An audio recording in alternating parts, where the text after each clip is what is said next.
Olamning yaratilishi. Birinchi bob. Xudo hammadan burun butun olamni yaratdi. U chog'da yer shari shaklsiz va qup-quruq holatda bo'lib, suvni qorong'ulik qoplagan edi. Xudoning ruhi suv ustida larzon parvoz qilib yuratdi. Xudo yorug'lik bo'lsin degan edi. Yorug'lik paydo bo'ldi. Xudo yorug'likning yaxshi ekanligini ko'rdi. Shuning bilan u yorug'likni qorong'ulikdan ayirdi va yorug'likni kunduz, qorong'ulikni bo'lsa kecha deb atadi. Kecha kunduz o'tib, bu tunji kun bo'ldi. Ondan Xudo suvning yuqori to'van ikkiga ayrilib turishi uchun ularning orasida bir fasil bo'lsin deb amr qildi. Shuning bilan bir fasil paydo bo'lib, uning ostidagi suvni ustidagi suvdan ayirdi. Xudoning amri bilan shundoq bo'ldi. Xudo bu fasilni osmon deb atadi. Kecha kunduz o'tib, bu ikkinchi kun bo'ldi. Ondan Xudo osmonning ostidagi suvlar bir yerga yig'ilsin va quruq tuproq ko'rinsin dedi. Xudoning amri bilan shundoq bo'ldi. Xudo quruq tuproqni yer, yig'ilgan suvni bo'lsa dengiz deb atadi. Xudo bularning yaxshi ekanligini ko'rdi. Ondan Xudo yana yerda har xil o'simliklar, urug'liq va mevelik bo'lib, o'z turi bo'yicha unib chiqsin dedi. Xudoning amri bilan shundoq bo'ldi. Shuning bilan yer yuzida har xil urug'liq va mevelik o'simliklar o'z turlari bo'yicha unib chiqdi. Xudo bularning yaxshi ekanligini ko'rdi. Kecha kunduz o'tib, bu uchinchi kun bo'ldi. Xudo yana osmonda yorug'lik beradigan jismlar bo'lsin. Ular kecha bilan kunduzni farqlantirib, kun, fasl va yillarni ayirib turishda belga bo'lsin. Bu jismlar nur chechib, yer yuzini yo'rtib tursin deb amr qildi. Xudoning amri bilan shundoq bo'ldi. Xudo yorug'lik beradigan ikki cho'ng jismni yaratdi. Quyoshni kunduzni boshqaradigan, oyni kechini boshqaradigan qildi. Hamda Xudo yana yulduzlarni yaratdi. Yer yuzini yo'ritish, kunduz bilan kechini boshqaradigan qilish va yorug'likni qorong'ulikdan ayirish uchun Xudo yorug'lik beradigan jismlarni osmonga o'rlashtirdi va ularning yaxshi ekanligini ko'rdi. Kecha kunduz o'tib, bu to'rtinchi kun bo'ldi. Xudo yana suv har xil jonliqlar bilan to'lsin, osmonda har xil uchar qanotlar uchsin deb amr qildi. Buning bilan Xudo suvda yashaydigan ajoyib, g'aroyib jonliqlarni, har xil cho'ng kichik baliqlarni va osmondagi har xil uchar qanotlarni o'z turlari bo'yicha yaratdi. Xudo bu jonliqlarning yaxshi ekanligini ko'rdi. Xudo bu jonliqlarga baxt ato qilib, suvda yashag'uvchi jonliqlar ko'payib, dengiz okeanlarni to'ldirsin, uchar qanotlar yer yuzida ulg'aysin dedi. Kecha kunduz o'tib, bu 5-chi kun bo'ldi. Xudo yana yer yuzida har xil jonivorlar öy hayvanları ve çoğun küçük yavoyi hayvanatlar paydo bo'lsin, dedi. Xudoning emri bilan shundoq bo'ldi. Shuning bilan Xudo yer yuzida har xil jonivorlarni o'z turlari bo'yicha yaratdi va ularning yaxshi ekanligini ko'rdi. Ondan Xudo bizning obrazimizdek, ya'ni ruhiy jihatdan bizga o'xshaydigan insonlarni yaratayli. Ular har xil jonivorlarni, dengiz okeandagi beliqlar, osmondagi uchar qanotlar, barliq uy hayvonlari va cho'ng kichik yavoyi hayvonotlarni boshqaradigan bo'lsin, deb amr qildi. Buning bilan Xudo insonni o'z obrazidek yaratdi. Uni o'zga o'xshaydigan qilib yaratdi. Shundoqla ularni er va ayol qilib yaratdi. Xudo ularga baxt ato qilib mundoq dedi: Farzand ko'rib ko'payinglar. Yer yuzini qoplab, dunyoni bo'ysundiringlar. Shundoqla dengiz okeandagi beliqlar, osmondagi uchar qanotlar, shuningdek butun jonivorlarni boshqaringlar. Men sizlarga butun yer yuzidagi har xil ziroat va mevalarni oziqlik qilib berdim. Barliq cho'ng kichik hayvonotlar va uchar qanotlar qatorliq har xil maxluqlarga bo'lsa, o't ko'p va ko'ktatlarni oziqlik qilib berdim. Xudoning amri bilan shundoq bo'ldi. Xudo yaratganlarning hammasiga qarab, ularning yaxshi ekanligini ko'rdi. Kecha kunduz o'tib, bu 6-kun bo'ldi.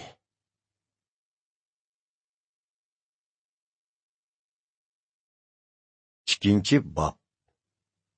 Shundoq qilib, olam butkul mavjudotlari bilan yoritilib bo'ldi. 7-kuni kelganda Xudo yoritish ishini tamomlab bo'lgan bo'lib, u kuni orom oldi. U 7-kunni baxtli kun qilib, uni muqaddas kun deb jakoladi. Chunki bu kun Xudo yoritishni tamomlab orom olgan kun edi. Parvardigor Xudoning olamni yoritishi jarayonida mundoq ishlar bo'ldi. Parvardigor Xudo olamni yaratganda yer yuzida o't ko'p va ziroatlar yo'q edi. Chunki Xudo texi yomg'ir yog'dirmagan edi. Shundoqla yer tiriydigan odammi yo'q edi. Ammo yerdan suv chiqib, butun zaminni sug'adi.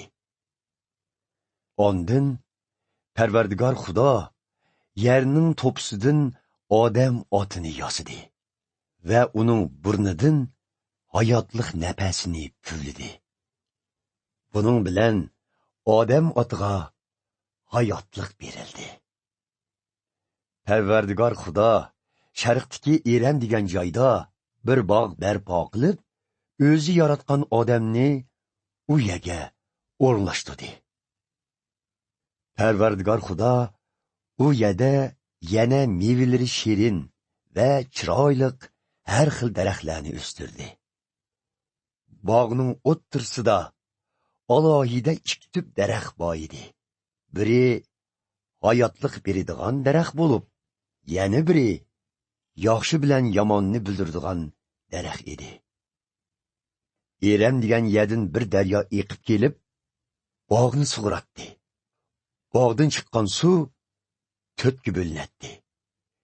Birinchisi Pishon daryosi bo'lib, oltin chiqadigan Havilah degan yani aylanib o'tdi. U yerning oltinni sop.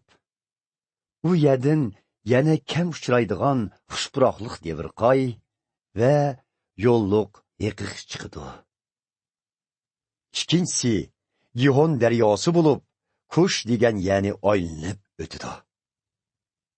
Uchinchisi Dijla daryosi bo'lib, Osurning sharqidan eqib o'tidi.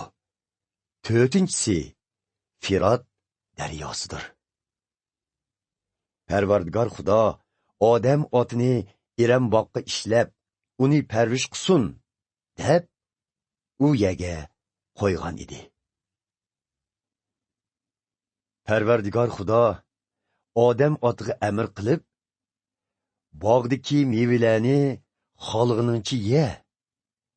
Ammo yaxshi bilan yomonni bildiradigan daraxtning mevasini hargiz yema. Chunki uni yesang, cho'qim o'lasan, dedi. Keyin Parvardigor Xudo odamning yolg'iz yashashi yaxshi emas, uningga loyiq bo'lg'idek bir yordamchi hamroh yaratay, dedi. Buning bilan Parvardigor Xudo yerdagi to'pidan yaratgan har xil hayvonot va ucharqanotlarni odam otining oldiga ularga ism qo'ysin deb keltirdi. Odam ota ularga qandoq ism qo'ysa, shundoq otilib keldi. Odam ota barliq ucharqanot va hayvonlarga ism qo'ydi. Vaholanki, ularning orasida o'ziga loyiq bo'lg'idek biror yordamchi hamroh yo'q edi. Shunga Parvardigor Xudo odam otini qattiq qultivatdi. U uxlayotganda Xudo uning bir tal qovurg'isini ilib, u ya'ni uning go'shi bilan etib qo'ydi. Parvardigor Xudo og'an qovurg'i so'ngikidan bir ayol yasab, uni odam otining oldiga ib keldi. Odam ota xushal holda mundoq dedi: "Mana, endi so'ngiki mening so'ngikimdan, go'shi mening go'shimdan ilingan. Manga o'xshash xildagi biri bo'ldi. U ayol deb atalsin. Chunki u erdan ilingan." Bir odamning ota-onasidan ayrilib, ayoli bilan birlashib bir tan bo'lishi ana shu sababdandir. U chaqda odam oti bilan uning ayolining har ikkilisi yalang'och bo'lib, nomus qilishmaydi.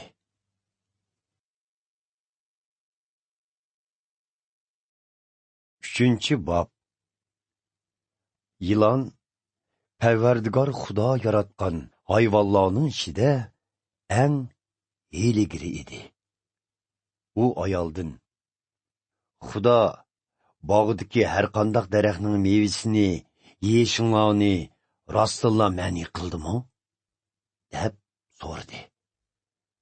Ayol: "Bog'dagi daraxtlarning mevalarini yesak bo'ladi. Faqat bog'ning o'tirsidagi daraxtning mevasini yesak bo'lmaydi. Xudo bizning bu daraxtning mevasini yeyishimizni, hatto uningga qo'l tekkizishimizni ma'ni qildi. Agar bu ishni qilsak, o'limiz", deb javob berdi. Yilon ayolga javoban mundoq dedi: "Yolg'on, hargiz o'lmaysizlar.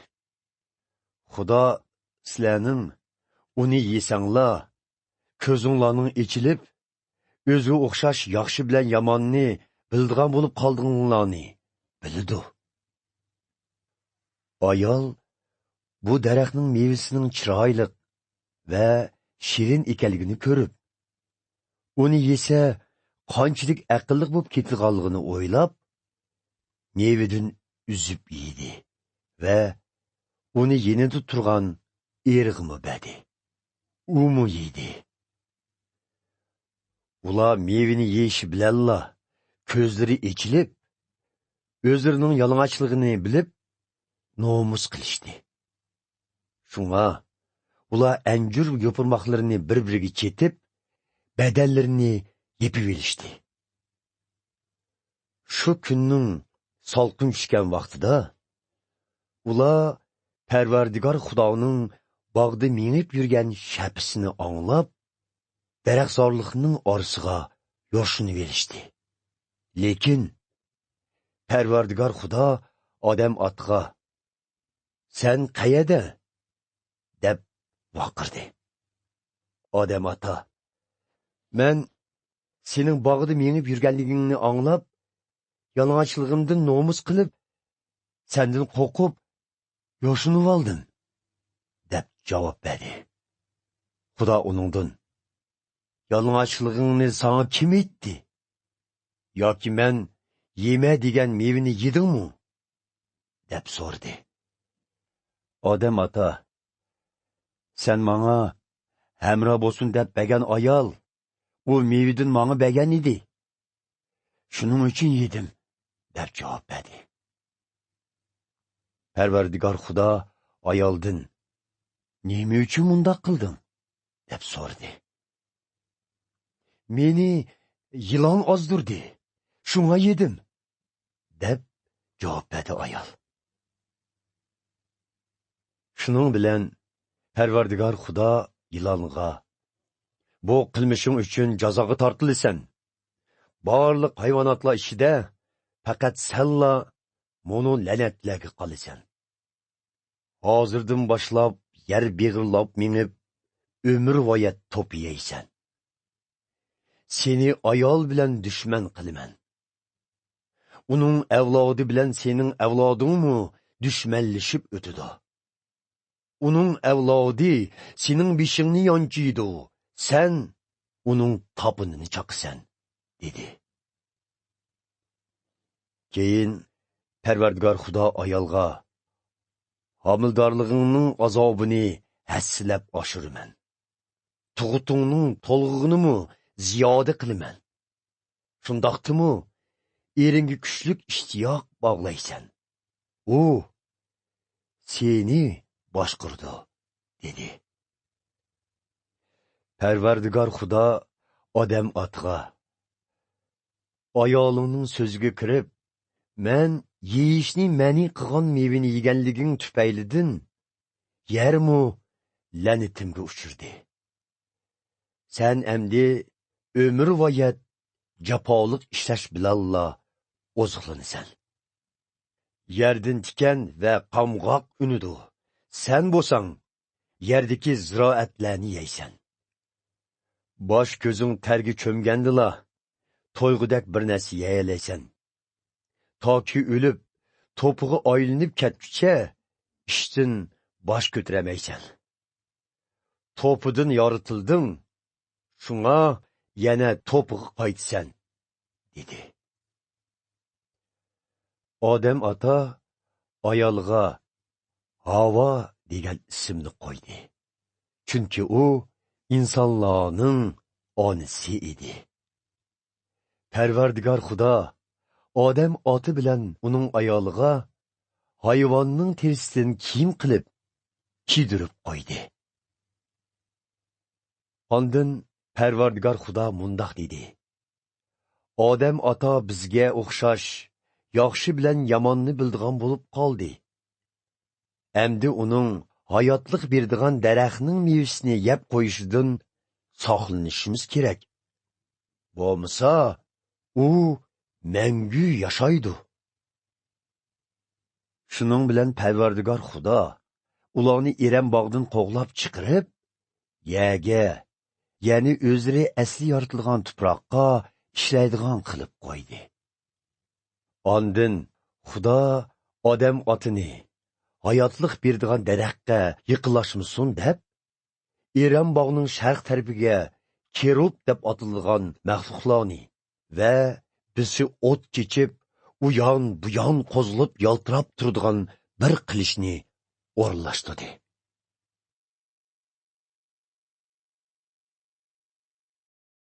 4-bob. Odam ota ayoli Havo ona bilan birga bo'ldi.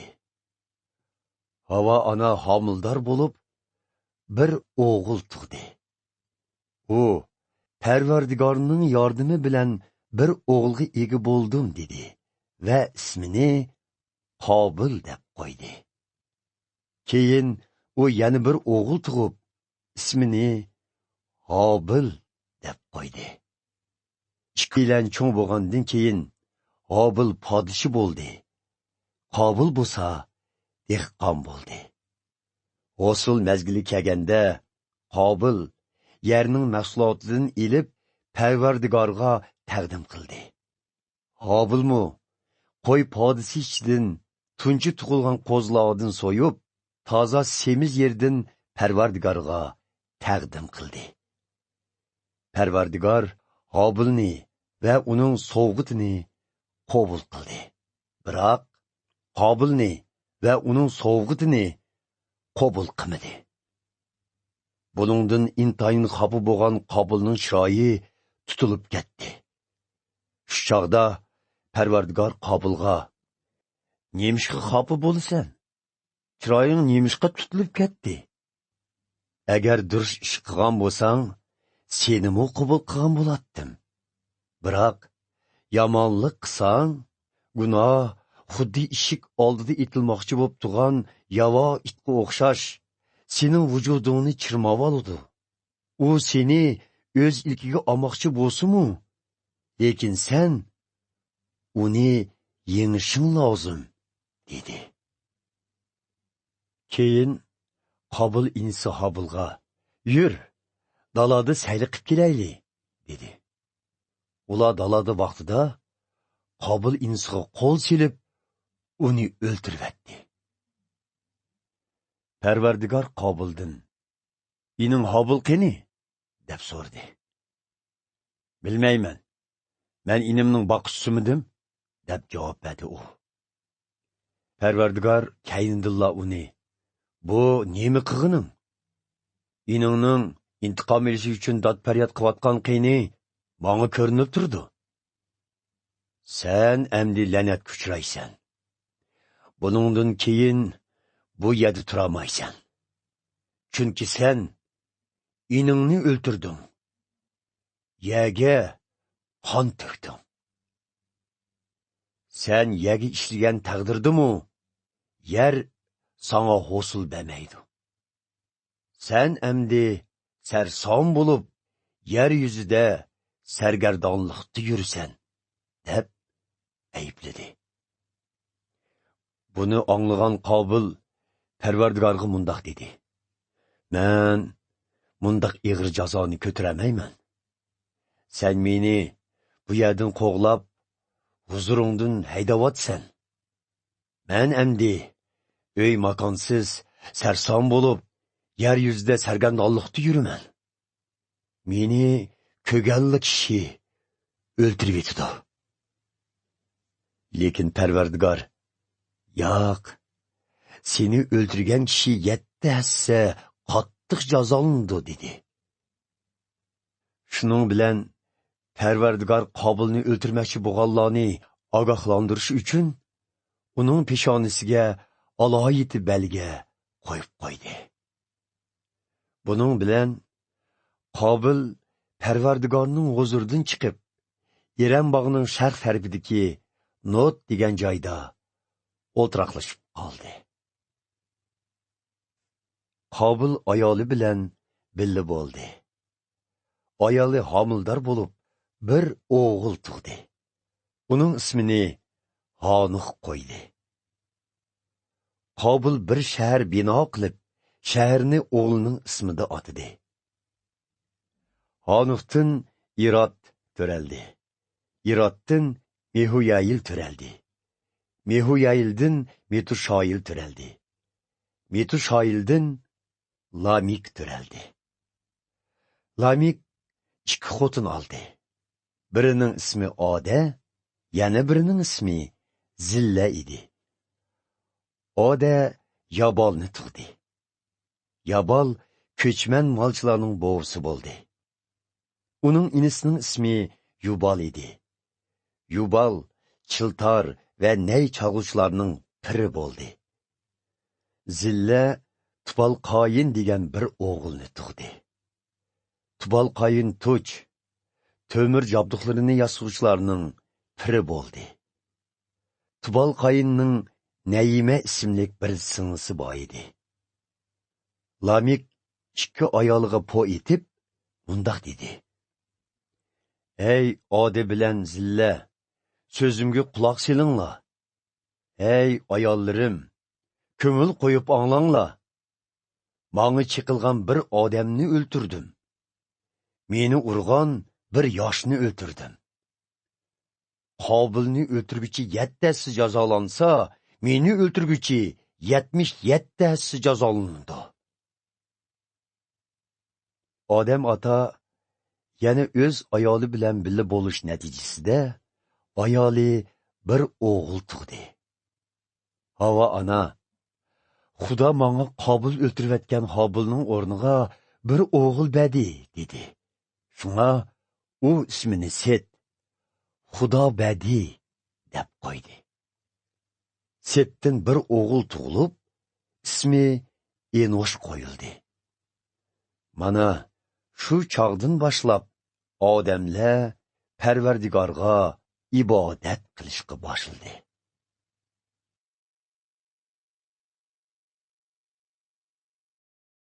5-bob. Tövendikiler odam otining avlodlaridir. Xudo odamni o'ziga o'xshaydigan qilib yaratdi. Ularni er va ayol qilib ayirib, ularga baxt ato qildi. Hamda ularni odam deb atadi. Odam ota 130 yoshida o'ziga o'xshaydigan yana bir o'g'il farzand ko'rib, uning ismini Set deb qo'ydi. Odam ota Setni topgandan keyin yana 800 yil hayot kechirib, yana ko'p o'g'il qiz farzandlarni ko'rdi. U 930 yoshida olamdan o'tdi. Set 105 yoshida bir o'g'il farzand ko'rib, uning ismini Enosh qo'ydi. Keyin u yana 807 yil hayot kechirib, yana o'g'il qiz farzandlarni ko'rdi. U 912 yoshida olamdan o'tdi. Enosh 90 yoshida bir o'g'il farzand ko'rib, uning ismini Kenan deb qo'ydi. Keyin u yana 815 yil hayot kechirib, yana o'g'il qiz farzandlarni ko'rdi.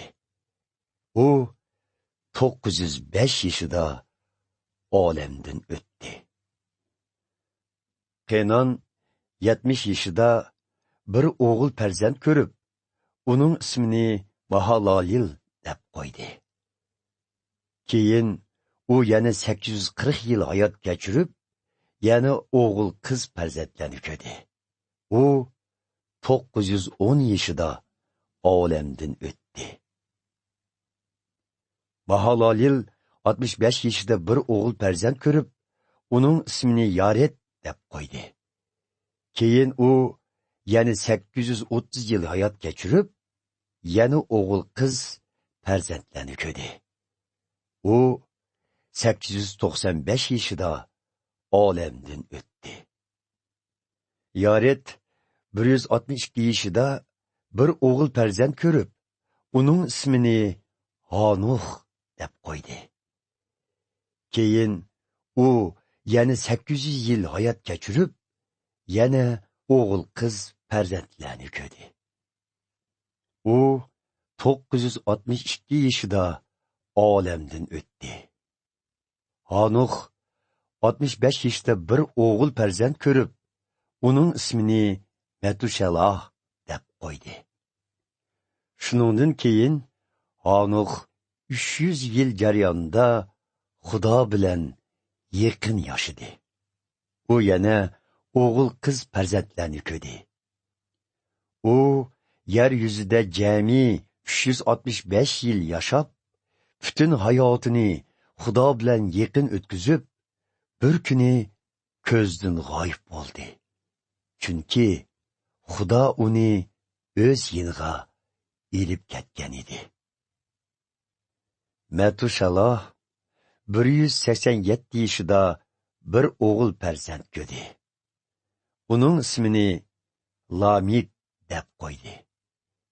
Keyin u yana 782 yil hayot kechirib, yana o'g'il qiz farzandlarni ko'rdi. U 969 yoshida olamdan o'tdi. Lamik 182 yoshida bir o'g'il farzand ko'rib, uning ismini Nuh, yangilitish deb qo'ydi. U Parvardigorning yaga la'nat o'qishi bilan biz jafoliq ishlarga qolgan. Endi bu bola bizning ig'rimizni yangilitdi, dedi. Nuhni topgandan keyin Lamik yana 595 yil hayot kechirib, yana o'g'il qiz farzandlarni ko'rdi. U 777 yoshida olamdan o'tdi. Nuh 500 yoshga kirgandan keyin Sam, Ham, Yopet ismli 3 o'g'il farzand ko'rdi.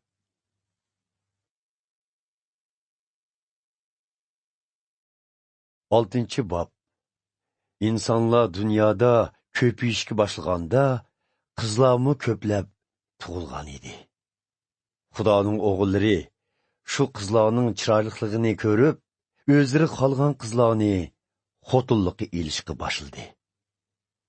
Buni ko'rgan Parvardigor, men insonlarga bergan hayotlik ruhi ularda mangu yashamaydi. Chunki ular o'lishga tegishlik.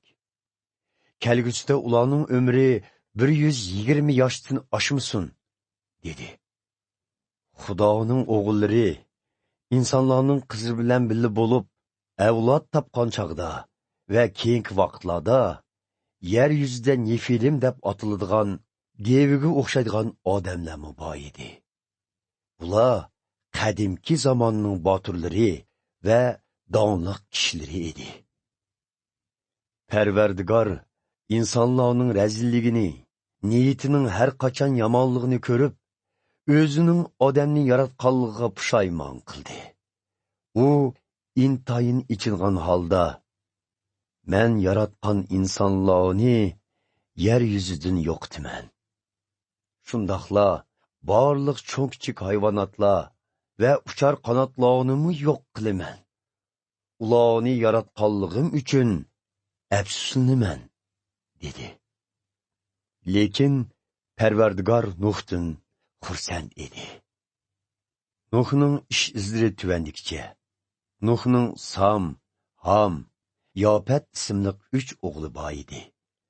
Nuh o'z zamonida birdan-bir durust, qusursiz odam bo'lib, Xudoga yaqin yashagan edi. Boshqa insonlar bo'lsa, Xudoning nazarida gunohga patqon bo'lib, yer yuzi ular sabablik zo'ravonlikqa to'lgan edi. Xudo dunyoga nazar silib, kishilarning qilmishlarining razilligidan dunyoning intayin buzilganligini ko'rdi. Shuning bilan Xudo Nuhqa: dunyo insonlarning zo'ravonligiga to'lib ketdi. Shunga men ularni yo'qtiman. Dunyo bilan qo'shib butunlay yo'qtiman. Sen yaxshi shamshod yog'ichidan o'zingga bir kema yasa. Yasgan kemining ichida o'ylar bo'lsin. Suv kirmasligi uchun ichi sirtini mo'mla. Kemining uzunligi 133 metr, kengligi 22 metr, egizligi 13 metr bo'lsin. Kemining eng ustida lampi bo'lsin. Lampi bilan yog'och tam oralig'ida 50 santimetr egizlikda bo'shliq qoldi. Kemini yuqori, o'tira va töven 3 qavat qilgin. Kemining eshigini yeniga ochqin. Men yer yuzini to'pon bilan g'arq qilib, osmon ostidagi butkul jonliqlarni yo'qtiman. Yer yuzidagi tiniqi borlig'i maxluqlarning hammasini yo'qtiman. Lekin sen bilan oldin bir ahd tuzay. Sen ayoling, o'g'illaring va keliringni ilib kemiga chiq. Sen yani kemiga yer yüzüdeki her xil hayvanlarning her bir türünün erkekçisidan bir cüptün elib, ularni saqlab qal. Her xil cho'ng kichik hayvonotlar va uchar qanotlar saqlanib qolish uchun sening oldinga bir cüptün kelidi. Sen ularni kemiga kirgizgin. O'zinglar va hayvonotlar uchun her xil oziq-tuliklarni elib ol, dedi. Nuh her bir ishda Xudo buyurgandek qildi. 7-bob. Parvardigor Nuhqa: bu dunyodagi kishilar orasida sening birdan bir durust kishi ekanligingni bayqadim. Shunga sen bütün oilangdagilarni elib kemiga chiqqin. Men halol deb bekitgan hayvonotlarning har xilining erkakchisidan 7 jüptün, haromlarning har xilining erkakchisidan bir jüptün elib ol. Uchar qanotlarning har xilining erkakchisidanmi 7 jüptün elib ol. Shundoq bo'lganda, to'pon oxirlashgandan keyin har xil hayvonot, uchar qanotlar hayot kelib, yer yuzida ularning urug'i qayta ko'paylaydi. O'zim yaratgan butkul jonliqlarni yer yuzidan butunlay yo'qotish uchun 7 kundan keyin udda 40 kecha kunduz qattiq yomg'ir yog'dirman, dedi. Nuh Parvardigorning buyruqlarini bir-birlab ijro qildi. To'pon yer yuzini bosganda Nuh 600 yoshda edi. U to'pon balosidan qutulib qolish uchun ayoli, o'g'illari va kelinlarini elib kemiga chiqdi. Halol va harom deb bekitilgan har xil cho'ng kichik hayvonotlar va uchar qanotlarmu Xudoning Nuhga aytganidek Nuhning oldiga kelib, juplari bilan kemiga kirdi. 7 kundan keyin yer yuzini to'pon besishga boshildi. Nuh 600 yoshga kirgan yili 2-oyning 17-kuni yer ostidagi hamma buloqlar yerilib, osmondan kelaklab quygandek qattiq yomg'ir yog'di. Yomg'ir 40 kecha kunduz to'xtamay davomlashdi. Dal yomg'ir boshlangan kuni Nuh ayoli, Sam, Ham, Yopatdan iborat 3 o'g'li va kelinlari kemiga chiqdi. Har xil yovvoyi hayvonotlarning cho'ng kichiklari, uy hayvonlari va uchar qanotlar, jumladan tiniqi borligi butkul maxluqlar o'z juplari bilan Nuhning oldiga bir juptin kelib, kemiga chiqdi. Hayot kechirayotgan barliq jonliqlar Xudoning amri bo'yicha o'z juplari bilan kemiga kirgandan keyin Parvardigor kemining eshigini taqab qo'ydi. Yomg'ir 40 kun davomlashdi.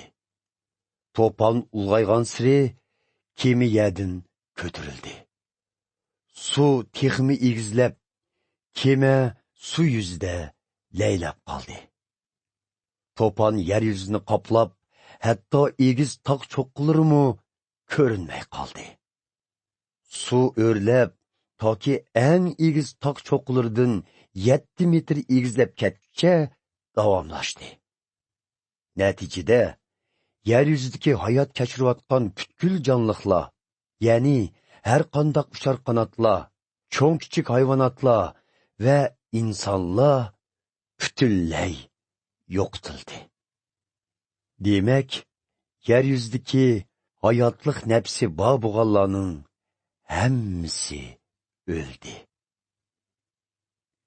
Xudo yer yuzidagi hamma jonliqlarni, ya'ni insonlar, cho'ng kichik hayvonotlar va uchar qanotlarni yo'qotdi. Faqat Nuh bilan uning kemisidagi jonliqlar hayot qoldi. To'pon yer yuzini 150 kun bosdi.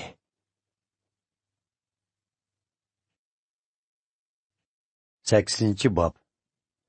Shundoq bo'lsa-mu, Xudo Nuhni va kemida uning bilan birga bo'lgan barliq hayvonotlarni unutib qolmadi. U yer yuzida shamol chiqargan edi. Suv pashishga boshildi.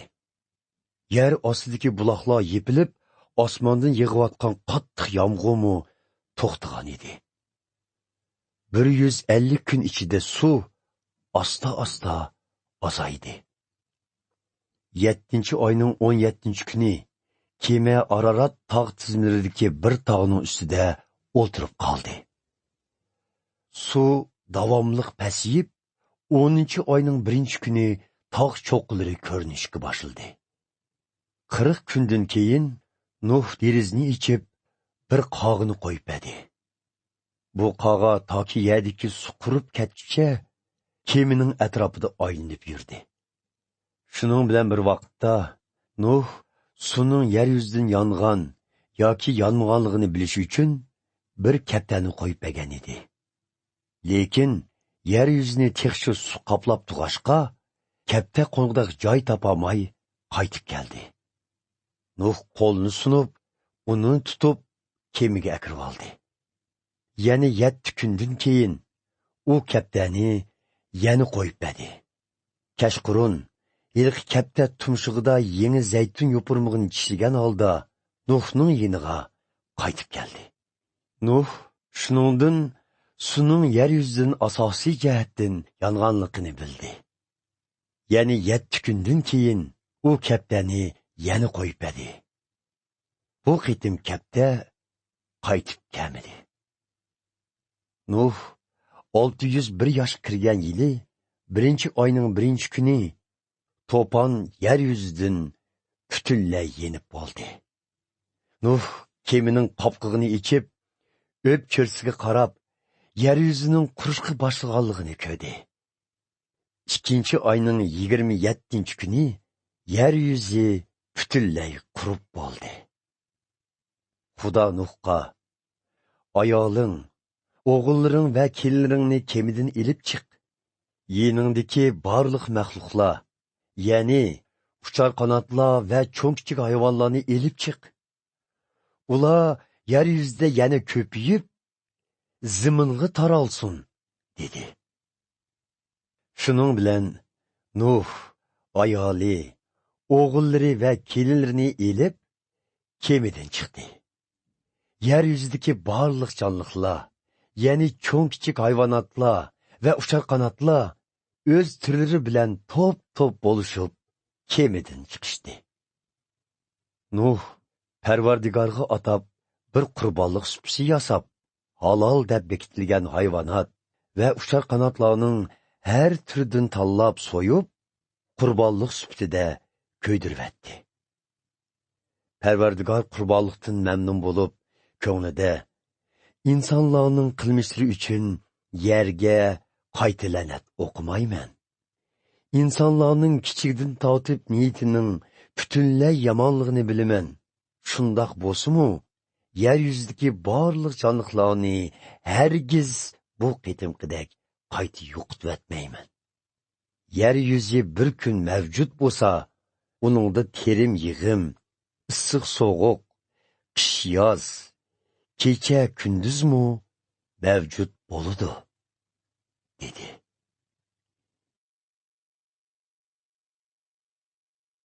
9-bob. Xudo Nuh va uning o'g'illariga baxt ato qilib, mundoq dedi: "Sizlar naslinglarni ko'paytinglar. Urug' avlodinglar butun dunyoga tarqalsin. Yer yuzidagi barliq cho'ng-kichik hayvonotlar, uchar qanotlar va beliqlar sizlardan qo'rqib, sizlarning boshqurishinglarda bo'ladi. Burun sizlarga o'zlik uchun ko'ktatlarni berganimdek, endi sizlarga hamma hayvonotlarni beraman.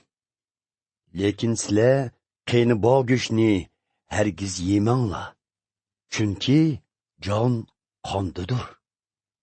Buningdan boshqa qon to'kilish bo'lsa, cho'qim hisob olaman. Har qanday bir hayvon odam o'ltirsa, uningdanmi hisob olaman. Kimdi kim odam o'ltirsa, unimi o'limga mahkum qilaman. Men odamni o'zimga o'xshaydigan qilib yaratdim. Shuning uchun kimki boshqa bir odamning qinini to'ksa, uning qinimi boshqalar tarafidan to'kiladi. Sizlar naslinglarni ko'paytinglar. Sizlarning urug' avlodinglar butun dunyoni qoplasin. Ondan Xudo Nuh va uning o'g'illariga mundoq dedi: Men endi sizlar va sizlarning urug' avlodinglar bilan hamda yer yuzidagi barliq hayvonotlar, ya'ni sizlar bilan birga kemidan chiqqan har bir uy hayvonlari, yovvoyi hayvonotlar va uchar qanotlar bilan ahda tuzman. Sizlarga va'da beramanki, butkul jonliqlar hargiz to'pon bilan qayta yo'qotilmaydi. Yer yuzini xarob qiladigan to'pon ikkinchi kamaydi. Men sizlar va barliq jonliqlar bilan mangulik bir ahdini tuzdim. Bu ahdining belgisi osmonda ko'rinadigan Hasan Husandir. Mayli qachon bo'lmasin, yomg'irdan keyin osmondagi bulutlar orasida Hasan Husanni ko'rganimda, o'zimning sizlar va butkul jonliqlar bilan tuzgan ahdimni esimga olaman. To'pon barliq jonliqlarni qayta yo'qotmaydi. Hasan Husanning bulutlar orasida paydo bo'lishi o'zimning sizlar va yer yuzidagi butkul jonliqlar bilan tuzgan mangulik ahdimni esimga keltirdi. Hasan Husan mening barliq jonliqlar bilan tuzgan ahdimning belgisi bo'lsin. Kemidan chiqqan Nuhning o'g'illari Sam, Ham va Yopatlar edi. Dunyoga tarqalgan hamma xalqlar Nuhning bu 3 o'g'lining avlodlaridir. Nuh dehqon bo'lib, uzumzorlik yetishtirgan birinchi kishi edi. Bir qitim u sharob ichib mast bo'lib kelib, kiyim-kechaklarini sevitib, chedirda yotadi. Qanonning otasi bo'lgan Ham otasining qiyp yalang'ochligini ko'rib kelib, bu ishni ikki qarinishiga oshkorlab qo'ydi. Sam bilan Yopat uchisiga bir uzun chapon yepinchoqlab, chedirning ichiga kaynichi mengib kirib, chaponni otasiga yepib qo'ydi. Ular yuzini oldi tarafga qilib, otasining yalang'och teniga qaramadi. Nuh uyg'onib, kenji o'g'li Hamning qilganlarini bilib, uning o'g'li Qanonga la'nat o'qib, mundoq dedi: Qanonga la'nat yoqqay. U qarindoshlarining eng to'van quli bo'lg'ay. Parvardigor, Sam e'tiqod qilgan Xudo matilangay. Qanonning avlodi Samning avlodiga qul bo'lg'ay. Xudo Yopatni gullab yashnatqay. Uning avlodi Samning avlodi bilan birga inoq yashag'ay. Qanonning avlodi Yopatning avlodiga qul bo'lg'ay. To'pondan keyin Nuh yana 350 yil umr ko'rdi. U 950 yoshida olamdan o'tdi.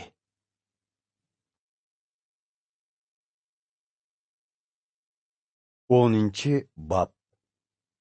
Nuhning o'g'illari Sam, Ham, Yopatlarning avlodlari tövəndikicha.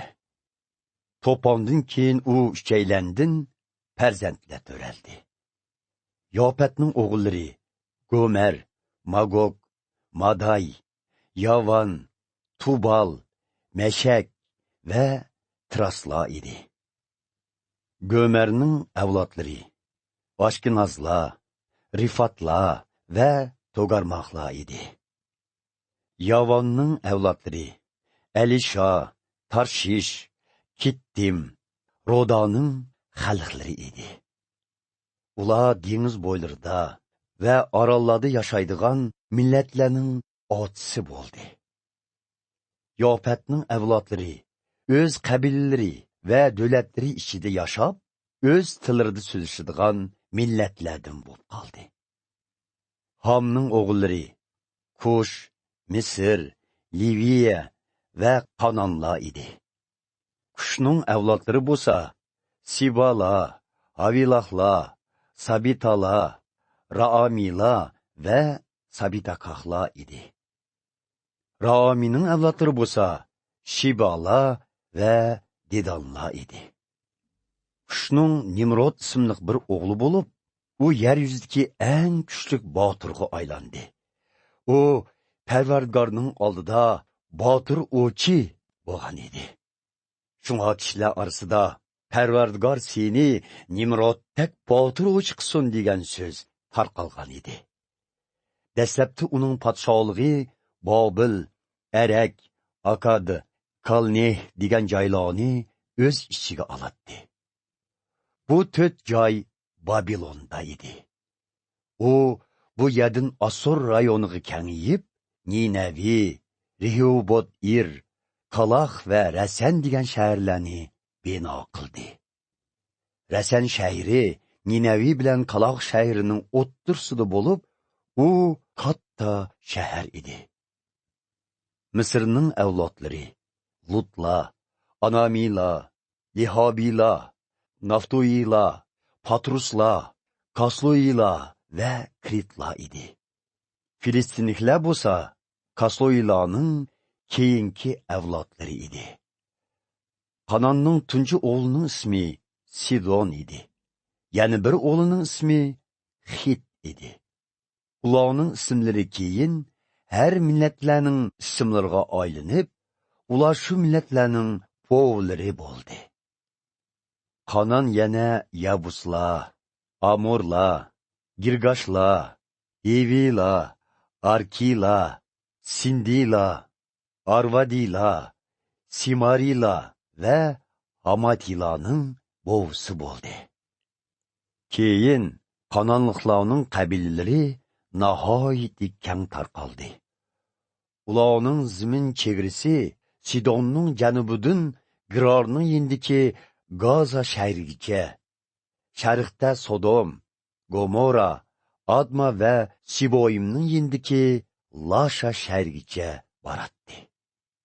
Hamning bu avlodlari har qaysisi o'z qabilalari va davlatlari ichida yashab, o'z tillarida so'zlashadigan millatlardan bo'lib qoldi. Sam Yopatning oqsi bo'lib, u Abarlarning otisi bo'ldi. Samning o'g'illari Elam, Assur, Arpaqshat, Lod va Aram edi. Ularning ismlari keyin har millatlarning ismlariga aylanib, ular shu millatlarning bo'vlari bo'ldi. Aramning avlodlari Usla, Hulla, Gatarla va Mashla edi. Arpaqshat Shalohning otisi, Shaloh bo'lsa Abarning otisi edi. Abardan 2 o'g'il to'raldi. Birining ismi Falak edi.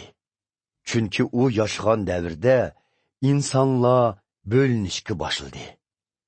Yana birining ismi Yoqtan edi. Yoqtanning avlodlari Almodatlar, Shalablar, Xazarmovitlar, Yaraqlar, Hadoramlar, Uzallar, Diklahlar, Obaylar, Abimayillar, Shibalar, Ofirlar, Havilahlar va Yobablar edi. Mana bularning hammasi Yoqtanning avlodlari bo'lib, ular Mishodin Safarning sharq tarafidagi taqchi bo'lgan joylarda yashaydi. Samning yuqorida tilga ilingan avlodlari har qaysisi o'z qabilalari va davlatlari ichida yashab, o'z tillarida so'zlashadigan millatlardan bo'lib qoldi. Yuqoridagilar Nuhning avlodlaridir. Bular o'z zimindagi har bir qabila bo'yicha xotirlangan. To'pondan keyin dunyodagi butun millatlar Nuhning o'g'illaridan tarqaldi.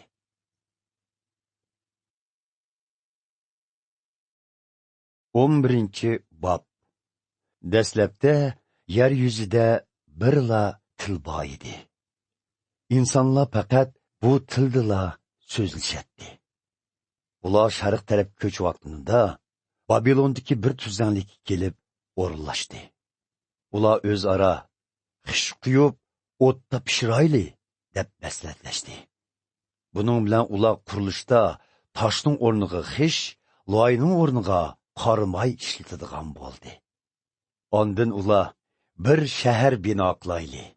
Shaharda osmonga taqoshqidek bir munor yasab, o'z nomimizni chiqarib, taraf-tarafga tarqib ketishimizdan saqlanayli deyishdi.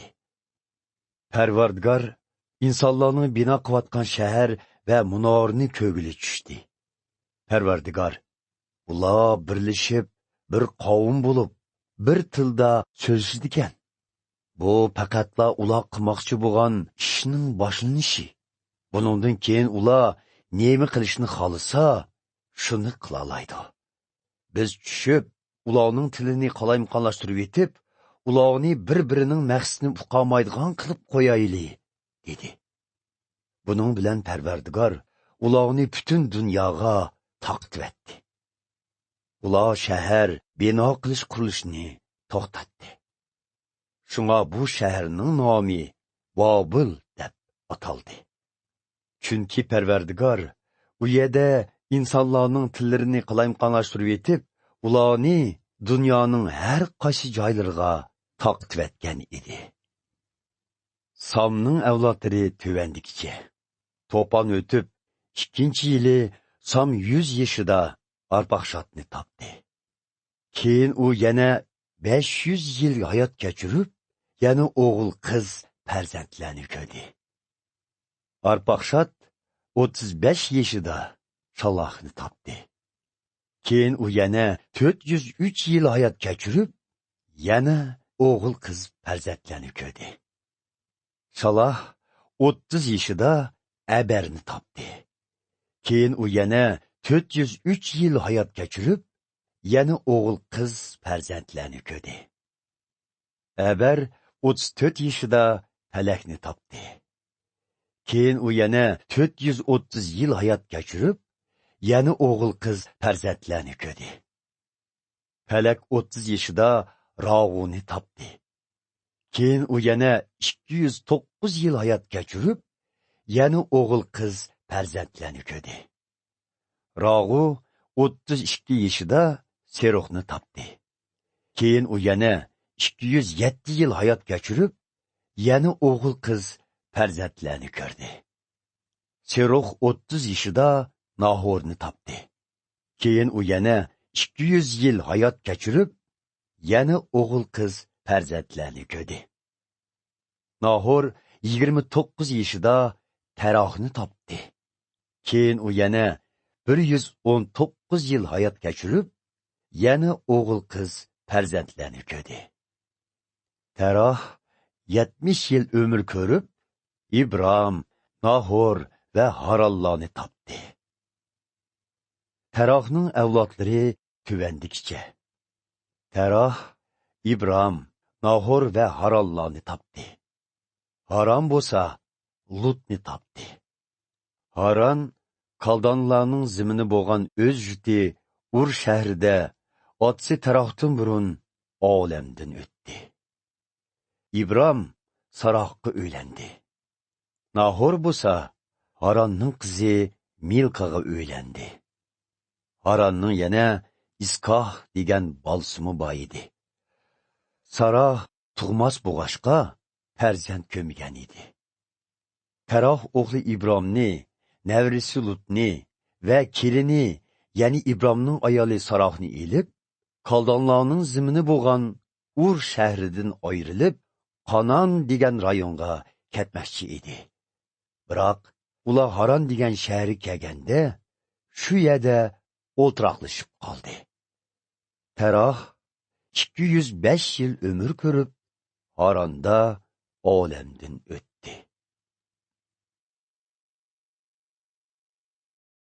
12-bob.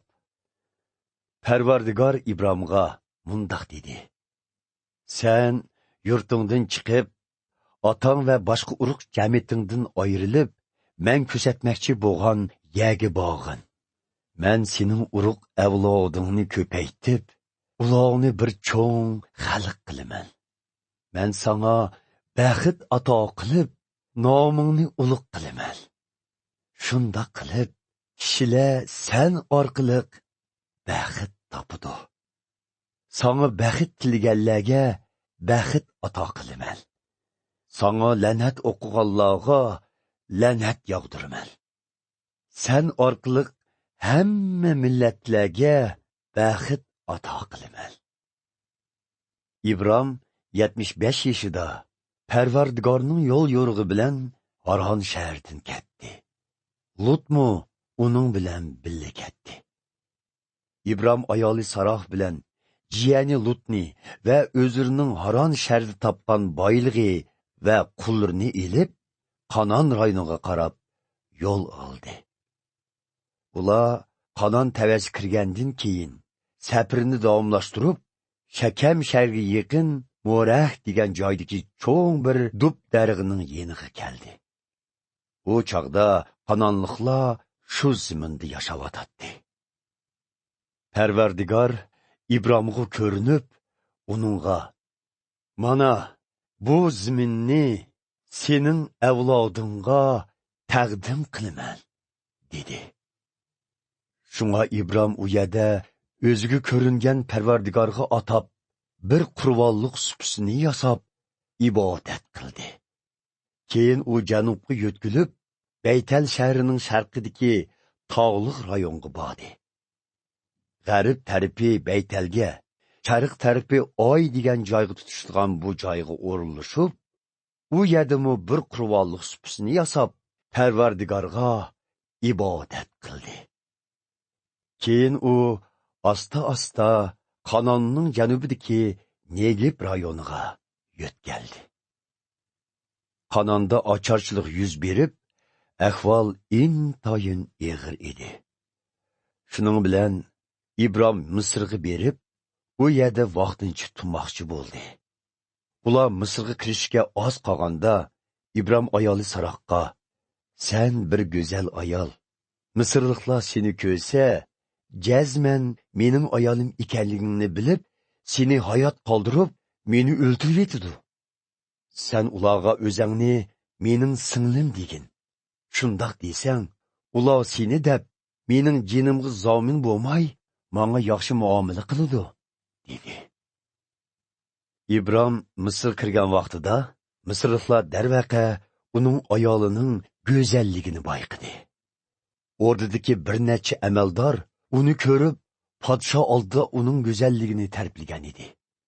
Shuning bilan Saroh ordiga elib kirildi. Podsho Sarohning sababidan İbromga yaxshi muomala qildi. Uningga nurg'un qola, qo'y, eshak, to'ga va ayol qullarni sovg'a qildi. Lekin podsho İbromning ayoli Sarohni ilib ketganligi uchun Parvardigor podshoga va uning ordisidagilarga ofat yog'dirdi.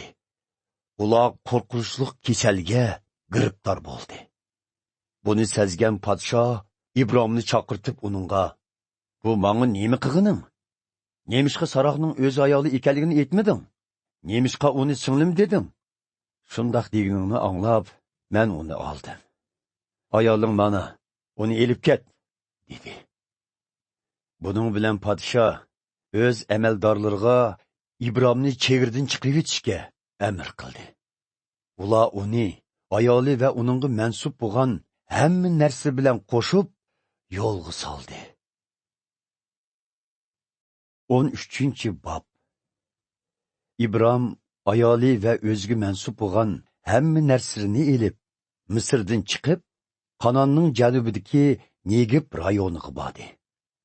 Lutmu uning bilan birga bordi. İbrom boy bo'lib, uning nurg'un mol-varollari va oltin kumushlari boy edi. Keyin u Negib rayonidan ayrilib, asta-asta shimolga yo'tkilib, Baytal shahriga qaytib bordi. U Baytal bilan Oy shahrining oralig'iga, ya'ni u tunchi qitim o'rinlashib, qurbonlik supisini yasagan yerga qaytib kelib, u yerda Parvardigorga ibodat qildi. İbram bilan mangal Lutningmi mal varonlari va qullari ko'p edi. Bu ikki oilaning pollari bak ko'p bo'lg'ashqa, o'tloqlar yetishmay qolgan edi. Shunga İbramning podishlari bilan Lutning podishlari orasida talash tortish chiqib qoldi. Bu chaqda Kananlıqlar bilan Parizlar yanıla Kanan rayonida turadi. Shunga İbram Lutqa, biz bo'lsak urug' tuqqan, aramizda yoki podishlarimizning orasida talash tortish chiqmasin. Ayrılıp yaşaylı. Mana, bütün zimin senin oldingda turibdi. Xolgan yani talla.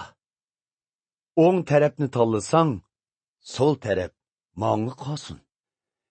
Sol tarafni tanlasang, o'ng taraf manga qolsin, dedi. Lut 4 tarafga nazar silib, Yordan daryo vodisidan zo'rg'icha so'zilgan keng tuzlanglikni ko'rdi.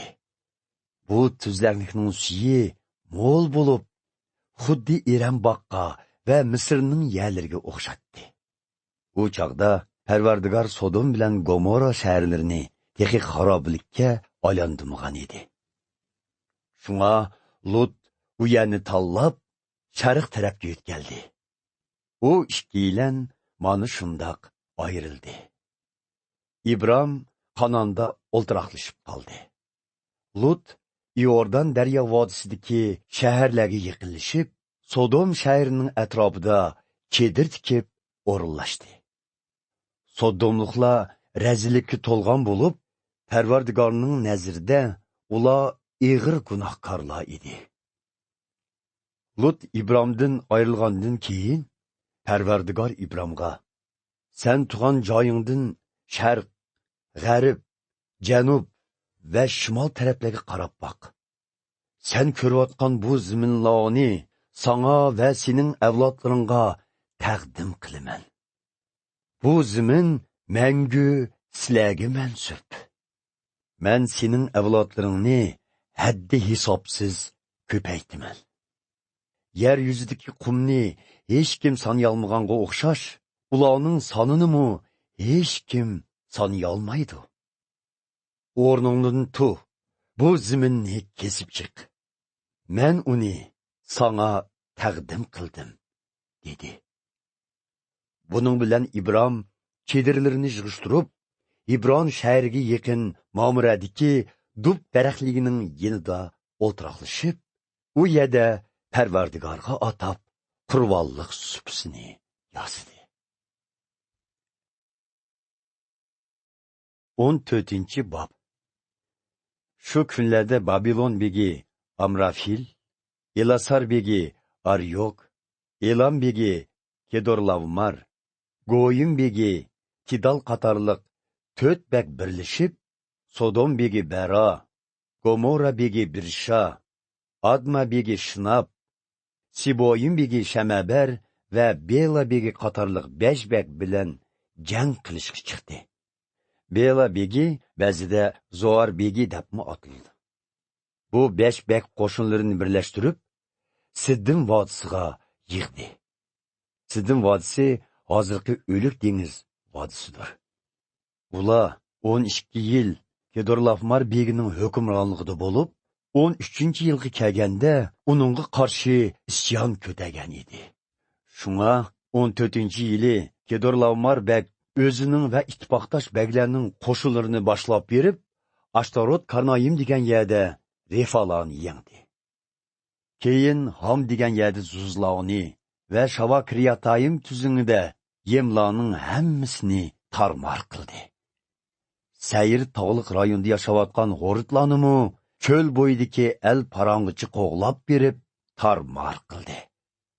Orqadilla ular En Mishpat, ya'ni Kadishga qaytib, Amaleklarning butun ziminini besib elib, Hazazun tamarda yashayotgan Amorlarni tarmar qildi. Buning bilan Sodom, Gomorra, Adma, Siboyim va Bela, ya'ni Zoar qatorliq 5 beglikning beglari birlashma qo'shinni boshlab, Siddim vodisiga jang qilishga chiqdi. Ular Elam shahrining begi Kedorlavmar, Goyimning begi Tidal, Babilonning begi Amrafil va Ilasalning begi Aryuhdan iborat 4 bek bilan jang qildi.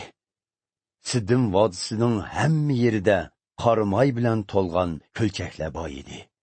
Sodom begi bilan Gomorra begi qochgan vaqtida qo'shinlarining bir qismi ko'lchaklarga tushib ketib, qolganlari toqqa qochib ketdi. 4 bek Sodom bilan Gomorraning butun boyliq va ochliq tuliklarini bulang-talang qilib ketdi. U chaqda İbrahimning jiyani Lut Sodomda turardi. Ular unimi mol-mulk bilan qo'shib bulab ketdi. Lekin qutlib qolgan bir kishi bu ishlarni İbrani bo'lgan İbrahimga ma'lum qildi. U chaqda İbrahim Amor qabilasidan Mamre ismli bir kishining dub daraxtligining yonida turardi. Mamre va ikki insi Eshkol va Onir İbrahimning ittifoqdoshlari edi. İbrahim jiyani Lutning asirga tushib qolganligini anglab, o'z odamlaridan 318 nafar jangchini chaqirib, 4 bekni Don degan joygacha qo'g'lab bordi. Bu yerda jangchilarni bir qancha qismga bo'lib, kechasi hujum qilib, dushmanni mag'lub qildi. Ularni Damashqning shimolidagi Xoba degan joygacha qo'g'lab, bulab ketgan hamma mol-mulkni tortib olib, o'z jiyani Lutni va uning butun boyliqlarini, xotin qizlarini va boshqa asirga tushgan odamlarini qaytirib oldi. İbrahim, Kedorlavmar va uning bilan ittifoqdosh har qaysi baglarni mag'lub qilib, g'alaba bilan qaytib kelganda, Sodom begi uni qarshi olish uchun Shava vodisiga chiqdi. Shava vodisi ba'zida Xon vodisi deb ataladi. Ulug' Xudoning ruhonisi ham Solimning begi Balqisidiqmu non va sharob ilib İbrahimning oldiga chiqib, uningga baxt tilab, butun olamning yaratquchisi bo'lgan ulug' Xudo İbrahimni baxtli qilg'ay. Seni dushmaning ustidan g'oliba qildigan ulug' Xudo mathilangay dedi. İbrahim g'animat olgan narsalarning 10dan birini Balqisidiqqa taqdim qildi. Sodom begi İbrahimga g'animatlarning hammasi sana mansub, lekin odamlarimni qaytirib ber dedi. İbrahim uningga butun olamning yaratquchisi bo'lgan Parvardigor ulug' Xudo oldida qasam qilamanki, men sening har qanday narsangni, hatto bir tol yipingni yoki kashingning bo'qichisini olmayman. Bo'lmasa, sen keyin men İbrahimni boy qilib qo'ydim deyishdan yonmaysan. Shuning uchun odamlarimning yeginini hisoblayman. Uningdan boshqa hech nimani olmayman. Lekin mening ittifoqdoshlarim Anir, Eshkol va Mamralarga g'animatlardan tegishligini ayirib bersang bo'ldi, dedi. 15-bob. Bu vaqalardan keyin Parvardigor İbrahimga ko'rinib, uningga: "İbrahim, qo'rqma. Men senga qalqon bo'lib, nihoyat zo'r in'om beraman", dedi. Lekin İbrahim: "Ey egam Xudo, mening farzandim bo'lmasa, sening bermoqchi bo'lgan in'omingning foydasi nima? Mening birdan-bir merosxo'rim Damashqdan kelgan chokirim Elazar bo'ladi. Sen menga farzand bermeding. Shunga mening ta'lluqotimga chokirim merosxo'r bo'ladi", deb javob berdi. Oqidillo u Parvardigorning o'ziga yana: "Chokiring Elazar sening merosxo'ring bo'lmaydi. Faqat o'zingdan bo'lgan o'g'illa merosxo'ring bo'ladi", deganligini angladi. Shundan keyin Xudo uni tashqi ilib chiqib, uningga: "Osmonga qarab, yulduzlarni sanayalaydigan bo'lsang, sanab boq. Sening avloding ana shu yulduzlardek son-sanoqsiz bo'ladi", dedi. İbrahim Parvardigorning so'zlariga ishondi. Parvardigor uning e'tiqodini ko'rib, uni haqqoniy odam deb hisobladi. Parvardigor uningga yana: Seni bu ziminga ega qilish uchun, seni kaldonlarning zimni bo'lgan ur shardni elib chiqqan Parvardigor men bo'laman, dedi. Lekin İbram, ey egam Xudo, men bu ziminga jazman ega bo'lganligimni nemidan bilaman? deb so'rdi. Parvardigor uningga, sen 3 yoshlik qala, o'shka, qo'shqodin ham paxtak va yosh kaptaldan birdan elib, mening oldimga kelgin, deb javob berdi. İbram bu hayvonlarni Xudoning oldiga opirib, qushlardan boshqasining qornini yerib, 2 parcha qildi. Go'shtlarni 2 tarafga qator qilib tizdi. Quzg'unlar uchib kelib, go'shtlarga qo'nganda İbram ularni qo'g'lavatdi. Kun patqanda İbram uyquga ketdi. Tushida uni qo'rqinchli qorong'ulik bosdi. Parvardigor uningga mundoq dedi: Shuni bilib qo'yg'inki, sening avlodlaring boshqa bir davlatda musofir bo'ladi. Shu davlatdagi kishilarga qul bo'lib 400 yil ular tarafidan azob chekidi. Lekin men ularni qul qilg'uvchi xalqni cho'qim jazolayman. Ular u davlatdan qaytganida nurg'un boyliqlarni elib keladi. Sen bo'lsang uzun ömür ko'rib, ajdodlaringning qeshig'i ketsa, sening avlodlaring bu yerga qaytib kelgicha, u yerda 4 avlod o'tib ketadi. Chunki bu yerda turayotgan amorlarning gunohlari chekiga yetmagicha, ularni bir taraf qilmayman. Kun petib qorong'i tushgandan keyin, is chiqib turgan o'choq va yenib turgan mash'al tuyuqsiz paydo bo'lib, heliqi 2 qator go'shtning o'tirsidan o'tib ketdi. Mana shu chog'da Parvardigor İbram bilan ahd tuzib, mundoq dedi: Men Misr chegarasidan toki Firat daryosigacha so'zilgan bu zaminning hammasini sening avlodlaringga taqdim qildim. Bu zamin Kenla, Kenizla, Kadmonla, Xitla, Perizla, Refala, Amorla, Kananla, Girgaşla ve Yabusla deb tonulgan xalqlarning ziminlarining hammasini o'z ichiga oladi. 16. bob. İbramning ayoli Saroh tug'mas edi. Biroq uning Hajar ismli Misrlik bir dediki bor edi. Saroh İbramga: Parvardigor meni tug'mas yaratibdi. Endi siz mening dedikim bilan bir yostiqqa bosh qo'ying. Balkim u menga bir o'g'il tug'ib bera, dedi. İbram Sarohning bu so'zga qo'shildi. Shuning bilan Saroh Hajarni İbramga kichik xotinlikqa berdi. Bu vaqa İbram qonunda 10 yil tug'anda yuz berdi. İbram Hajar bilan birga bo'lgandan keyin Hajar homildor bo'lib qoldi. U o'zining homildor bo'lganligini sezib, mag'rurlanib, Sarohni ko'zga ilmaydigan bo'lib qoldi.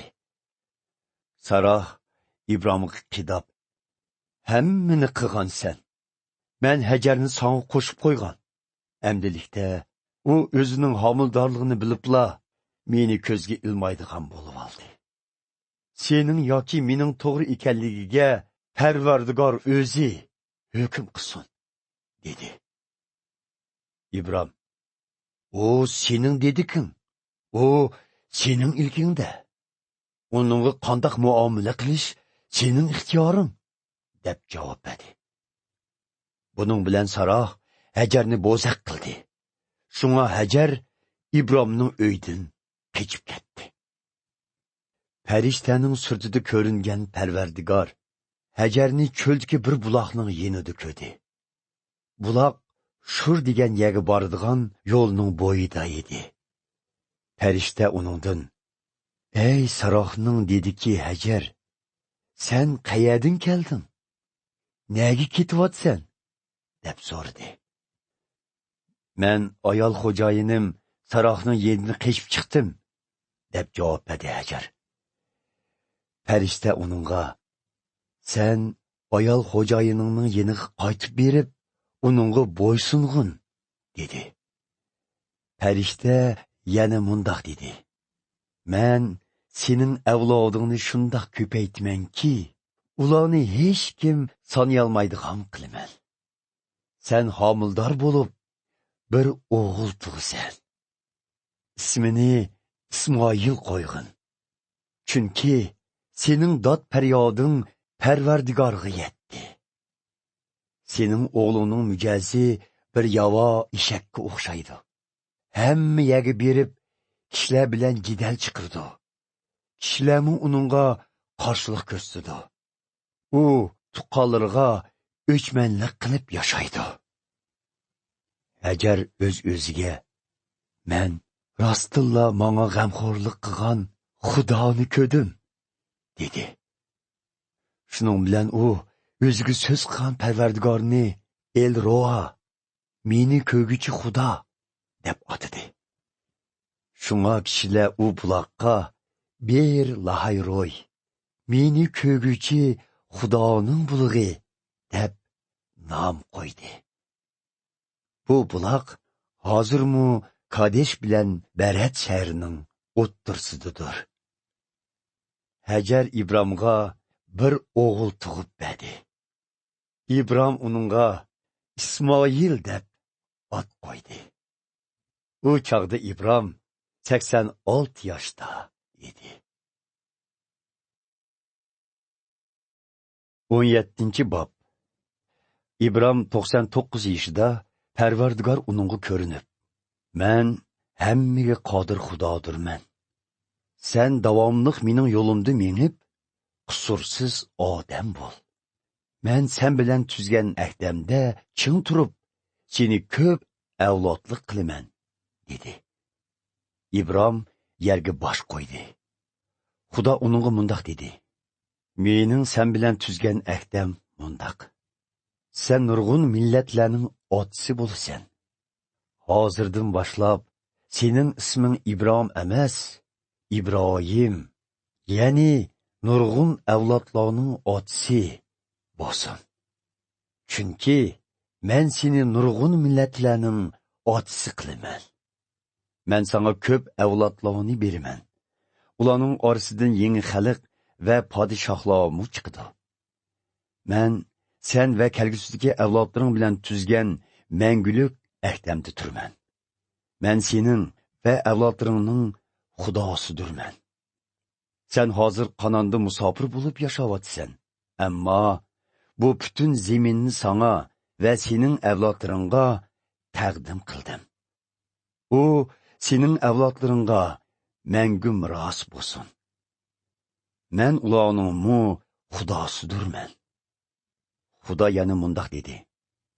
Endi sen va sening avlodlaringmi mening ahdamda ching turishinglar kerak.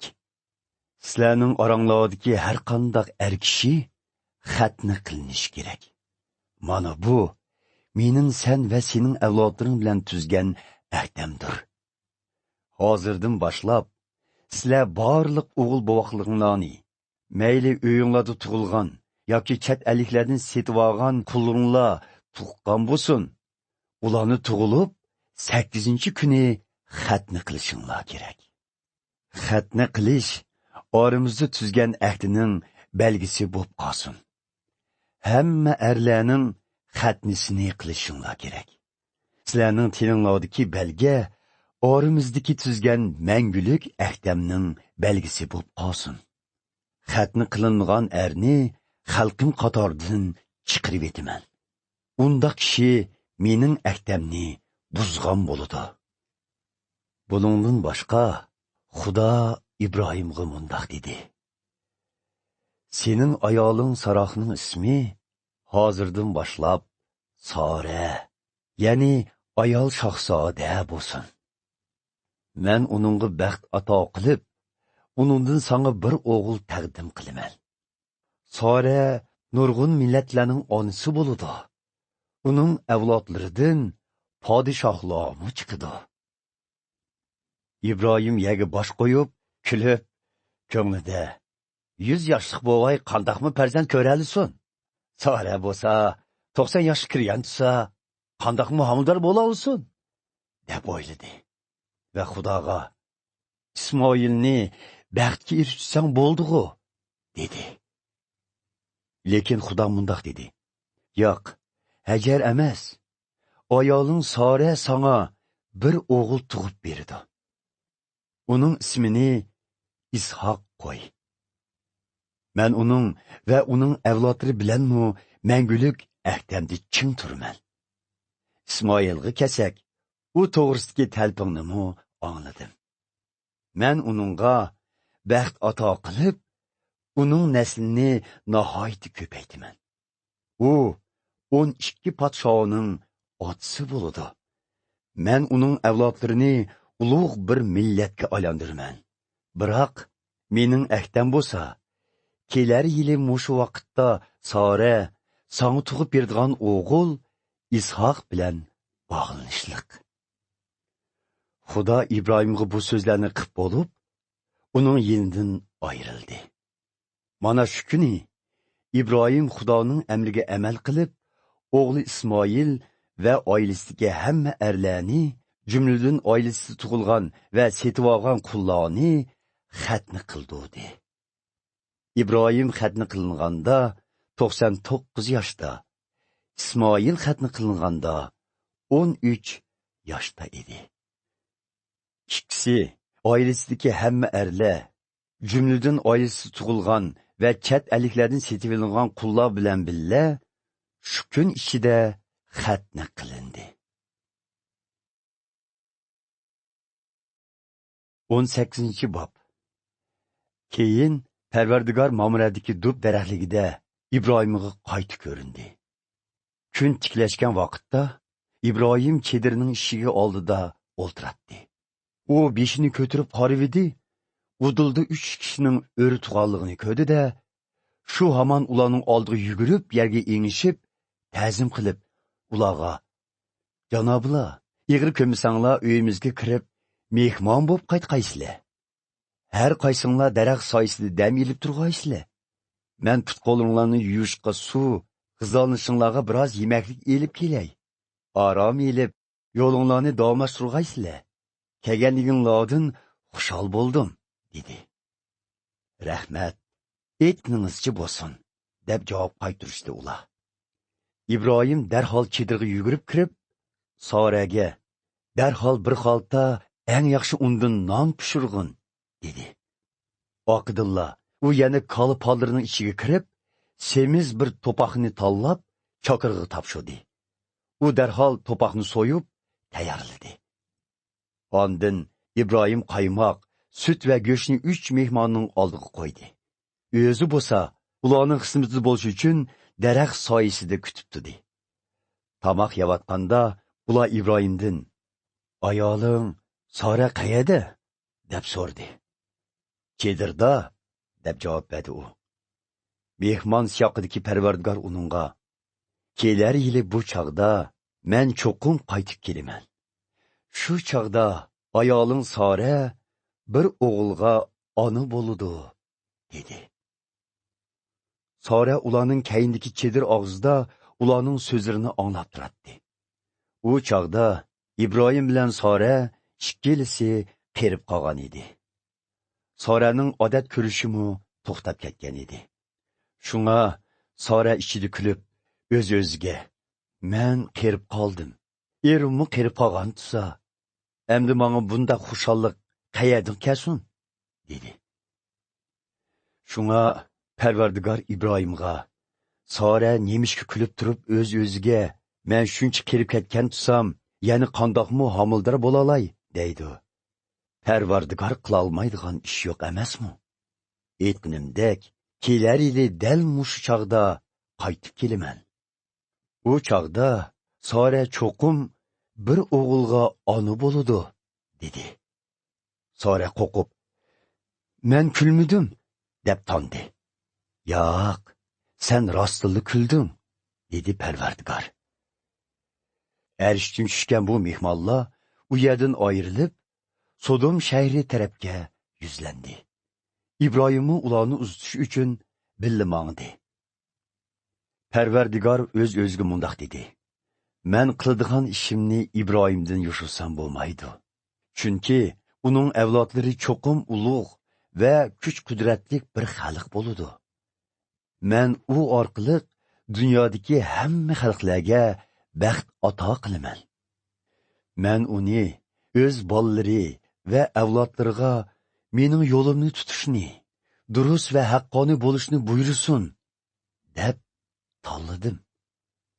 Shundoq qilsa, menmi uningga bergan va'dam bo'yicha hamma ishni qilib beraman. Shuning bilan Parvardigor, men Sodom bilan Gomorra shahridagilarning haddidan oshgan gunohlari ustidan qilingan ig'ir arzlarni angladim. Men cho'qim tushib, anglaganlarimning amaliyat yoki emasligini o'z ko'zim bilan ko'rmoqchiman, dedi. Ondan keyin ikki kishi Sodomga ketib qoldi. Biroq Parvardigor bo'lsa İbrahimning qishida qoldi. İbrahim uningga yiqilishib: "Sen rostsin durust kishilarni gunohkorlar bilan qo'shib halok qilamsa? Agar shaharda 50 durust kishi bo'lsa, sen butun shaharni xarob qilamsan? Bu 50 odamni qutqizilishi uchun shaharni saqlab qolmamsan? Sen cho'qim durust kishilarni gunohkorlar bilan qo'shib yo'qotmaysan. Hargiz undaq qilmaysan. Undaq qilsang, durust kishilar gunohkorlar bilan birga tang jazoga uchraydi. Bu mumkin emas. Sen butun olamni so'roqchisisan. Jazman odil hukm chiqirsan", dedi. Parvardigor uningga: "Agar Sodom shahrida 50 durust kishi topa olsam, ularni deb butun shaharni saqlab qolaman", deb javob berdi.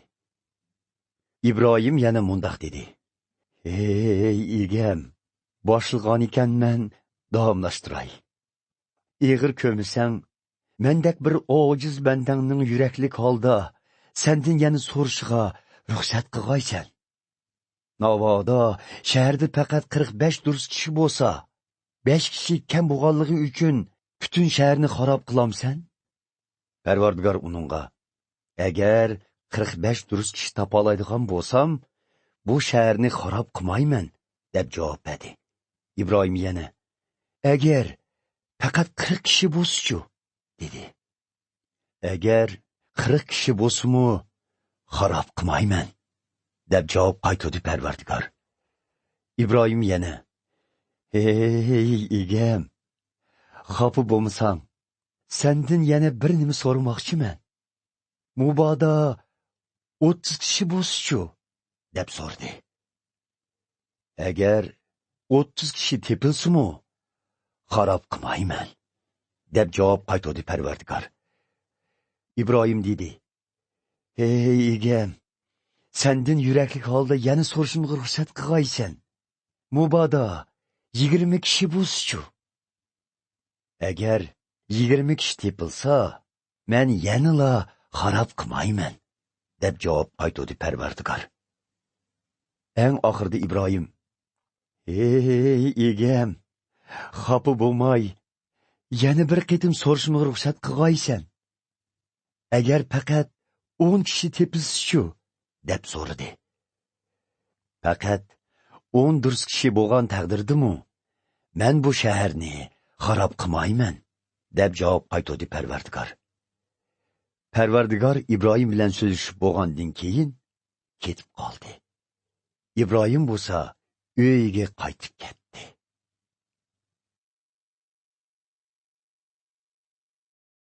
19-bob. Shu kuni oqshimi yilqi 2 farishta Sodomga keldi.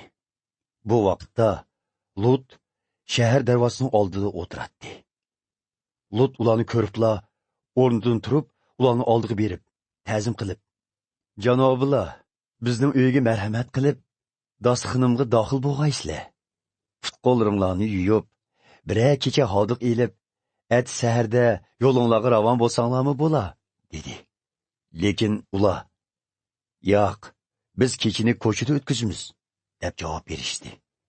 Lekin Lut bek chini tutib olg'achqa, ular oxir Lutning uyiga bordi. Lut xizmatkorlarga piti non pishirib, tomoqlarni mehmonlarning oldiga qo'yishni buyurdi. Tomoq tayyor bo'lgandan keyin ular g'izalandi. Mehmonlar texi yotmagan edi. Sodomdagi butun qeri yosh erlar kelib, Lutning uyini qorshib oldi. Ular Lutni chaqirib uningga: "Bugun kechda sizlarning uyga tushgan kishilar qani? Ularni ilib chiq. Biz ular bilan jinsiy munosabat qilmoqchimiz", dedi. Lut sirtga chiqib, ishini taqib etib, ularga: "Birodarlar, bundaq razil ishni qilmanglar. Qaranglar, mening texi agi tegmagan ikki qizim bor. Ularni sizlarga chiqirib beray. Ularni nima qilsanglar qilinglar, lekin bu ikki kishiga hargiz tegmanglar. Ular bizning uyga kelgan ekan, mening mehmonim bo'ladi. Shunga men ularni qo'g'dishim kerak", dedi. Lekin ular: "Yo'qol, sen texi yoq yurtdan kelib, bizga uni qil, buni qil degidek qanchalik odamsan? Ko'zdan yo'qol. Bo'lmasa, ko'gligingni ulardanmi ig'ir ko'rsan", deyishib, Lutni ishtirib etib, bostirib kelib, ishikni buzib kirmoqchi bo'ldi. Lekin yilqi ikki farishta qo'lini so'zib, Lutni uyining ichiga akirib elib, ishini taqib oldi. Ondan tashqaridagi erlarning ko'zlarini ko'r qilib, ishini topamaydigan qilib qo'ydi. Ondan yilqi ikki farishta Lutqa: "Sening bu shaharda boshqa tuqqanlaring bormi? O'g'il qizlaring, kuyovlaring yoki boshqa tuqqanlaring bor bo'lsa, ular bu yerdan darhol chiqib ketsin. Chunki biz bu shaharni xarobilikka aylantirib yetimiz. Bu yer ustidan qilingan ig'ir arzlar Parvardigorga yetdi. Shunga u bizni bu shaharni xarobilikka aylantirishga avatdi", dedi. Shuning bilan Lut tashqariga chiqib, qizlarining loyiqlarining oldiga berib, ularga: "Sizlar bu yerdan darhol ketinglar. Chunki Parvardigor bu shaharni xarobilikka aylantirmoqchi", dedi. Lekin ular uni chaqchaq qilyapti deb o'ylashdi. Tong otganda farishtalar Lutni oldirtib: "Darhol ayoling bilan ikki qizingni elib, bu yerdan chiqib ket. Bo'lmasa, sizlarmi bu shahar bilan tang halok bo'lasizlar", dedi. Lut yanıla arsaldı bo'p turadi.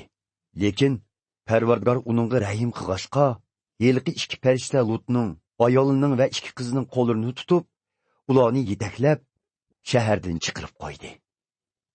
Shahardan chiqish bilanla farishtalardan biri: "Sizlar jininglarni ep qechinglar, kayninglarga qarmanglar. Taqqa yetguncha tuzanlikda to'xtamanglar. Bo'lmasa, o'lib ketisizlar", dedi. Lekin Lut: "Janoblari, undaq bo'lmag'ay. Sizlar menga ish og'ritib shafoat qilib, jinimni qutqizgan ekansizlar. Bizni uncha yiroq yerga avatmanglar. U tog' bak yiroq ekan. Balkim men u yerga yetib bormay turibla, baloyi ofatga uchrab tirik qolmasmanmikin? U kichik shaharni ko'rdinglarmi? Bu yerdan ancha yiroq emas. U yerga ketishimga ijozat beringlar. U kichik bir yer ekan. Men shu yerda omon qolay", dedi. Farishta mundaq javob berdi: "Ma'qul. Sana ruxsat qildim. U kichik shaharni xarobilikka aylantirmay qo'yay. Chopsanroq qoch. Chunki sen u yerga yetib bormaguncha Sodomni vayron qilolmayman." Bu shahar kichik bo'lg'ashqa, Lut uni Zoar, kichik deb atadi. Lut Zoarga yetib borguncha kun chiqqan edi. Tuyuqsiz Parvardigor Sodom bilan Gomorra shaharlariga osmondan o't bilan gungurtni yog'dirdi. U bu ikki shaharni, butun tuzlanglikni va butun aholini yerdagi giyohlar bilan qo'shib xarobilikka aylantiribdi. U chog'da Lutning ayoli kayniga burilib qarib edi, shu iskatida qetib, tosh tuzga aylanib qoldi. Ertasi tong saharda Ibrohim Parvardigor bilan so'zlashgan yerga bordi. U Sodom, Gomorra va butun tuzlanlikka nazar silib, yer yuzidan xumdondagi isqa o'xshash is-tutakning chiqayotganligini ko'rdi. Biroq Xudo Lut yashagan tuzlanlikdagi shaharlarni xarobilikka aylantirganda, Ibrohimning talabini esiga elib, Lutni qutqizdi. Lut Zoar shaharida turishdan qo'rqdi. Shunga u ikki qizni elib, toqqa chiqib, o'ngirda yashaydigan bo'ldi. Bir kuni cho'ng qizi singlisiga: otimiz yashinib qoldi. Bu yerda dunyodagi qoida yo'sin bo'yicha bizni nikohga ilib, farzand topadigan ermi qolmadi. Otimizni mast qilib qo'yib, uning bilan bir o'rinda yetib, uningdan farzand yuzi ko'rayli. Shunda qilsak, avlod qoldira olamiz dedi. U kuni kechasi ular otisini mast qilib qo'yib, cho'ng qizi uning bilan bir o'rinda yotdi. Lut qattiq mast bo'lib, yuz bergan voqeadan butunlay xabarsiz edi. Atisi cho'ng qizi singlisiga, "Tunugun men otam bilan bir o'rinda yotdim. Bugun oqshom uni yana mast qilib qo'yib, sen uning bilan bir o'rinda yotqin. Shunda qilib, har ikkimiz otimizdan farzand yuzi ko'rib, oilamizni davomlashtirayli" dedi. Shuning bilan u kuni kechda ular Lutni yana mast qilib qo'yib, kichik qizi uning bilan bir o'rinda yotdi. U yana qattiq mast bo'lg'achqa, yuz bergan ishdan butunlay xabarsiz edi. Shunda qilib, Lutning bu ikki qizi o'z otasidan homildor bo'lib qoldi. Cho'ng qizi bir o'g'il tug'ib, uning ismini Moab deb qo'ydi. U hozirgi Moabliklarning otasi bo'ldi. Kichik qizimi bir o'g'il tug'ib, uning ismini Binami deb qo'ydi. U hozirgi Amonliklarning otasi bo'ldi.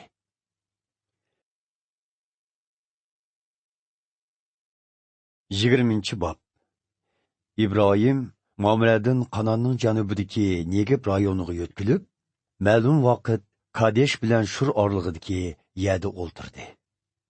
Keyin Girarda turgan vaqtida kishilarga ayolli Sorani o'zining singlisi deb aytgan edi. Shunga Girar podshoyi Abimelek Saroni ordisiga akeltirdi. Bir kuni kechasi Xudo Abimelekning tushida ko'rinib, "Pat orda jiningni olaman. Chunki sen akagan bu ayol boshqa kishining ayoli" dedi. Soraga yaqinlashmagan Abimelek Xudoga, "Men gunohsiz tutsam, sen meni va mening xalqimni halok qilamsan. İbrahim o'zi bu ayol mening singlim degan-ku. Bu ayolmi İbrahimni mening akam degan emasmi? Men bu ishni pok vijdonim va insofim bilan qildim" dedi. Ondan Xudo uningga mundaq javob berdi: "Shundoq. Sening bu ishni pok vijdoning bilan qilganligingni bilaman. Shuning uchun mening oldimda gunoh qilib qo'ymasin deb seni Soraga chiqilib qo'yishingdan to'sidim. Endi bu ayolni İbrahimga qaytirib ber. İbrahim bo'lsa payg'ambar. U sana duo qiladi. Sen hayot qolasan. Lekin seni ogohlantirib qo'yayki, agar bu ayolni eriga qaytirib bermasang, butun xalqing bilan qo'shilib halok bo'lasan." Saharda Abimelek hamma amaldorlarini yig'ib, yuz bergan voqeani ularga aytdi. Ular intayin qo'qishib ketdi. Abimelek İbrahimni chaqirtib uningdan, "Bu nima qilganing? Sen meni va mamlakatimni mundoq gunoh qilgudak, sana nima yomonlik qildim? Sen menga qilmaydigan ishni qilding.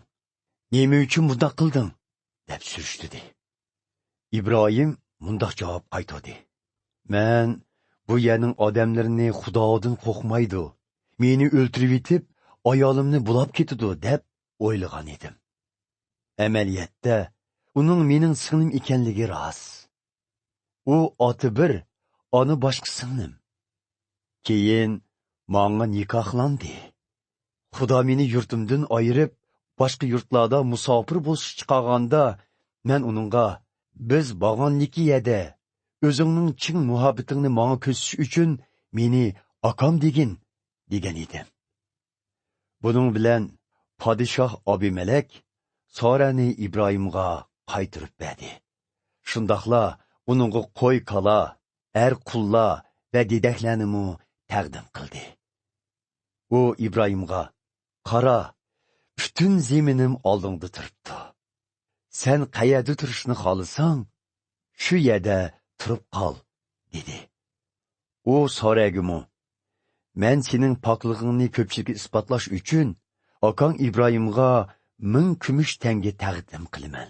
Buning bilan sening yomon ish qilmaganliging hamma kishiga ayon bo'ladi, dedi.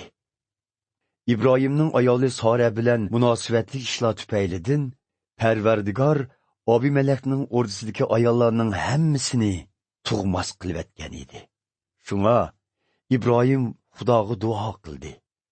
Xudo podshoh Abimelekni, uning ayoli va kinzaklarini asliga keltirib, ularni yana farzand ko'ralaydigan qildi. 21-bob. Parvardigor o'zi va'da qilgandek Soraga baxt ato qildi. Sora homildor bo'lib, İbrahimning yoshlanib qolgan vaqtida bir o'g'il tug'ib berdi. Bola darvaqa Xudo belgilagan vaqtda tug'ildi. İbrahim uningga İshoq deb ot qo'ydi. Xudo buyurgandek İshoq tug'ilib, 8-kuni İbrahim uning xatnisini qildi. İshoq tug'ilgan chaqda İbrahim 100 yoshda edi. Sora o'ziga, Xudo meni xursand qildi. Bu ishni anglaganlarmi men bilan billa xush kuladi.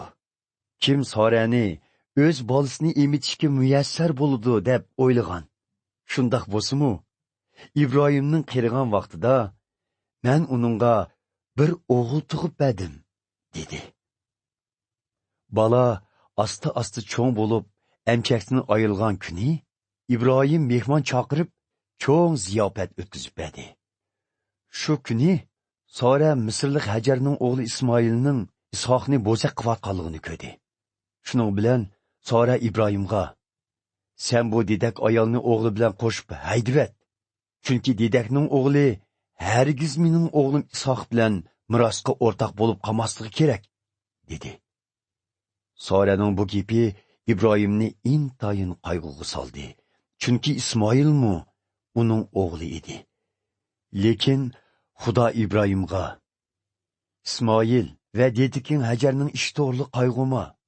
Soraning degandek qil. Chunki men sana va'da qilgan avlodlaring Ishoqdan kelib chiqadi. Hajarning o'g'liga kelsak, men uningga nurg'un farzand beraman. Ular bir millatga olindi. Chunki umu sening o'g'ling", dedi. Atsarda İbrahim Hajarning mursiga non bilan bir tulum suvni esib, ona bola ikkisini yo'lga selib qo'ydi. Hajar bolasi bilan u yerdan chiqib, Bahar Shabo cho'liga kelib, u yerda otishib qoldi. Suv tugab qolganda, Hajar bolasini chatqalning soyisiga qo'yib, o'z-o'ziga, "O'g'lim o'lay deb qoldi. Men qarab turib bolamning o'lib ketishiga chidamayman", deb bir o'qiya yetimyaga berib o'tirib, dad faryod qilishga boshladi. Bolaning yig'i ovozi Xudoga yetdi. Xudoning farishtasi osmondan Hajarga, "Hey Hajar, sen nemiga qayg'ursa? Qo'rqma, bolaning yig'isi Xudoga yetdi. O'rningdan turib, bolani qo'lingga ilib tasalli ber. Men uning avlodini ulug' bir xalq qilaman", dedi. Orqadanla Xudo Hajarning ko'zlarini nurlantirdi. Hajar bir quduqni ko'rdi. U quduqning yeniga berib, tulumga suv to'ldirib, bolaning usuzligini qondirdi. Bola cho'ng bo'g'icha Xudo uningga yor bo'ldi. U cho'lda yashab, usta margan bo'lib yetishdi. U Paron cho'lida turadi. Shu vaqtlarda onasi uningga Misrdan bir qizni xotinlikka epadi. U chaqda Abimelek o'z lashkarbeshi Fikol bilan billa İbrahimning yeniga kelib, uningga, "Sening qilgan hamma ishlaringda Xudo senga yor. Shunga sen bu yerda Xudoning oldida menga qasam qilib va'da ber. Meni, farzandlarimni va avlodlarimni hargiz oldima. Men azaldan senga sodiq bo'lgandek, senmi menga, ya'ni o'zing musofir bo'lib turgan bu mamlakatga sodiq bo'l", dedi. İbrahim ularga, "Qasam qilib va'da beraman", deb javob berdi. Ondan İbrahim Abimelekning chaqarida tatib olgan bir quduq to'g'risida Abimelekka norozilik bildirdi. Abimelek, bu ishni kimning qilganidan xabarim yo'q ekan. Sen bu ishni bana aytmabsa, buni birinchi qitim anglashim, dedi. Shuningdan keyin İbrahim Abimelekka qo'y, kala taqdim qildi. Ikkilan kelishim tuzdi. Ondan İbrahim 7 tuyoq tish qo'zini bir tarafga ayirib qo'ydi. Abimelek uningdan, "Neymişki bunda qilasan?" deb so'rdi. İbrahim uningga, "Bu quduqni mening qo'lganligimni e'tirof qilganligingizni bildirish uchun bu 7 tish qo'zini qabul qilg'aysiz" deb javob qaytardi. Shuning bilan u yerning ismi Beersheba bo'lib qoldi. Chunki ular u yerda qasam qilgan edi. Ular Beershebada kelishim tuzgandan keyin Abimelek bilan Fikol o'ylarga qaytib ketdi. İbrahim Beershebada bir tip so'gat tikib, u yerda Parvardigorga, ya'ni mangu hayot Xudoga ibodat qildi. İbrahim Filistinliklarning zaminida xeyli uzun turdi. 22. bob. Bu vaqalardan keyin Xudo İbrahimning e'tiqodini sinab, uni "İbrahim" deb chaqirdi. İbrahim "Labbay" dedi. Xudo uningga, "Sen o'g'lingni, ya'ni amroq yolg'iz o'g'ling Isoqni elib, Moraya rayoniga berib, men ko'rsatgan tog'ning ustida uni ko'ydirma qurbonlik sifatida menga otig'in" dedi. Ertasi saharda İbrahim eshakni egarlab, Isoq bilan 2 chaqirni elib, ko'ydirma qurbonlikka shiltadigan o'tinlarni tayyorlab, Xudo ko'rsatgan joyga qarab mangdi. 3-chi kuni İbrahim u yani yiroqdan ko'di va chaqarlarga, "Sizlar eshak bilan bu yerda turib turinglar. Balam ikkimiz u yerga berib ibodat qilib kelayli" dedi. İbrahim İshaqqa o'tinlarni ko'tartib, o'zi qo'liga pichoq bilan o't elib, Ishoq bilan yurib ketdi. Ishoq, "Ota" deb chaqirdi. İbrahim, "Ha o'g'lim" dedi.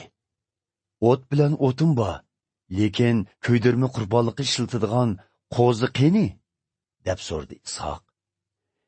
İbrahim uningga, "Hey o'g'lim, qurbonlik qildigan qo'zini Xudo o'zi yetkazib berdi" deb javob berdi. Ikkilan to'xtamay mengivadi. Ular Xudo İbrahim ko'rsatgan joyga kelganda, İbrahim qurbonlik supisini yasab, o'tinlarni ustiga qo'yib, o'z o'g'lini bog'lab, o'tin dövlangan supiga yotqizdi. Ondan o'g'lini bo'g'izlash uchun pichoqni ko'tardi. Biroq Parvardigorning farishtasi arishdan, "İbrahim, İbrahim" deb vaqirdi. "Labbay" dedi u. Farishta uningga, "Qo'lingni tot, balig'i chiqilma. Sening menga bo'lgan ixlosmanligingni endi ko'rdim. Chunki sen o'z o'g'lingni, ya'ni bir tal o'g'lingni mendan oyimiding" dedi. İbrahim atrofiga qaraydi, mo'nguzi chatqolga erishib qolgan bir qo'shqor uning ko'ziga chiliqdi. U berib qo'shqorni yeshib, uni o'z o'g'lining o'rnida qurbonlik qilib ko'ydiribdi. Shunga İbrahim u ya'ni Yahve yira, Parvardigor ta'minlaydi deb atidi. Hozirga qadar kishilar Parvardigor o'z tig'ida ta'minlaydi deyishidi. Parvardigorning farishtasi 2-chi qitim osmondan İbrahimga, "Parvardigor deydiki, sen cho'yimlik bir tal o'g'lini oyimgan ekansan, men o'z nomim bilan qasam qilamanki, sana baxt ato qilish bilan nurg'un avlodlarni beraman.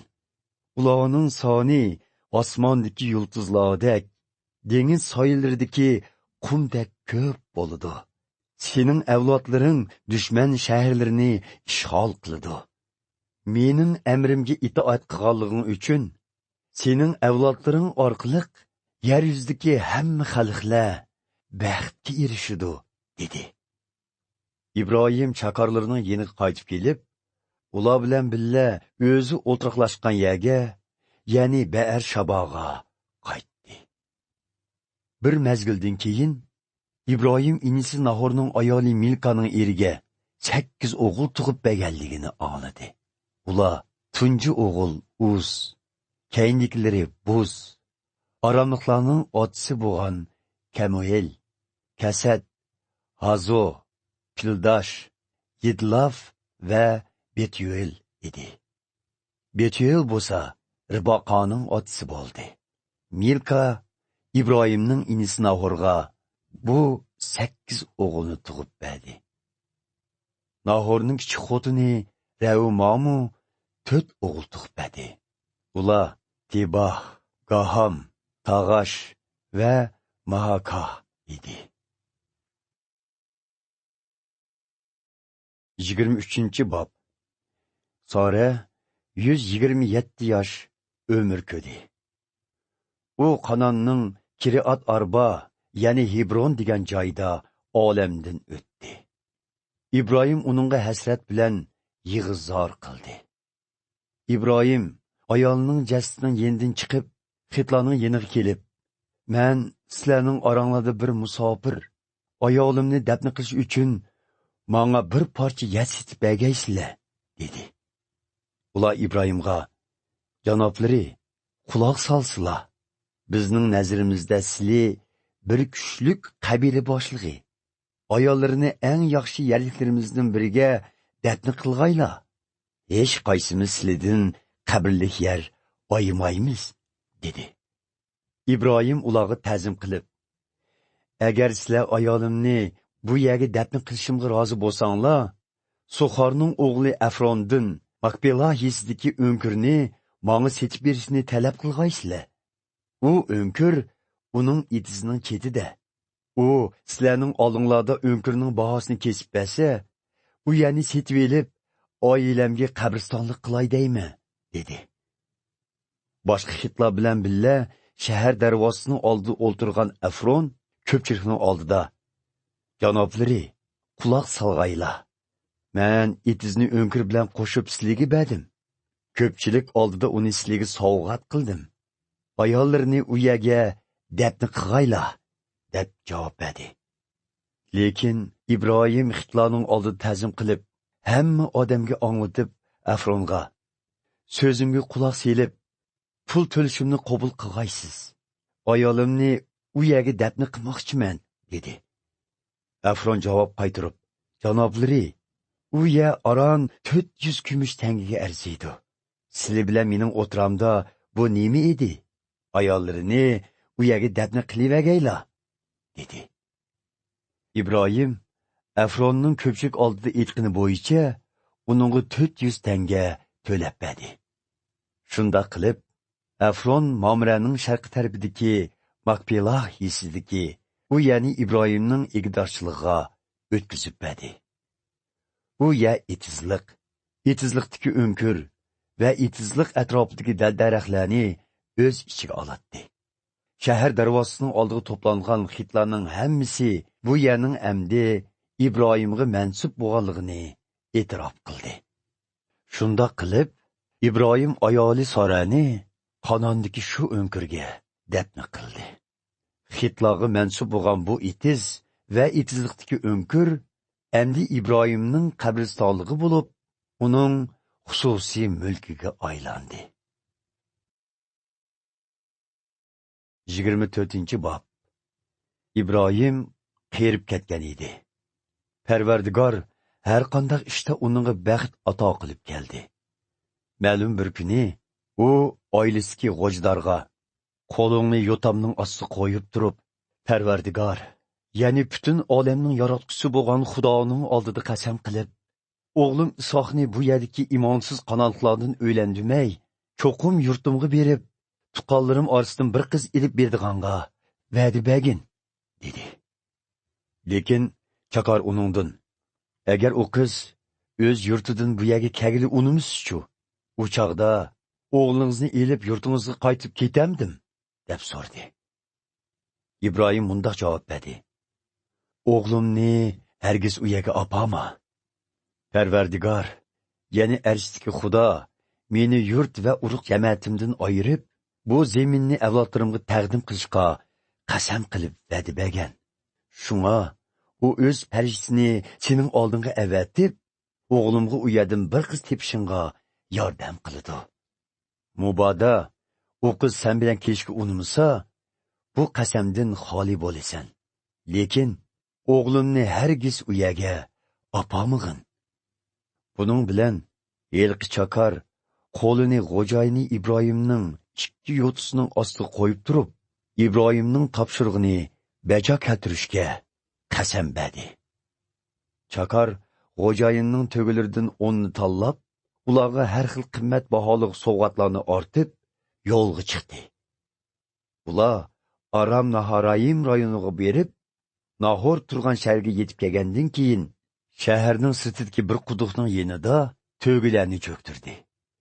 Bu kun petib qolgan chog' bo'lib, qizlar quduqqa suv olg'ili chiqadigan vaqt edi. Chakar mundaq deb duo qildi. Ey Parvardigor, sen xo'jayinim Ibrohim e'tiqod qilib kelgan Xudosan. Xo'jayinimga mehr shafqat ko'rsatib, ishimni o'ng qilg'aysan. Men hozir quduq yenida turman. Shahar qizlari bu yerga suvga keladi. Men ularning biriga ko'mzingizdagi suvdan ichib olsam qandoq deyman. Agar u ichim to'gilaringizga suv aklib beray desa, bu qiz xizmatkoring Isoqqa tanlab berganing bo'lsin. Buningdan sening xo'jayinimga mehribonlik qilganligingni bilalayman. Uning duosi oyoqlashmayla Riboqa ko'mzigini mursiga ko'tirib, quduqning yeniga keldi. U Betuyelning qizi edi. Betuyel bo'lsa Ibrohimning inisi Nahor bilan uning ayoli Milqaning o'g'lidir. Riboqa texi yuzi ichilmagan, intayin chiroyli, pok qiz edi. U quduqning yeniga berib, ko'mziga suv tatib chiqdi. Ibrohimning chokiri qizning oldiga yugurib berib uningdan, "Menga suyingizdan ozroq bersingiz-chu?" deb so'rdi. Qiz uningga, "Mana, iching" debla, darhol mursidagi ko'mzakni qo'liga ilib, Elqi Chakarga berdi. Chakar suvni ichib bo'lishiga Riboqa uningga, "To'gilaringizga suv aklib beray, ularni ichib qonsin" dedi. Riboqa darhol ko'mzakdagi suvni o'qir quygandan keyin, yana yugurib berib quduqdan suv tatib kelib, hamma to'gilarni qong'udak sug'urib berdi. Chakar Parvardigor yo'lini ochiq qilganligini bilish uchun jimjit ko'z tutdi. To'gilar suvni ichib bo'lgandan keyin, u 5,5 gramlik oltin halqini qizning burniga va yana 23 gramlik bir jup oltin bilayuzukni bilikiga selib qo'ydi. Ondan, "Siz kimning qizi bo'lasiz? Sizlarning uyinglarda biz qo'ng'idak yer bormi?" deb so'radi. Qiz uningga, "Nahor bilan Milkaning o'g'li Betuyelning qizi bo'laman. Bizning uyda sizlar qo'ng'idak yer bor, hamda mollaringlarga yem xashaqmi kanri?" deb javob berdi. Buning bilan Elqi Chakar sajda qilib, Parvardigorga ibodat qilib, mundoq dedi: "Parvardigor, xo'jayinim Ibrohim e'tiqod qilib kelgan Xudoga matila o'qilsin. U xo'jayinimga mehribonlik ko'rsatib va qilgan va'dasiga sodiq bo'lib, meni udul xo'jayimning o'z tuqqanining yeniga boshildi." Elqi qiz onasining yeniga yugurib berib, yuz bergan butun ishni oilasidagilarga so'zlab berdi. Riboqaning Labon ismli bir akasi bor edi. U yugurib chiqib, quduqning yendiki Ibrohimning chokirining yeniga bordi.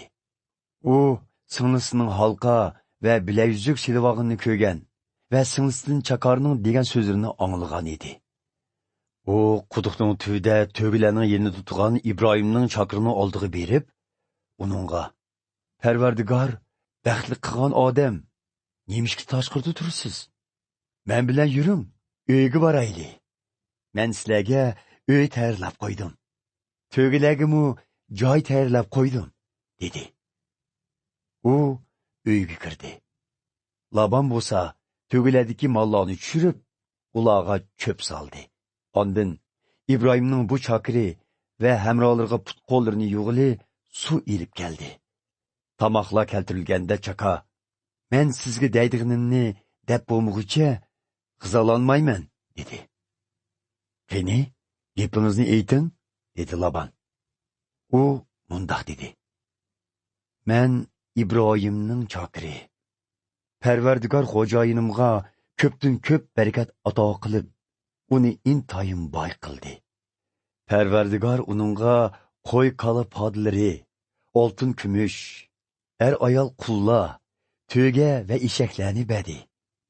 Xo'jayinimning ayoli Sora yashangan vaqtida uningga bir o'g'il tug'ib bergan edi. Xo'jayinim butun boylig'ini shu o'g'ilga otdi. Xo'jayinim o'z topshiriqlariga amal qilishim uchun meni qasam qildi. U, sen o'g'limni bu yerdagi qononliqlar orasidan o'ylandimay, mening yurtimga berib, uni o'z tuqqanlarim orasidan o'ylab qo'y, degan edi. Men xo'jayinimdan, agar qiz bu yerga kelgili unimsa, qandoq qilaman, deb so'rsam u, men xizmatida bo'lib kelgan Parvardigor farishtasini sening oldinga avatidi. U sening ishingni o'ng qiladi. Sen o'g'limga o'z yurtimdagi tuqqanlarim orasidan xotin ilib ber. Sen tuqqanlarimning uyiga bosanglar, ular qizni bermagan taqdirdimi, qasamdan yanala xoli bo'lgan bo'lasan, degan edi. Bugun men quduq yeniga kelganimda Xudoga duo qilib, ey Parvardigor, xo'jayinim İbrahim e'tiqod qilib kelgan Xudo, ishimni o'ng qilg'aysan. Men hozir quduq yenida turman. Biror qiz bu yerga suv kelsa, men uningdan ko'mzingizdagi suvni ozoq ichib olsam bo'lamdi, deb so'rayman. Agar u qiz qo'shilsa va to'gilarimga suv akilib bersa, u sen xo'jayinimning o'g'liga tanlab qo'ygan qiz bo'lsin, dedim. Duoyim oyoqlashmayla, Ribaqa ko'mzigini mursida ko'tirib, quduqning yeniga suv olg'ili keldi. Men uningga suyingizdan ozoq ichib olsam bo'lamdi, degan edim. U darhol mursidagi ko'mzani qo'liga elib, mana, iching, to'gilaringizga suv akilib beray, dedi. Suni ichdim. U to'gilarga suv akilib berdi. Ondan men uningdan, siz kimning qizi bo'lasiz, deb so'radim. U, Nahor bilan Milkaning o'g'li Betuelning qizi bo'laman, dedi. Shunga men uning burniga halqa, qo'llariga bilayzuk silib qo'ydim. Shu vaqtda sajda qilib, xo'jayinim İbrahim e'tiqod qilib kelgan Xudoga matiya o'qib, ibodat qildim. Chunki u meni uddul xo'jayinimning o'z tuqqanining uyiga elib kelib, uning qizini xo'jayinimga kelinlikka tepishimga imkoniyat yaratib bergan edi. Endi sizlar o'zinglarning xo'jayinimga sodiqlik va mehr shafqat ko'rsatmoqchi bo'lganliginglarni yoki undoq qilishni xohlamaydiganliginglarni menga aytinglar. Buningdan men qanday qilishimni bilalayman. Laban bilan Betuel chaqarga. Bu ish Parvardigorning o'rinlashtirishiga. Biz nima deyaymiz? Mana Ribaqa, uni ilib ketsingiz bo'ladi. U Parvardigorning o'rinlashtirgandek xo'jayiningizning kelini bo'lsin, deb javob berdi. İbrahimning chaqiri bu so'zni anglab, sajda qilib, Parvardigorga ibodat qildi. Orqadan u kiyim-kechak, oltin va kumushdan yasalgan zibu zinnat buyumlarini chiqarib, Ribaqaga sundi. Uning aksi bilan onasiga qimmat baholiq sovg'atlarni sovg'a qildi.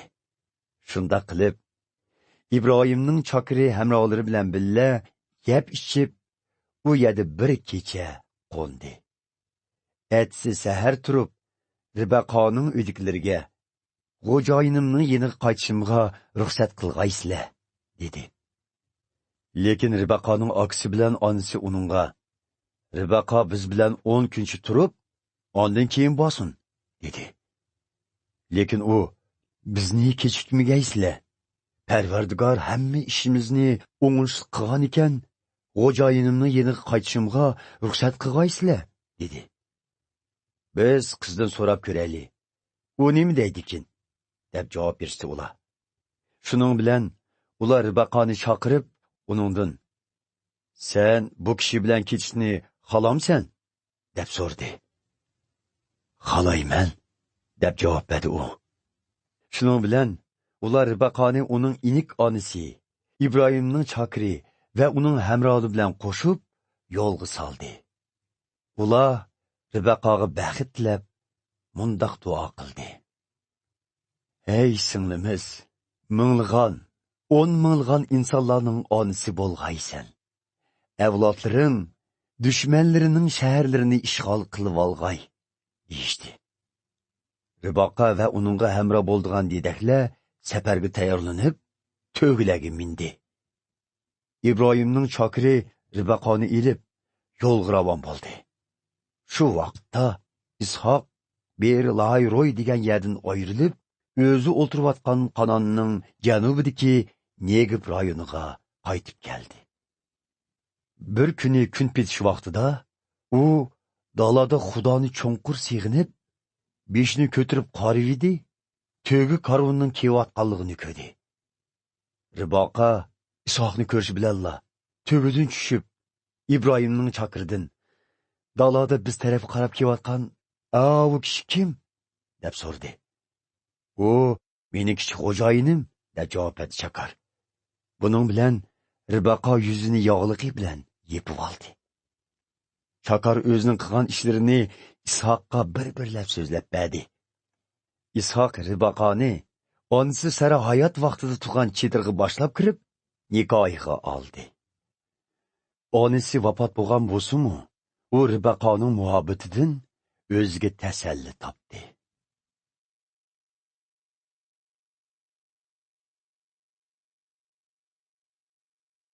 Yigirma beshinchi bob. İbrahim Keturah ismli yana bir ayolni kichik xotinlikqa oldi. U İbrahimga Zimron, Yo'qshan, Medan, Midiyan, Ishbak va Shuaqdan iborat 6 o'g'il tug'ib berdi. Yo'qshan Shibo bilan Dadonning otasi bo'ldi. Dadonning avlodlari Ashurim, Latushim va Laummim xalqlari bo'ldi. Midiyanning o'g'illari Afa, Afar, Hanuh, Abidah va Eldalar edi. Yuqoridagilarning hammasi Keturahdan dunyoga kelgan avlodlar edi. İbrahim bütün mol-mulklarini İshaqqa otib etgan edi. Lekin u o'zi hayot vaqtida ikki kichik xotindan bo'lgan o'g'illarga sovg'atlarni berib, ondan bu o'g'illarni İshaqdan yiroq tutsin deb sharqi zaminga avatdi. İbrahim uzun ömür ko'rib, 175 yoshida ajdodlarining qishig'i ketdi. Uning o'g'illari Ishaq bilan Ismoil uni Maqpela yesidagi o'nkirga dafn qildi. Bu o'nkir Mamre degan yerga yaqin bo'lib, burun Xit qabilasidan bo'lgan Soxarning o'g'li Afronning etizligi edi. İbrahim Xitlardan setib olgan etizlik dal shu edi. İbrahimning ayoli Soramu mushu yerga dafn qilingan edi. İbrahim vafot bo'lgandan keyin Xudo uning o'g'li Ishaqqa baxt ato qildi. Ishaq shu vaqtda Ber-Lahai-Roy deb atalgan quduqning yendiki joyda turib atadi. Soraning dediki Misrlik Hajar İbrahimga tug'ib bergan Ismoilning avlodlari tuvandikicha. Oldi bilan tunji o'g'li Nebayot, ondan keyin qolgan o'g'illari Kadar, Adbahal, Mipsam, Mishma, Duma, Massa, Xadat, Tama, Yatur, Nafish va Qadama tug'ildi. Ular 12 qabilning boshlig'i bo'lib, ular yashgan yeza va qishloqlar ularning ismlari bilan ataldi. İsmoil 137 yoshida ajdodlarining qishig'i ketdi. Uning avlodlari o'rtoqlashgan joy Havilah rayonidan Shur degan yerga qadar edi. Shur Misrning sharqiy tarafida bo'lib, Asurga boradigan yo'lda edi. Ular İbrahimning boshqa avlodlari bilan chiqisha olmadi. İbrahimning o'g'li Ishoqning ish izlari tuvandikicha. Ishoq 40 yoshida Ribaqaga uylandi. Ribaqa bo'lsa, Paddan Aramning Aran degan yeridan bo'lgan Betuelning qizi ve Labanning singlisi edi. Ribaqa farzand ko'miganligi sababidan Isoq uning uchun Parvardigorga duo qildi. Parvardigor uning duosini qabul qilib, Ribaqa homildor bo'ldi. Baliq qo'shkezak bo'lib, ular tug'ilishdan ilgari onasining qo'sig'ida qattiq so'qishdi. Ribaqa, "Menga nima bo'lg'ini?" deb Parvardigordan so'radi.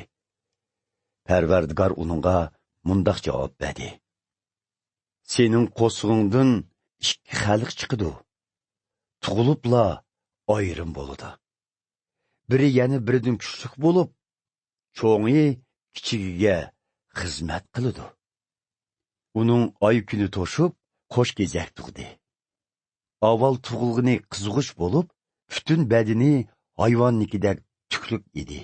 Shunga uning ismini Asov, tukluk deb qo'ydi. Keyin tug'ilg'inining qo'li Asovning topinini ching tutib olganligi uchun ismini Yoqub, topiniga eslib olg'uvchi deb qo'ydi. Ular tug'ilganda Ishoq 60 yoshga kirgan edi. Ikki bola cho'ng bo'ldi. Asov usti ovchi bo'lib, dalada yurishni yaxshi ko'radi.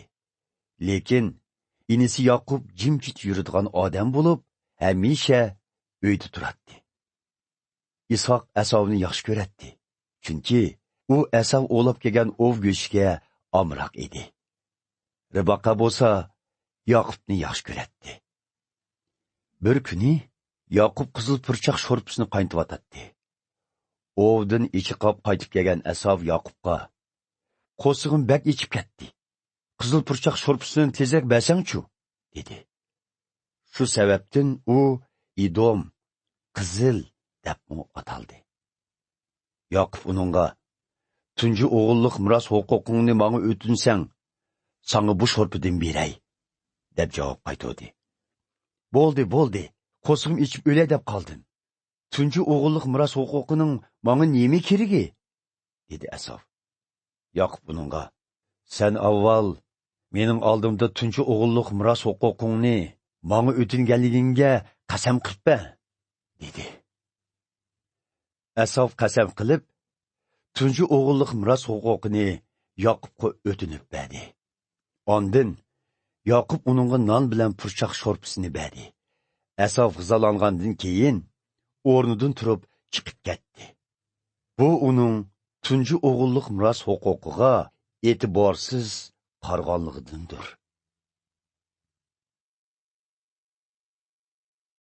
26 bob.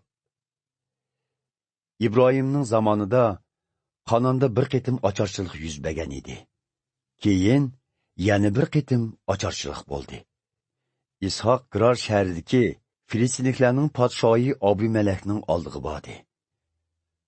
Parvardigor Ishoqqa ko'rinib, uningga mundoq dedi: "Sen Misrga bormay, men tur degan joyda turib qol. Sen bu yerda tursang, men sana yor bo'laman, hamda seni baxtli qilaman. Men bu zaminni sana va sening avlodlaringga taqdim qilaman. Otang İbrahim bilan tuzgan ahdamda chin turaman.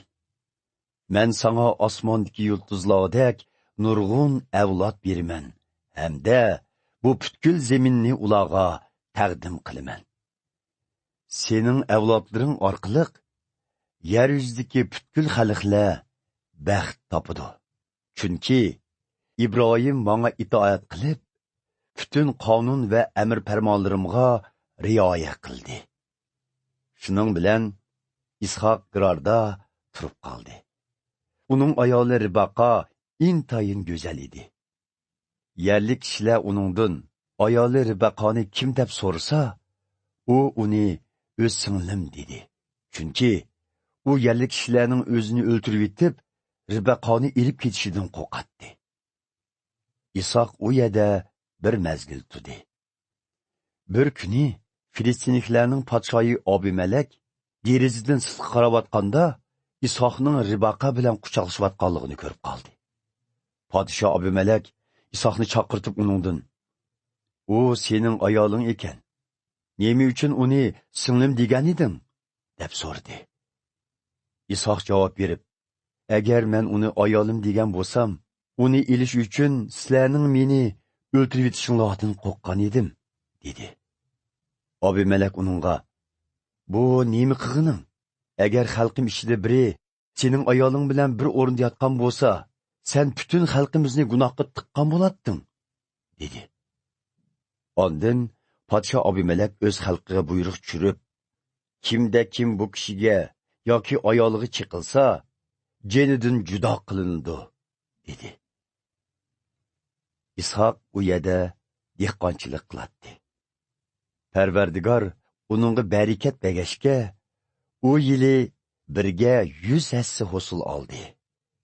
U bag'on siri ro'naq tepib, katta boy bo'ldi. Filistinliklar uning nurg'un qo'y kola podlari va qullari borlig'ini ko'rib, uningga hasad qilishga boshladi.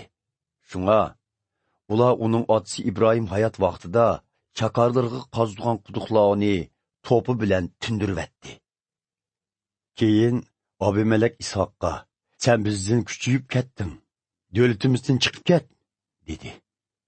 Buning bilan Ishoq u yerdan ayrilib, Gerar jilg'isiga berib, u yerga o'rinlashib, bir mezgil turdi.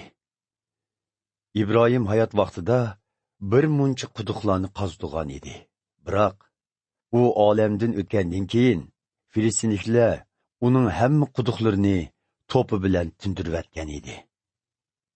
Isoq ularni qayta qazdirib, yanali dastlab otsi qo'ygan ismlari bilan otidi. Isoqning chakorlari Gerar jilg'isida bir quduq qazib, suv topdi. Biroq Gerarning podishilari Isoqning podishilari bilan majro olishib, hammasi bu bizning suyimiz deyishdi. Shunga Isoq u quduqni asak, majro deb atadi. Isoqning chakorlari yana bir quduq qazgan edi. Ular yana bu quduq uchun majrolashdi. Shunga Isoq bu quduqni Sitna, o'chmanlik deb atadi. Isoq u yerdan ayrilib, yana bir quduq qazdi. Bu qitim majro chiqmadi. Shunga u bu quduqning ismini Rehobot, Azodiya deb atadi. U Parvardigor oxir bizni Azodiyada yashashga muyassar qildi. Biz bu yerda cho'qim ro'naq topamiz, dedi. Isoq u yerdan ayrilib, Bershaboga ko'chib bordi. U kuni kechda Parvardigor uningga ko'rinib, "Men otang Ibrohim e'tiqod qilgan Xudo, qo'rqmag'in. Men sanga yor. Men xizmatkorim Ibrohimning sababidan sanga baxt ato qilaman va avlodlaringni ko'paytiraman", dedi. Ishoq u yerda qurbonlik supisini yasab, Parvardigorga ibodat qildi.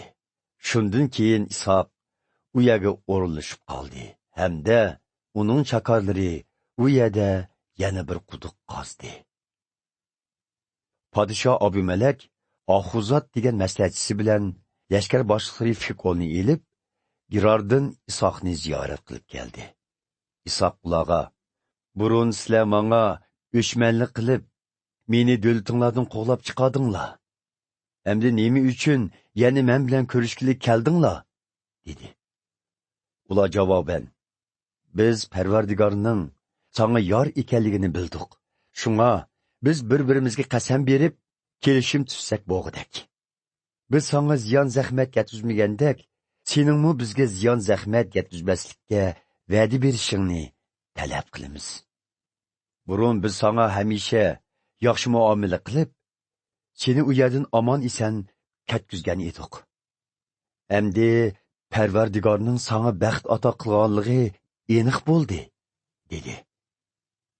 Ishoq ziyofat tayyorlab, ularni mehmon qildi. Ular sahar turib, o'zaro qasam berishib, kelishim tuzishdi. Ishoq ular bilan do'stona xo'shlashib, ularni uzitib qo'ydi. U kuni Ishoqning chakorlari kelib, uningga o'zlari qazgan quduq to'g'risida xabar berib, biz suv topdik, dedi. U quduqni Shabo, Qasam deb atidi. Shunga u shahar hozirgacha Ba'ar Shabo, qasamlashgan quduq deb atilib kelmoqda. Asov 40 yoshida imonsiz xitlardan 2 qizni xotinlikqa oldi. Bu 2 qiz Ba'arning qizi Yudit bilan Elonning qizi Basimat edi. Ular İshaq bilan Ribaqaning aromini qo'ymadi.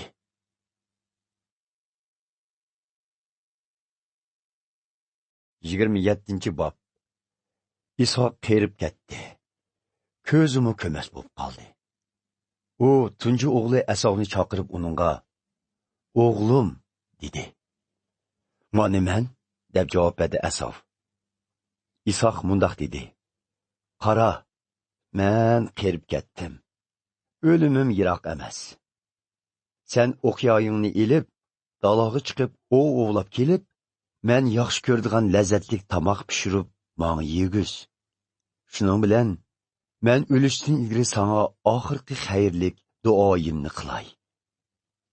Ribaqa İshaqning qilgan so'zlarini anglab, Asovning o'g'i chiqib ketgan vaqtidan foydalanib, Yaqubga mundaq dedi: "Men baya dadangning akang Asovga sen ovlab kelib, lazzatlik tamoq pishirib menga yegiz. Shuning bilan men o'lishdan ilgari Parvardigor oldida sana xayrlik duo qilay" deganligini angladim. "O'g'lim, gapingga quloq selib, mening deganimni qil. Qo'y podisiga berib, semiz o'g'loqdan 2ni elib kel. Men uni dadang yaxshi ko'radigan tamda pishiray. Sen akirib yegizsang, u vafot bo'lishdan burun sana xayrlik duo qiladi" dedi. Lekin Yaqub onasiga: "Sizga ma'lum, Asovning butun badani tukluk. Mening tenim bo'lsa, tuksiz. Mubodo dadam tenimni tutib qolsa, meni uni oldiganligimni bilib qoladi. U chaqda uning xayrlik duosini elish bu yoq tutsin, aksicha qarg'ishga uchrayman" dedi. Onasi uningga: "Ey o'g'lim, la'nat bo'lsa menga bo'lsin. Mening deganimni qil. O'g'loqlarni epga" dedi. Shuning bilan Yaqub o'g'loqlarni akilib, onasiga topshirdi. Onasi tamoqni dadisi yaxshi ko'radigan tam bilan pishirdi. Ondan Asovning uyda saqlagan eng yaxshi kiyimlarini ochib, Yaqubga kiydirdi. Uning 2 qo'li va bo'ynining tuksi joylarini o'shki yungi bilan yugab, lazzatli tamoq bilan yoqqan nonni uningga tutqizdi. Yaqub otasining yoniga kirib: "Ota" dedi. "O'g'lim, sen qaysi o'g'lim bo'lasan?" dedi otasi. Yaqub uningga: "Men cho'ng o'g'lingiz Asov. Topshirig'ingizni o'rindab bo'ldim. Qo'ping, men o'g'lab kelgan ov go'shtiga eg'iz tegib, ondan menga xayrlik duoyingizni qilg'aysiz" deb javob qaytardi. "O'g'lim, nimaga tez o'g'lab kelding?" deb so'radi İshaq. "Parvardigoringiz bo'lgan Xudo ta'limni o'ngdan keltirib, menga yordam qildi" deb javob qaytardi Yaqub. İshaq Yaqubga: "O'g'lim, yenimga kel. Tutib ko'ray. Sen rostdan Asovmi, emasmi?" dedi. Yaqub yeniga bordi. İshaq tutib ko'rib: "Ovozing Yaqubning, qo'ling bo'lsa Asovnikiga o'xshaydi-ku" dedi. U uning Yaqub ekanligini farq etolmadi. Chunki Yaqubning qo'li Asovnikiga o'xshash tukluk turadi. U Yaqubga duo qildigan chaqda yana bir qitim: "Sen rostdan Asovmi?" deb so'radi. "Shundoq" deb javob berdi Yaqub. İshaq uningga: "Go'shtni aka. Uni yegandan keyin sana duo qilay" dedi. Yaqub go'shtni elib kirdi va uningga sharob tutdi. İshaq yeb ichib bo'lgandan keyin: "O'g'lim, oldimga kelib, meni söy, dedi. Yaqub oldiga berib söйdi. İshaq Yaqubning kiygan kiyimlarining purg'ini purg'ondan keyin so'zga ishinib, uningga xayrlik duosini qildi. O'g'limning tindiki xushpuroq, dal Parvardigorim barakat bergan tuproqning purg'iga o'xshaydi ekan. Xudo osmondan sana xosiyatlik yomg'ir yog'dirib, tuprog'ingni munbat qilg'ay. U sana mo'l oshliq tuluk, esil sharoblarni taqdim qilg'ay. Boshqa allarning xizmatingda bo'lg'ay. Xalqlar sana tizilib, hurmat bildirgay. Qarindoshlaringga hokim bo'lg'aysan. Onangning avlodlari sana egilgay. Sana la'nat o'qiganlarga la'nat yoqqay. Sana baxit tilganlar baxit topqay. Yaqub İshaqning duosini elib chiqib turishig'la, oqsi Asov ovdan qaytib keldi. Asovmu go'shtni lazzatli pishirib, otasining oldiga elib kirib, "Ota, qo'ping. Men o'lab kelgan ov go'shtiga eg'iz tegib, bana xayrlik duoyingizni qiling", dedi. "Sen kim bo'lasan?" deb so'radi İshaq. "Cho'ng o'g'lingiz Asov bo'laman", deb javob berdi Asov. İshaqning butun a'zosini titrak bosdi va uningdan so'radi: "Undaqda hozir menga ov go'shtini elib kelgan kim? Sen kelishdan burun men uni yeb, uningga xayrlik duo qilgan edim. Bu baxit menga uningga mansub bo'lib ketdi." Bu gapni anglagan Asov intoyin echinib, un silib yig'lab turib, "Ota, menga xayrlik duo qilg'aysiz", dedi. "Ining kirib meni aldab, sening baxtingga o'ltiribdi", dedi İshaq. Asov: "Bu uning meni ikkinchi qitim oldishi. Uning Yaqub deb otilishi ajablanarlik emas ekan. U mening tunji o'g'illik miros huquqimni tortib olgan edi. Endi menga mansub bo'lgan xayrlik duonimi tortib olibdi. Ota, men uchun xayrlik duoyingiz qolmadimi?" dedi. İshaq mundoq javob berdi: "Men uni sana xo'jayin qilib etdim.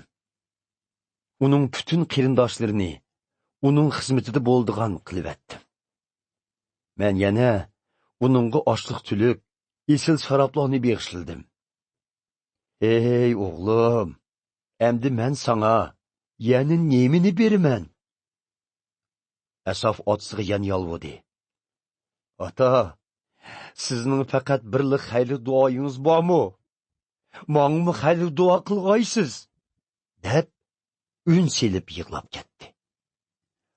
Ondan İshaq mundoq dedi: "Munbat tuproqdan nesivang yo'qdir. Xosiyatlik yomg'ir sana yog'maydi. Sen qilishga toyinib yashaysan. Iningning xizmatida bo'lasan. Lekin sen uningga qarshi chiqqaningda, uning bo'yin turg'idan qutulasan." Asov Yaqub qarta ko'ngliga o'chmanlik pukdi. Chunki otasi xayrlik duosini Yaqubga qilgan edi. U ishida "Otam olamdan o'tishga oz qoldi. O'limini uzdi yetibla, Yaqubni o'ltirib yetaman", deb o'yladi. Ribaqa boshqalardan Asovning planini anglab kelib, Yaqubni chaqirtib: "Gapimga quloq sol. Akang Asov seni o'ltirib, dardini chiqarmoqchi. Ey o'g'lim, sen mening deganimni qil. Darhol Haron rayoniga, akam Labanning yeniga qechib ket. Akang Asovning ochiq yong'ucha shu yerda tur. U sening qilganlaringni unutib qolganda, men odam avatib seni qaytirib kelaman. Nemi uchun bir kunning ichida har ishqinglardan ayrilib qolgudakman", dedi. Ribaqa İshaqqa: "Men Asovning imonsiz xitlardan olgan ashu ikki ayoldan to'yib ketdim. agar Yoqubmu Xitlardan qiz olsa, uningdan o'lgunim yaxshi, dedi. 28-bob. İshak Yoqubni yeniga chaqirib, uningga duo qilib, mundoq buyurdi. Sen Qanonli qizlarga o'ylanma. Paddan Aram rayoniga berib, onangning otasi Betuelning uyiga bor. U yerda onangning aksi Labanning qizlaridan birini ol. Hammaga qodir Xudo sana baxt ato qilib, ko'p farzand berib, ularni nurg'un millat qilg'ay. U İbrahimga bergan va'dasi bo'yicha sana va sening avlodlaringga baxt ato qilg'ay. Sen hozir musofir bo'lib yashayotgan, ya'ni Xudo İbrahimga va'da berib bermoqchi bo'lgan zaminni sana taqdim qilg'ay. Shuning bilan İshak Yoqubni Paddan Aram rayoniga, o'zi Aramliq Betuelning o'g'li Labanning yeniga yo'lga soldi. Laban Ribaqaning oqsi bo'lib, Ribaqa bo'lsa Asov bilan Yoqubning onasi edi. Asov İshakning Yoqubga duo qilib, uni Paddan Aramga o'ylanishga avatganligidan, shundaqla İshak uningga duo qilganda Qanonli qizlarga o'ylanmaslikni topilganligi hamda Yoqubning ota-onasining buyrug'i bilan Paddan Aramga kelganligidan xabar topdi. Asov buningdan otasi İshakning Qanonliq ayollarni yaxshi ko'rmaydiganligini tushundi. Shunga u İbrahimning o'g'li İsmoilning yeniga berib, ayollarining ustiga tog'zi İsmoilning qizi Maholatni oldi. Maholat Nebayotning singlisi edi. Yoqub Bershabodan ayrilib, Haronga qarab yo'lga chiqdi. Kun patqanda u bir yerga yetib kelib, shu yerda qo'ndi. U bir toshni beshiga qo'yib, yerda yetib uyquga ketdi. U tushida yerdan toki osmongacha taqishtirgan bir palampayni ko'rdi. Xudoning farishtalari palampayda yuqori tuvan mengib yuratdi. U yana Parvardigorning palampayning ust tarafida turib, uningga "Men Parvardigor, bovang İbrahim va otang Ishok e'tiqod qilib kelgan Xudo bo'laman. Men hozir sen yotgan zaminni sana va sening avlodlaringga ato qilaman. Ularning soni yerdagi qumdek ko'p bo'lib, sharqdan g'arbga, janubdan shimolga tarqalib, butun zaminni qoplaydi. Yer yuzidagi butkul millatlar sen va sening avlodlaring orqali baxt topidi. Men sana yor bo'laman. Sen qayaga bosang, seni shu yerda qo'g'dayman, hamda seni bu yerga qaytirib kelaman. Sana bergan va'damni ishga oshirmoqcha, seni hargiz tashlamayman, devatqanligimni ko'rdi. Yoqub uyqusini uyg'onibla, men bilmabdikanmi, Parvardigor haqiqatan bu yerda ekan, dedi. U qo'rqib ketib, bu nima degan qo'rqinchli joy? Bu boshqa yer emas, dal Xudoning uyi, eshikchi chiqadigan darvoza ekan, dedi. Ertasi tong saharda Yoqub o'rnidan turib, beshi qo'ygan heliq toshni xotira qilish uchun tiklab, ustiga yog' quyib, uni Xudoga otdi. Bu yerning burunqi ismi Luz bo'lsa-mu, Yoqub uni Baytal, Xudoning uyi deb otdi. Ondan u Xudoga qasam qilib, agar sen menga yor bo'lib, safirimda meni qo'g'dab, menga yemak-ichmak, kiyim-kechak yetkazib berib, meni yurtimga omon eson qaytarsang, shu vaqtda sana mangu agishiman. Men xotira qilib tosh tiklab qo'ygan bu joy insonlar sana ibodat qiladigan muqaddas joy bo'lsin. Menga beg'ishganlaringning 10dan birini sana taqdim qilaman, dedi. 29-bob. Yoqub safarini davomlashtirib, sharq tarafdagilarning zeminiga keldi. u dalodagi bir quduqning yonida 3 top qo'yning yotqanligini ko'rdi. Podsholar qo'ylarni shu quduqdan sug'uratdi. Quduqning og'zida bir yo'g'on tosh yepiqib turardi. Qo'ylarning hammasi yetib kelganda, podsholar birlikda quduqning og'zidagi toshni do'miltib yetib, qo'ylarini sug'urib elib, ondan yana shu tosh bilan quduqning og'zini yepib qo'yatdi. Yoqub bu podsholardan: "Birodarlar, sizlar qayerlik?" deb so'radi. "Biz Haronlik" deb javob qaytarishdi ular. "Sizlar Nahorning o'g'li Labonni tonamsizlar?" dedi u. "Tonuymiz" deb javob berdi ular. Yoqub yana: "U qandaqroq?" deb so'radi. Ular: "O, nihoyat yaxshi. Ana qarang, uning qizi Rohila qo'ylarini haydab kelyotidi" dedi. Yoqub ularga: "Kun texi tik tursa, qo'y podisini yig'adigan vaqt bo'lmasa, nemishqa qo'ylarni tezroq sug'urib, o'tlarga opirib boqmaysizlar?" dedi. Ular: "Biz qo'ylarning hammasini yig'ib, podsholar bilan birlikda quduqning og'zidagi toshni do'miltatmaguncha qo'ylarni sug'ura olmaymiz" deb javob berishdi. Yoqubning podshosi bilan poringi tegi tugamayla, Rohila podlarini haydab yetib keldi. Yoqub Rohila bilan tog'isi Labonning qo'y podsini ko'ribla, quduqning og'zidagi toshni do'miltib yetib, uning qo'ylarini sug'urib berdi.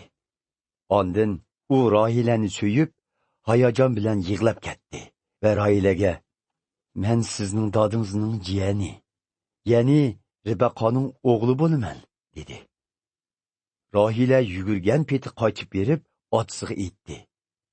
Labon jiyani Yoqubning kelganligini anglash bilanla uning oldiga yugurib chiqib, quchoqlab so'yib ko'rishib, uyiga boshlab kirdi. Yoqub uningga yuz bergan butun ishni aytib berdi. "Sen haqiqatan mening jon jigar tuqqanim" dedi Labon. Shundoq qilib, Yoqub u yerda bir oy turdi. Bir kuni Labon Yoqubga: "Sen mening jiyanim bo'lsangmi, menga bekorga ishlab bersang bo'lmas. Aytqin, qanchalik ish haqi talab qilasan?" dedi. Labonning ikki qizi bo'lib, cho'ngining ismi Liya, kichigining ismi Rohila edi. Liyahning ko'zlari nursiz edi. Rohila bo'lsa go'zal va kelishgan qiz edi. Yoqub Rohilaga oshiq bo'lib qolgan edi. Shunga u: "Agar siz Rohilani menga bersangiz, men sizga 7 yil ishlab beray" deb iltimos qildi. Labon uningga: "Uni boshqa biriga berganimdan sanga berganim a'lo. Sen mening yonimda tur" dedi. Yoqub Rohilani ilish uchun 7 yil ishlab bergan bo'lsa-mu, bu kunlar uningga bir necha kundaqla bilindi. Chunki u Rohilani bakmi yaxshi ko'ratdi. 7 yil to'shqanda Yoqub Labonga: "Biz kelishgan vaqt to'shdi. Qizingizni nikohimga bergaysiz" dedi. Buning bilan Labon to'y ziyofati tayyorlab, shu yerdagi hamma kishilarni taklif qildi. Lekin to'y kechisi Labon Rohilaning o'rniga Liyahni berdi. Yoqub uning bilan bir o'rinda yotdi. Labon dedaklaridan Zilponi Liyahga dedak qilib berdi. Faqat tong otqandila Yoqub ayolning Liyah ekanligini bildi. U Labonga: "Bu nima qilganingiz? Men Rohilani deb sizga 7 yil ishladim. Meni nimishga oldidingiz?" dedi. Labon uningga: "Bu yerning odati bo'yicha cho'ng qiz yotliq qilinmaguncha kichik qiz yotliq qilinmaydi. Liyah bilan ishqinglarning bir haftalik to'y murosimini o'tkazgandan keyinla Rohilanimi nikohingga olsang bo'ladi. Biroq uning uchun menga yana 7 yil ishlab berishing kerak" deb javob berdi. Yoqub ma'qul bo'ldi. Liyah bilan bir haftalik to'y murosimini o'tkazgandan keyin Labon Rohilanimi uningga xotinlikqa berdi. Labon dedaklaridan Bilhoni Rohilaga dedak qilib berdi. Yoqub Rohila bilanmi bir o'rinda yotdi. U Rohilani Liyahdan yaxshi ko'ratdi. Shunda qilib u Labonga ya'ni 7 yil ishlab berdi. Parvardigor Leyahning Yoqub tarafidan yaxshi ko'rilmaganligini ko'rib, uningga farzand ato qildi. Rohila bo'lsa tug'mas edi. Leyah homildor bo'lib bir o'g'il tug'di. U Parvardigor mening dardimni ko'ribdi. Endi eri meni yaxshi ko'radigan bo'ladi, dedi. Shunga u bolaning ismini Ruben, dardimni ko'di deb qo'ydi. U yana homildor bo'lib, ikkinchi o'g'lini tug'di. U Parvardigor menga bu o'g'ilni berdi, chunki mening yaxshi ko'rilmaganligim uningga yetibdi, dedi. Shunga u bolaning ismini Shimon, u angladi deb qo'ydi. U yana homildor bo'lib, uchinchi o'g'lini tug'di. U endi erim menga texmi yaqinlashidi, chunki men uningga 3 o'g'il tug'ib berdim, dedi. Shuning bilan bolaning ismini Lavi, yaqinlashish deb qo'ydi. U yana homildor bo'lib, 4-chi o'g'lini tug'di. U endi men Parvardigorga matiya o'qay, dedi. Shunga bolaning ismini Yahuda, Matiya deb qo'ydi. Shundan keyin u tug'madi.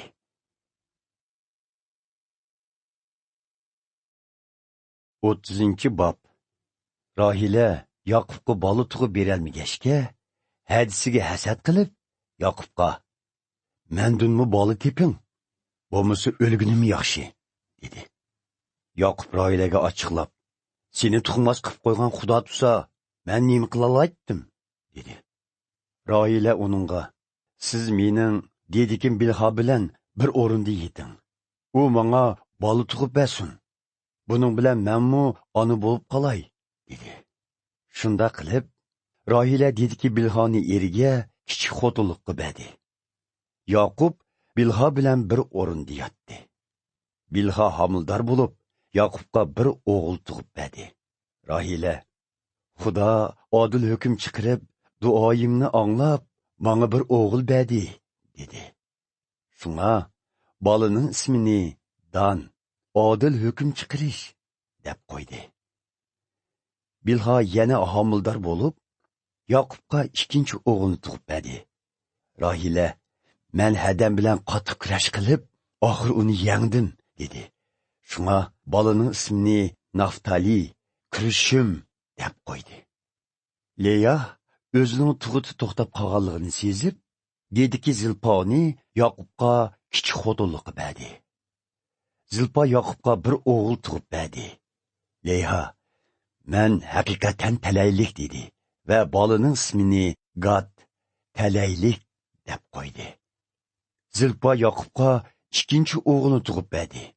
Leya: "Men haqiqatan baxtlik, ayollar meni baxtlik ayol deyishidi", dedi. Shunga bolaning ismini Asher, baxtlik deb qo'ydi.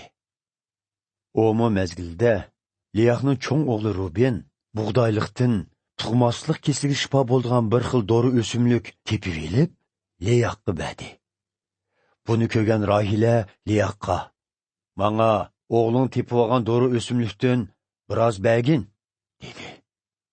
Leyah uningga: "Mening erimni tatib olganing yetmamdi. Endi mening o'g'lim tepib olgan dori o'simlikni tatib elib, meni bola tug'ishdan mahrum qilmoqchimisan?" deb javob qaytardi. Rohila: "Agar sen o'g'ling tepib olgan dori o'simlikni menga bersang, bugun kecha Yoqub sen bilan birga bo'lsin", dedi. Shu kuni kun patqanda Yoqub bug'doylikdan qaytib kelganida, Leya oldiga chiqib uningga: "Bugun oqshom cho'qim men bilan yeting. Chunki o'g'lim tepib olgan dori o'simlikning badiliga siz bilan bugun kecha bir o'rinda bo'lish huquqiga erishdim", dedi. Shunga u kecha Yoqub Leya bilan birga yotdi. Leyahning duosi Xudoga yetdi. U yana homildor bo'lib, Yoqubga 5-chi o'g'ilni tug'ib berdi. Leya: "Xudo menga ajr qildi. Chunki men o'z dedikimni erimga berdim", dedi. Shunga u bolaning ismini Issakar, Ajir deb qo'ydi. Leha yana homildor bo'lib, Yoqubga 6-chi o'g'lini tug'ib berdi. U, Xudo menga qimmatli sovg'at berdi. Endi erim menga yaxshi muomala qiladi, chunki men uningga 6 o'g'il tug'ib berdim dedi. Shunga u bolaning ismini Zabulun, sovg'at deb qo'ydi. Uningdan keyin u bir qiz tug'di va uning ismini Dina deb qo'ydi. Keyin Xudo Rohilani yod etib, duosini ijobat qilib, uni farzand yuzi ko'radigan qildi. U homildor bo'lib, bir o'g'il tug'di. U, Xudo menga o'g'il berib, meni nomusdan xalos qildi. Parvardigordan yana bir o'g'il tilayman, dedi. Shunga o'g'lining ismini Yusuf, yana Basun deb qo'ydi. Rohila Yusufni tuqqandan keyin Yoqub Labanga, "Menga ruxsat qiling, o'z yurtimga qaytay. Ayol va baljoqlarimni elib ketishga ruxsat qiling. Ular mening sizga ishlab bergan ish haqqim bo'lsin. Mening sizga qandoq tirishib ishlaginim o'zingizga ma'lum", dedi. Laban uningga, "Sen mendan xushal bo'lsang, mening yinimdan ayrilma. Men hozir boy bo'lib ketdim. Parvardigorning menga baxt ato qilganligi sening yinimda bo'g'iningdan ekanligini fol ichish orqali to'nib yetdim. Aytgin, qanchalik haq so'rasang, jazman shunchalik beraman", dedi. Yoqub mundaq javob berdi: "Mening qandoq jon tikib ishlaganligim, ajrim bilan qo'y qollaringizning qandoq ko'payib ketganligi o'zingizga ayon. Men kelishdan ilgari sizning qo'l ilkingizda ancha yo'q edi. Hozir boyligingiz shuncha ko'paydi. Parvardigor mening yeningizda bo'lganimdan sizga baxt ato qildi. Endi men o'z oilamni o'ylashim kerak", deb javob qaytardi. "Amisa, sana nima berishim kerak?" deb so'radi Laban. Yoqub mundaq javob berdi: "Menga ish haqqi kerak emas. Agar tuvandiki bu taklifimga qo'shilsangiz, chorvalaringizni davomli boqay. Taklifim mundaq: bugun chorvalaringizning orasiga kirib, tog'il, chipor va qora qo'ylarni hamda chipor va tog'il o'chkilarni ayirib chiqay. Bular mening ish haqqim bo'lsin. Kelgusida sizga samimiyligimni mundaq ko'rsatmoqchiman. Siz mening ish haqqimni tekshirib kelganingizda, agar mening chorvalarimning ichida tog'il va chipor bo'lmagan o'chka yoki qora bo'lmagan qo'ylarni uchratsangiz, ularni o'g'irlab kelingan deb bilaysiz." Laban: "Sening taklifingga qo'shildim, deganingdek bo'lsin", dedi. Biroq shu kuni Laban asli Yoqubga tegishli bo'lgan tog'il va chipor akab o'chkilar bilan chipor va oxiran aralashgan kishi o'chkilarni hamda barliq qora qo'ylarni ostirdan ayirib chiqib, o'z o'g'illariga boqtirdi. Ondan u bu mallarni Yoqubdan 3 kunlik yiroqlikdagi bir joyga elib ketdi. Yoqub Labanning qolgan podlarini boqdi. Buni bilgan Yoqub kerak, bodom va chinor daraxtlaridan ko'k shoxlarni kesib, qovzig'ini tog'il shaklda, ya'ni bir yo'lda qovzoq bor, ya'ni bir yo'lda qovzoq yo'q qilib so'ydi. U bu shoxlarni mallarning o'qurlariga, ya'ni mallarning oldiga sanchib qo'ydi. Mallar suv ichgili kelganda shu yerda juplashib qoladi. Mallar shoxlarning oldida juplashsa, tog'il va chipor qo'zlarni tug'atdi. Yoqub ularni qog'onlardan ayirib qo'ydi. U qog'onlarni Labanning tog'il va qora qo'ylariga qartib qo'yib, urug'landirdi. Shundoq qilib, Yoqub o'z podlarini ko'paytdi hamda Labanning podlaridan ayirdi. Sog'lom mallar juplashsa, Yoqub shoxlarni ularning oldidagi o'qirga sanchib qo'yatdi. Mallar shu shoxlarning yonida juplashadi. Lekin teni ojiz mallar juplashsa, shoxlarni sanchimaydi.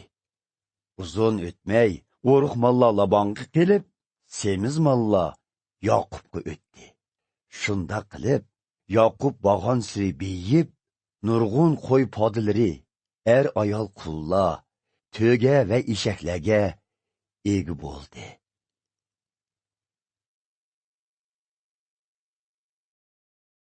31 bob. Yaqub Labanning o'g'illarining, otimizning butun mol mulkini yoqib bulib oldi. Uning butun boyligi bizning otimizga taalluq deganligini anglab qoldi. Yaqub o'zimi Labanning burunqidek do'stona muomala qilmayotganligini sezdi. Bu chaqda Parvardigor Yaqubga: "Sen ota bovang yashgan yurtingga, ya'ni urug' tuqqanlaringning yeniga bor. Men sana yor bo'laman" dedi. Buning bilan Yaqub Roila bilan Yaqqa odam avatib, ularni o'zi qo'y boqadigan yerga kelib, o'zi bilan ko'rishishni buyurdi va ularga: "Dadanglarning menga burunqidek do'stona muomalada bo'lmayotganligini sezyapman. Lekin otam e'tiqod qilib kelgan Xudo menga yor bo'lib kelmoqda. Sizlarga ma'lumki, men butun kuchim bilan otanglarning xizmatini qildim. Lekin u meni aldab, ish haqqimni 10 qitim o'zgartdi. Gerçi u shunda qilgan bo'lsa-mu, Xudo uning menga ziyon yetkazishiga yo'l qo'ymadi." Laban: "Chipar mollar sening ish haqqing" deganda, butun mollar chipar qo'ztuqdi. "Tag'il mollar sening ish haqqing" deganda, butun mollar tag'il tug'di. Shunda qilib, Xudo otanglarning mollarini menga elib berdi. Bir qitim qo'ylar juplashadigan mezgilda men bir tush ko'rdim. Tushimda juplashayotgan erkak o'chkilarning hammasining tog'il yoki chipor ekanligini ko'rdim. Xudoning farishasi tushimda: "Hey Yaqub" dedi. Men "Labbay" dedim. U: "Qara, juplashayotgan erkak o'chkilarning hammasi tog'il va chipor. Mening bunday qilishimning sababi Labanning sana qilganlarining hammasini ko'rib turdim. Men bo'lsam, Beytel'de sana ko'ringan Xudodirman. Sen u yerda bir toshni menga atab, xotir qilib tiklading. Uning ustiga yog' quyding va u yerda menga qasam berding. Endi sen o'z yurtingga qaytib ketishga hozirlan" dedi. Rohila bilan Leha Yaqubga mundaq javob berdi: "Biz baribir otimizdan biror narsa miros ololmaymiz. U bizni taloning odami deb qaraydi. U bizni sotdi va bizning to'ylig'imizni yeb ketdi. Xudo bizning dodimizdan sizga ilib bergan boyliq asli dodimizga emas, balki bizga va bizning farzandlarimizga mansub. Xudo sizga nima degan bo'lsa, shuni qiling." Buning bilan Yaqub Kanonga, ya'ni otasi Isoqning yeniga berishga hozirlandi. U ayollari, bola-joqlarini to'giga mindirib, butun mol-varolarini haydab, o'zining padan aramda to'plagan mol-mulklarini elib, qochib ketdi. Rohila otasi Labanning qo'y qirqig'ili ketganligidan foydalanib, uning butlarini o'g'irlab oldi. Yaqub Labanga uqtirmay, o'g'irliqcha yo'lga chiqdi. U o'zining barliq ta'lluqotlarini elib oldirab kechib, Firat daryosidan o'tib, Gileyad Idrilga qarab ravon bo'ldi. 3 kundan keyin Labanga Yaqubning qochqanligi to'g'risida xabar yetdi. U o'z tuqqanlarini elib, Yaqubni qo'g'ildi. Hamda 7 kundan keyin Gileyad Idrilgida Yaqubga yetishdi. Shu kuni kechida Xudo Labanning tushida ko'rinib, uningga: "Ehtiyot qil, Yaqubga to'sqinlik qilma" dedi. Yaqub chedirini Gileyad rayonidagi bir tog'ning ustiga qurgan edi. Laban va uning tuqqanlari Yaqubga yetishib, chedirlarini shu atrofda tikdi. Laban Yaqubga: "Sen nima uchun meni aldab, qizlarimni asirga o'xshash elib ketding? Nima uchun gap so'z qilmay, o'g'irlikcha qochding? Agar sen menga uqtirib qo'ygan bo'lsang, men seni cho'qim xo'shal-xuramlik bilan chiltar kelib, naqshi aytib, doqi-dumboq ichida usib qo'ymabdim. Eng bo'lmaganda, Mаңı nəvrilərim bilən qızlarımni söyüb, uzutub qoyuş fürsətini mi bəmidin? Bunda qilishing, bəkmi ahmaqlıq boldi. Əslində, ədibingni berdigan küçümmi boy idi. Lekin, tinigin kecha atang itiqad qilib kelgan Xudo, sana to'sqinlik qilmasligimni aytdi. Men o'z yurtingni sevganligingni, oilangga qaytmoqchi bo'lganligingni tushunaman. Lekin, mening butlarimni nemishga o'g'irlab qochding, dedi. Yoqub buningga, men sizni, qizlaringizni qo'limdan zo'rliq bilan totib ketamdikin deb o'ylab, intayin qo'rqib qochgan edim. Lekin butlaringizga kelsak, butlaringiz kimdan chiqsa, shu tirik qolmasin. Tuqqalingiz guvoh bo'lsin. Qo'limizda o'zingizga tava nemi topsınız, shuni elib keting, deb javob qaytardi. Chunki Yoqub Roilaning otasi Labanning butlarini o'g'irlab olganligini bilmaydi. Laban oldi bilan Yoqubning chedirig'iga kirib oqtirdi. Keyin Leah va ikki dedakning chedirig'iga kirib oqtirdi. Biroq hech nima topolmadi. Ondan u Roilaning chedirig'iga kirdi. Roila otasining butlarini tugidagi xurjunga yoshirib qo'yib, o'zi ustida o'tirib olgan edi. Laban chedirni oqtirib chiqib, hech narsa topolmadi. Roila otasiga, "Xafa bo'lmang, dada. Men oy ko'rib qoldim. Oldingizda o'ri tug'idek holim yo'q", dedi. Labanning oqtimiga yeri qolmadi. Lekin butlarni topolmadi.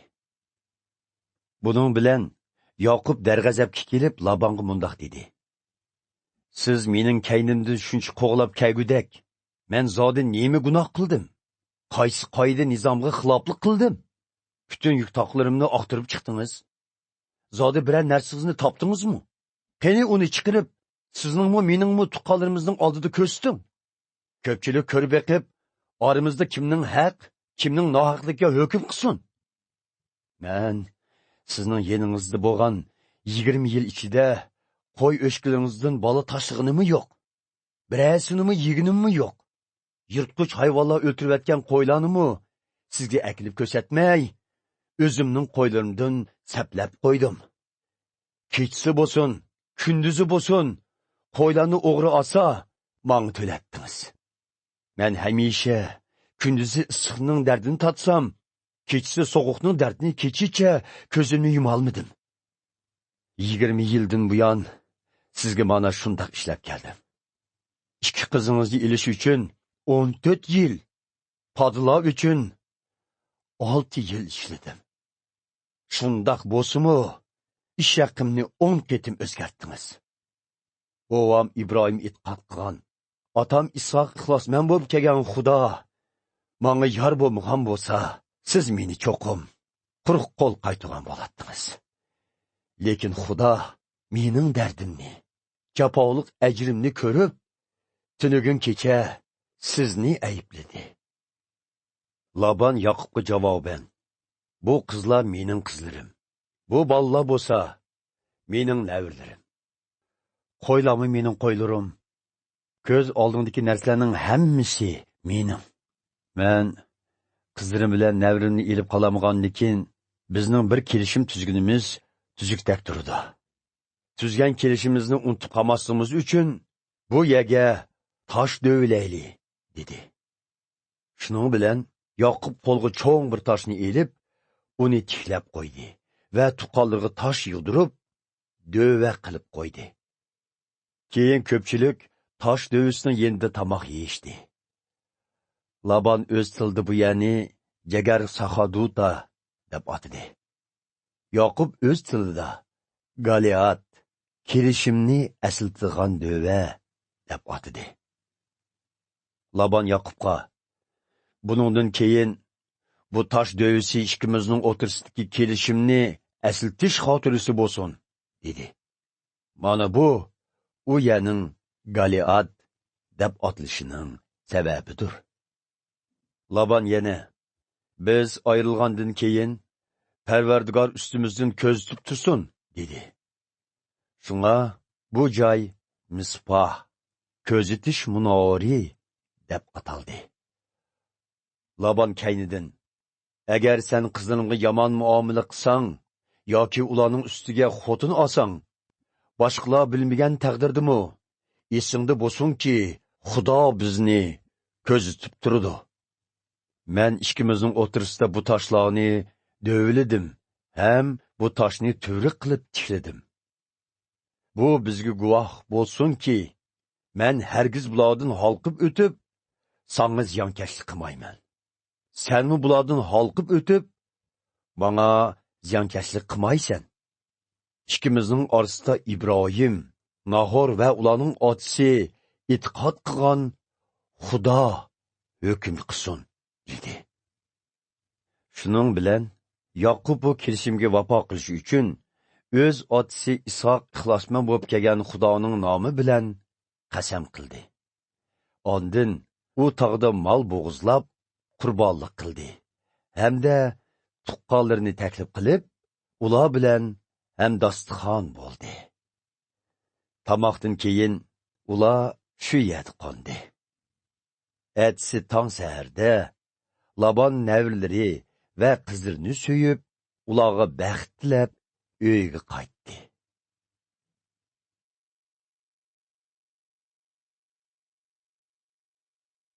32 bob. Yaqub safarini davomlashtirayotganda, yo'l ustida uningga Xudoning farishlari uchirdi. Yaqub ularni ko'rib, bu yer Xudoning dargohi ekan, dedi. Va u joyning ismini Mahanoyim, ikki dargoh deb atadi. Yaqubning akasi Asav Idom, ya'ni Sayr rayonida turibdi. Yaqub uning oldi xabarchi avatib, ularga mundaq buyurdi. Akam Asavga mundaq danglar. Kaminlari Yaqubdan salom. Onundan sizga mundaq xabar bor. Men Labanning yanida ta hozirgacha turib, endi qaytib keldim. Menda kala, qo'y, o'shka, eshak va qullar bor. Yaxshi bo'lib qolayli deb, oldingizga xabarchilimni avatdim. Yaqubning xabarchilari qaytib kelib uningga, biz akangiz Asob bilan ko'rishdik. U 400 odamni elib, siz bilan ko'rishgili yo'lga chiqdi, deb javob berdi. Yaqub qo'rqinch va tashvish ichida o'z odamlarini ikki to'qqa bo'ldi. Hamda qo'y, o'shka, kala va to'gilanimi ikkiga ayirdi. U, agar Asovning odamlari bir to'pga hujum qilsa, yana bir to'p kech qutulib qola, deb o'yladi. Ondan Yaqub mundaq duo qildi. Ey bovam İbrahim bilan otam Isoq e'tiqod qilib kelgan Xudo, duoyimga quloq solg'aysan. Ey Parvardigor, sen meni yurtimga hamda tuqqanlarimning yeniga qaytishga buyurgan va hamma ishlarimni o'ng qilib beradiganligingni aytgan edim. Men sening menda qismatkoringga ko'rsatgan barliq mehribonliging va vafodorligingga loyiq emasman. Burun men Iordan daryosini o'tganimda qo'limda faqat bir hosila bor edi. Endi bu ikki to'p kishini boshlab qaytyapman. Meni akam Asavning qo'lidan qutqizg'aysan. Men uning meni, hatto xotin, bola joqlarimni o'ltirib etishidan qo'rqaman. Hamma ishlarimni oson qildiganliging va menga dengiz soyildagi qumdek haddi hisobsiz nurg'un avlod beradiganliging to'g'risida qilgan va'dangni esingda tutqaysan. Yaqub u yerda bir kecha qo'nib, o'z melining bir qismini, ya'ni 200 o'shka, 20 tika, 200 sog'liq qo'y, 20 qo'shqar, bo'tloqlari bilan qo'shib 30 kishto'ga, 40 inak, 10 buqa, 20 modi eshak va 10 hangi eshakni aksi Asavga sug'vat qilishga tanladi. U bu mollarni ayrim poda qilib, har bir to'p podiga xizmatchi tayinlab, ularga, sizlar oldimda menga beringlar. Har bir to'p podining orasida belgilik orliq qo'yib haydanglar, dedi. U yo'l boshlab menga xizmatchisiga, akam Asav sang uchirganda, agar xo'jayining kim Qayaga borasan? Oldingdagi bu mollar kimning?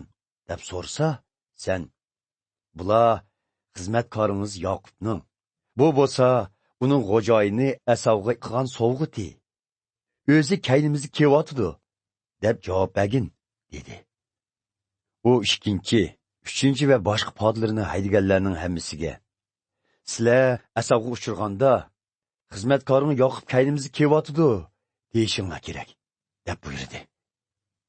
Yoqub ichida, men bu sovg'atlar bilan uning ochiqini yondirsam, ko'rishgan chig'imizda u balki meni kechirib edi, deb o'yladi.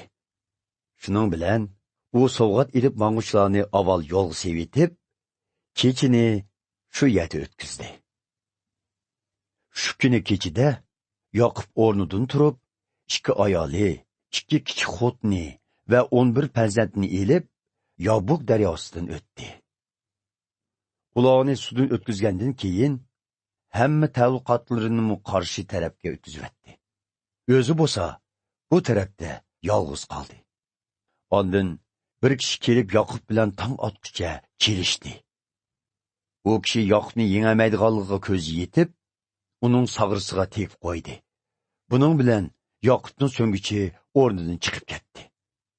U kishi, tong otay deb qoldi, meni qo'yib ber, dedi. Sen menga baxt ato qilmoqchi, qo'yib bermayman, dedi Yoqub. U kishi uningdan, isming nima? deb so'rdi. Ismim Yoqub, deb javob berdi u. Yilq kishi yana, buningdan keyin isming Yoqub emas, Isroil, Xudo bilan kelishdi bo'lsin. Chunki sen Xudo va inson bilan kelishib, shuhrat qozonding, dedi. Yoqub uningdan, aytqin, sening isming nima? deb so'rdi. Yilq kishi, ismimni so'rama, debla Yoqubga baxt ato qildi. Yoqub, men Xudo bilan yuzma-yuz ko'rishgan bo'lsam-mu, jinim sog' qoldi, dedi. Shuning bilan u bu yerning nomini Peniel, Xudoning yuzi deb atadi. Yoqub Penieldan yo'lga chiqqanda kun chiqqan edi. Uning so'ngichi o'rnidan chiqib ketgachga oqsab mang'atdi. Shu sababdan Isroillar ta bugungacha hayvonlarning sag'risining peyini yemaydi. Chunki Xudo Yoqubning sag'risiga tekkan. 33-bob. Yoqub Asavning 400 kishini elib kelayotganligini ko'rib, farzandlari Liha, Roila va kichik xotiniga bo'lib berdi. U 2 kichik xotinini bolalari bilan birinchi sapda, Liyahni bolalari bilan ikkinchi sapda mangdodi. Eng kaynida Roila bilan Yusufni mangdodi. Yoqub o'zi ularning oldida mangdi. U akasining oldiga kelganda, beshi yagi takkudak 7 qitim egilib ta'zim qildi. Asav uning oldiga yugurib berib, quchoqlab so'yib ketdi. Har ikkisi yig'ilishib ko'rishdi. Asav atrofiga qarab, ayollar va bolalarni ko'rib, "Yelingdagi bu kishilar kim bo'ladi?" deb so'rdi. Yoqub, "Xudo kaminlarga yaxshilik qilib, bu bolalarni taqdim qildi", deb javob berdi. Ondan 2 kichik xotini bolalarini boshlab oldiga o'tib, Asavga egilib ta'zim qildi. Kaynidan Liha va uning bolalari, oxirda Yusuf bilan Rohilamu uning oldiga o'tib, egilib ta'zim qildi. Asav yana, "Podlarni oldingda mangdirishdagi maqsading nima?" deb so'rdi. "Maqsadim yaxshi bo'lib qolayli deb avatgan so'g'utimdir", dedi Yoqub. Biroq Asav, "Fukam, mening 9'im tal. Bu narsalar o'zingda qolsin", dedi. "Yo'q, mening yuzimni qilsang, sovg'utimni qabul qilg'aysan. Sen meni xushallik bilan qarshi olding. Didoringni ko'rganimda Xudoning didorini ko'rgandek bo'ldim. Mening sana ep kelgan sovg'utimni qabul qilg'aysan. Xudo menga mehribonlik qilib kelmoqda. U bana ehtiyojli bo'lganlarimning hammasini bag'ishladi, dedi Yaqub. Yaqub Asavdan so'g'itini qabul qilishni qayta talab qilg'achqa, Asav oxir noiloj qabul qildi. Amsa mangayli, men sen bilan birga mangay, dedi Asav. Biroq Yaqub, sen bilsa, bolalarim yo'l azobidan bak ajizlab ketdi. Bu mo'zay qo'zlar tig'i sutdan ayrilmagan. Shunlashqa, ulardan xabar ilishim kerak. Agar yana bir kunla mangdigan bo'lsak, hamma kala, qo'ylar halok bo'ladi. Sen oldimizda mengibdi. Kala, qo'y va bolalar qanchalik mangalsa, men shunchalik mengib, sen bilan sayrda ko'rishay, deb javob qaytardi. Undaq bo'lsa, men odamlarimdan bir nechini sana yordamga qoldirib ketay, dedi Asav. Lekin Yaqub, uningmi hojati yo'q. Ikkimizning yaxshi bo'lib qolgani kifoya, deb javob qaytardi. Shuning bilan Asav shu kunla yo'lga chiqib, sayrga qaytdi. Yaqub bo'lsa, Sukkot yesiga berib, u yerda o'zga uy, mollariga lapas soldi. Shunga u yerning ismi Sukkot lapas deb ataldi. Yaqub Padan Aramdan Qanon rayonidagi Shakam shahriga omon-eson qaytib kelib, shahar atrofidagi tuzlanlikka chedirlarini tikdi. U bu yerni Hamurning o'g'illaridan 100 kumush tangaga setib oldi. Shakam Hamurning o'g'illarining biri edi. U bu yerda qurbonlik supusini yasab, uningga Al-Aloyi Isroil, ya'ni Isroil ibodat qilgan Xudo deb nom qo'ydi. 34-bob. Bir kuni Yaqubning Liyatın bo'lgan qizi Dina yerli qanonliqlarning qizlari bilan ko'rishgili chiqdi. U yerning qabila boshlig'i Eviladin bo'lgan Hamurning Shakam ismli bir o'g'li bor edi. U Dinani ko'rib, tutib elib nomusiga tegdi. Uningga ko'yib kelib, muhabbat izhor qildi. U otsi Hamurdan, qandoqli bo'lmasin, mushu qizni xotinlikka elib ber, deb talab qildi. Yaqub qizning nomusining buzilganligidan xabar topdi. Lekin u chaqda uning o'g'illari yayloqda mol beqiyotqashqa, u davrang samay ularning kelishini kutdi. Shakamning otasi Hamur Yaqubning oldiga qizini so'rab kelganda, Yaqubning o'g'illari yayloqdan yengla kelgan edi. Ular bu ishdan xabar tepib, qattiq g'azabga keldi.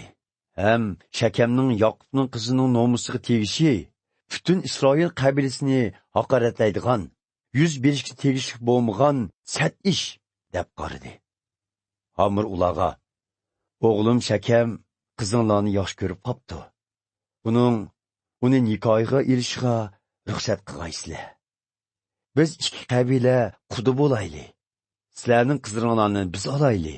Bizning qizlarimizni sizlar elinglar. Shunda qilib, sizlar bizning yurtimizda xolgan yeringlarda o'tirib, erkin ovqat qilib, yer zemin setib olsanglar bo'laverdi, dedi. Orqadan Shakam o'zi Dinaning otasi va qiyindoshlaridan mundaq deb iltimos qildi. Sizlarning ko'z oldinglarda mehr shafqatga erishsam, mendan nima talab qilsanglar, shuni beraman. Faqat mening Dinani nikohimga erishimga ruxsat qilsanglar, qanchalik to'yliq talab qilsanglar, qo'lim ko'ksimda.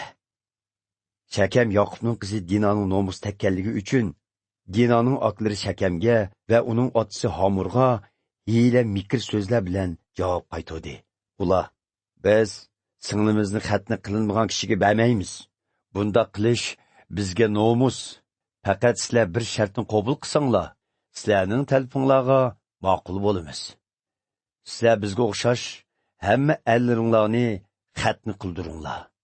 Shundoq bo'lganda, biz qizlarimizni sizlarga beramiz, ham qizlaringlarni olamiz va yurtinglarda turib kelib, bir qabila bo'lamiz.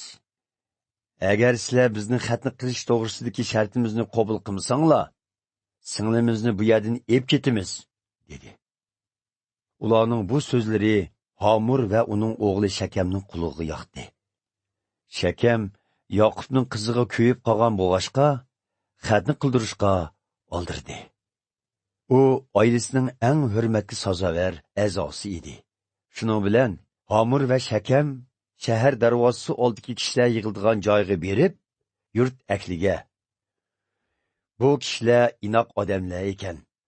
Ular bu yerda turib savdo-setiq ishlari bilan shug'ullansa bo'g'idek. Bu yurt keng. Ular sig'ib ketidi. Biz ularning qizlarini olsak, ular bizning qizlarimizni olsa bo'ladi. Lekin bu kishilar bizga o'zgartkili bo'lmaydigan bir shartni qo'yib-atdi. Ya'ni bizning erlarimiz ularning erlariga o'xshash xatni qildirilishi kerak ekan. Agar biz bu shartni qabul qilsak, ular biz bilan birga yashab bir qabila bo'ldi ekan. Biz ularni bu yerda turg'izib qilish uchun bu shartga ma'qul bo'laylik. Shundaq qilganda ularning mollari va butun ta'alluqotlari bizning bo'lmamdi, dedi. Homir bilan Shakamning taklifini shahar darvozasi oldida yig'ilgan butun xaloyiq quvvatladi. Buning bilan shahardagi erlarning hammasi xatni qildirdi. 3 kundan keyin u yerdagi erlar xatni qildirib, texi saqaymaganda Yoqubning 2 o'g'li, ya'ni Dinoning o'z oklari Shimon bilan Lavi qo'liga qilich elib, to'salg'uzli shaharga kirib, shahardagi butun erlarni qirib tashildi. Hatto Homir bilan o'g'li Shakamni mu o'ltirib etdi. Ondan ular Shakamning uyidan Dinoni elib chiqdi. Cho'ng qirg'inchilikdan keyin Yoqubning boshqa o'g'illari shaharni bulang-talang qilib, singlisi uchun intiqom oldi. Ular qo'y, kala, eshaklarni va shaharning bog'-varonlaridagi barliq narsalarni bulab ketdi. Shundaqla ular yana barliq boyliqlarini, xotin-qizlarini, bolalarini hamda uydagi bob-satlarni bulang-talang qildi. Yoqub Shimon bilan Laviga: "Sizlar meni balog'i tiqdinglar. Bugundan boshlab Qanonliqlar, Parizlar va bu yerdagi boshqa qabilalar menga o'chmanlik qiladi. Bizning odam sonimiz oz. Agar ular birlashib bizga hujum qilsa, butun oilamiz halok bo'ladi", dedi. Lekin ular: "Undaqda ular singlimizga poyisha ayol qilgan muomalani qilsinmi?" deb javob qaytarishdi. 35-bob. Xudo Yoqubga: "Sen akang Asovdan qechib Haronga mang'iningda, Baytal shahrida sana ko'ringan Xudo men bo'laman. Sen endi Baytalga berib, u yerda turib qol va men uchun bir qurbonlik supsi yasa", dedi. Bu chaqda Yoqub o'z oilasidagilarga va uning bilan birga turayotganlarga: "Sizlar butlaringlarni tashlab etib, o'zinglarni poklab, poks kiyimlarni kiyinglar. Biz bu yerdan ayrilib, Baytal shahriga boramiz. Men u yerda Xudoga atab bir qurbonlik supsi yasmoqchiman. Chunki men qiyinchilikqa uchrab, musofir bo'lib yurgan vaqtimda Xudo menga yordam qilib, menga yor bo'lgan edi", dedi. Buning bilan ular butun butlarini va qulg'idagi halqlarni Yoqubga topshirdi. Yoqub bu narsalarni Shakam shahriga yaqin joydagi Dub darg'ining tubiga ko'mib qo'ydi.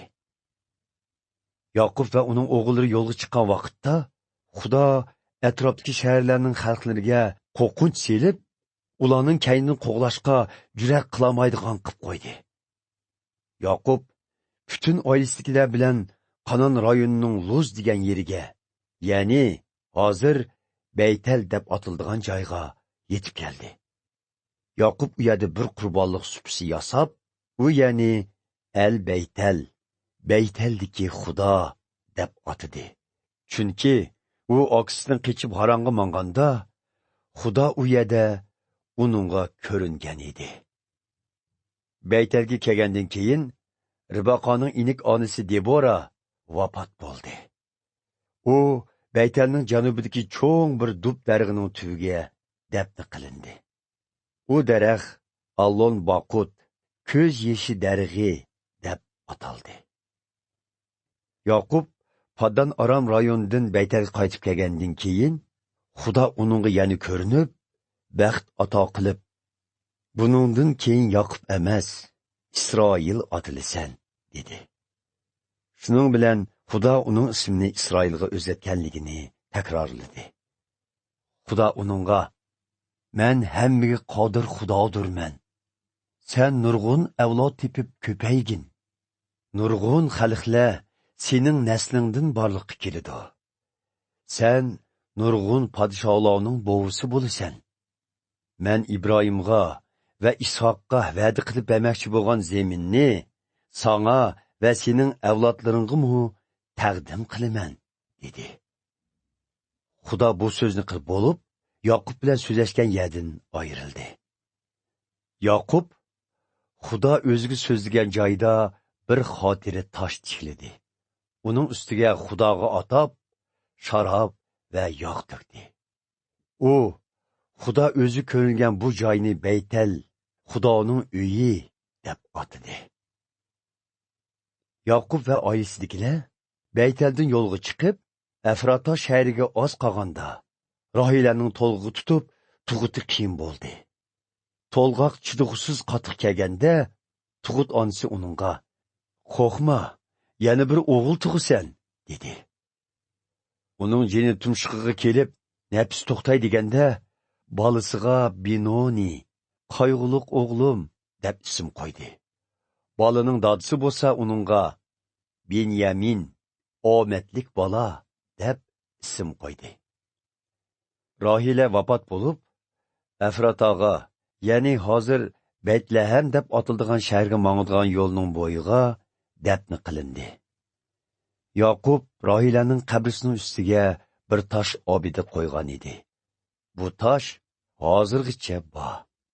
Ondan Isroil o'z safarini davomlashtirib, Migdal Idir degan yerdan o'tib, Kedirini tikdi. Isroil u yerda turgan vaqtida uning tunji o'g'li Ruben otasining kichik xotini Bilha bilan bir o'rinda yetib, zina qildi. Isroil buningdan xabar topdi.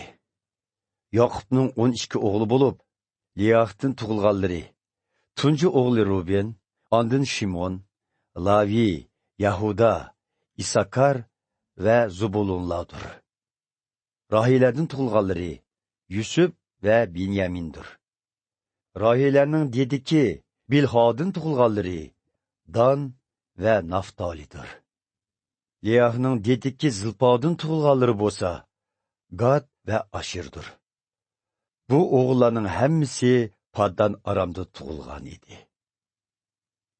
Yaqub otasi Ishoqning yeniga, ya'ni Mamre degan yerga keldi. Mamre bo'lsa Kiriat Arba, ya'ni Hebronning yenida bo'lib, bu dal Ibrohim bilan Ishoq tug'an joy edi. Ishoq 180 yosh umr ko'rdi. U uzun yashab, ajdodlarining qishig'i ketdi. Uni o'g'illari Aso bilan Yaqub dafn qildi. 36-bob. Tövendikilar Asovning avlodlaridir. Asovning yana bir ismi Idom edi. Asov bir qancha Qanon qizlarini amriga olgan bo'lib, ular Xitlardan Ilonning qizi Oda, Hevilardan Zibionning o'g'li Anoxning qizi Oholibama, İsmoilning qizi Neboyotning singlisi Basimatlardir. Odadan Alifos tug'ildi. Basimatdan Raul tug'ildi. Oholibamadan Yehush, Yalam va Korahlar tug'ildi. Asavning bu o'g'illarining hammasi Qanonda tug'ildi. Asav ayollari, farzandlari, oilasidagi butun odamlari, butun qo'y-qala va Qanonda topgan mol-mulklarini ilib, inisi Yaqubdan ayrilib, boshqa yerga ko'chib ketdi. Bu ikkilarning qo'y-qala va boshqa taluqotlari nurg'un bo'lg'ashqa, bu yer ularga yetishmagan edi. Shunga Asav, ya'ni Idom, Sayir tog'liq rayoniga berib turdi. Tövendikilar İdiliq rayoni Sayirdiki Idomluqlarning otasi Asovning avlodlaridir. Əsavның ayoli Oda bir oğul tug'di. Uning ismi Elifaz bo'lib, uningdan 5 o'g'il to'raldi. Ular Taman, Omar, Zafo, Gatam va Kanazlardir. Elifazning kichik xotini Timna bir o'g'il tug'di. Uning ismi Amalek edi. Əsavning ayoli Basimat bir o'g'il tug'di. Uning ismi Raul edi. Rauldan 4 o'g'il to'raldi. Ular Nahat, Zera, Shamma va Mizaladur. Əsavning ayoli Oholibama Zibionning navrisi bo'lsa, onaqning qizi bo'lib, u Əsavga 3 o'g'il tug'ib berdi. Ular Yehush, Yalam va Korahlardir. Əsavning avlodlari tuvandagi qabilalarning qabila boshliqlari bo'ldi. Əsavning tunji o'g'li Elifaz, İdom rayonidagi Timan, Omar, Zafo, Kanaz, Korah, Gatam va Amalek qatorliq qabilalarning otisidir. Yuqoridagi qabilalarning nomi Əsavning ayoli Odadan bo'lgan avlodlarning ismlaridir.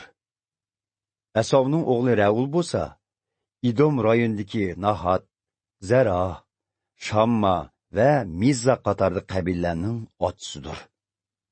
Yuqoridagi qabilalarning nomi Əsavning ayoli Basimatdan bo'lgan avlodlarning ismlaridir.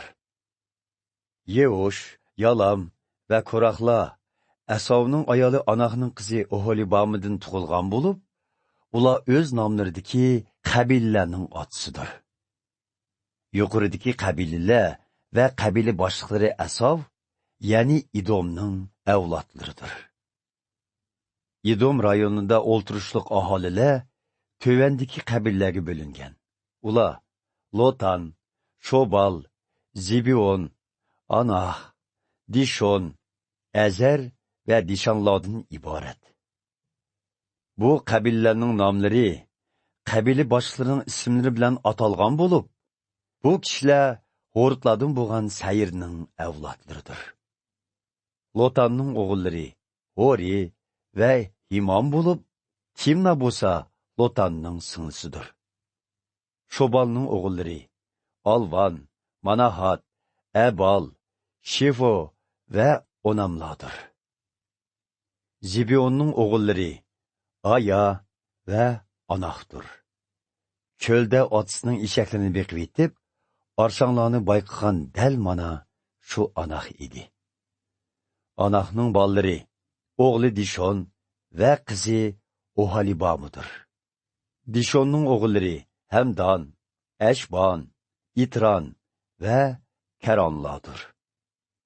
Azarning o'g'illari Bilhan, Zaavan va Akonlardir. Dishonning o'g'illari Uz va Arandir. Horutlardan bo'lgan qabila boshliqlarining ismlari Lotan, Shobal, Zibion, Anah, Dishon, Azar va Dishonlardir. Keyincha bu boshliqlarning ismlari Sayir rayonidagi Horutlardan bo'lgan o'z qabilalarining nomlariga aylandi. İsraillarning texi podshoyi bo'lmasda, tövandagi podshohlar İdomga hukmronlik qildi. Beorning o'g'li Bela, u tug'an shaharning ismi Dinhaba edi. Bela o'lgandan keyin o'rniga Bosralik Zaravning o'g'li Yobob chiqdi. Yobob o'lgandan keyin o'rniga Tamoni rayonidan kelgan Xusham chiqdi. Xusham o'lgandan keyin o'rniga Bedotning o'g'li Hadad chiqdi. U Medianlarni Moabda tarmar qilgan. U tug'an shaharning ismi Avid edi. Hadad o'lgandan keyin o'rniga Masrqoliq Samla chiqdi. Samla o'lgandan keyin o'rniga daryo bo'yiga joylashgan Rehobotdan kelgan Shaul chiqdi. Shaul o'lgandan keyin o'rniga Akborning o'g'li Bahal Xanon chiqdi. Akborning o'g'li Bahal Xanon o'lgandan keyin o'rniga Hadad chiqdi. U tug'an shaharning ismi Paho edi. Uning ayoli Mahitabil bo'lsa, Mezahobning qizi bo'lgan Madridning qizi edi.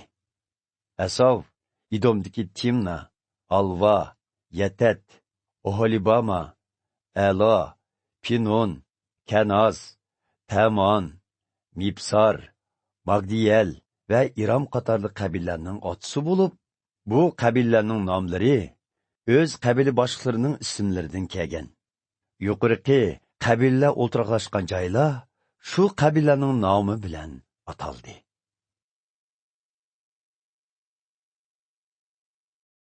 37 bob.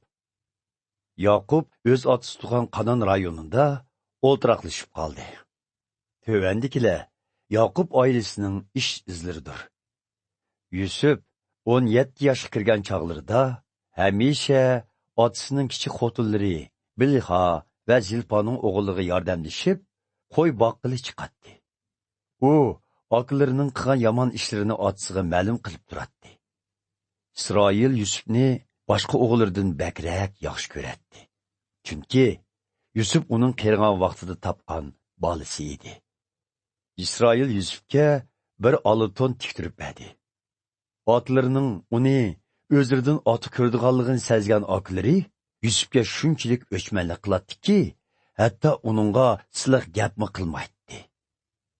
Bir kuni Yusuf tush ko'rib, uni oqilariga aytib berdi. Ular uningga burunqidimmi o'ch bo'lib ketdi. U, quloq selinglar, ko'rgan tushimni sizlarga aytib beray.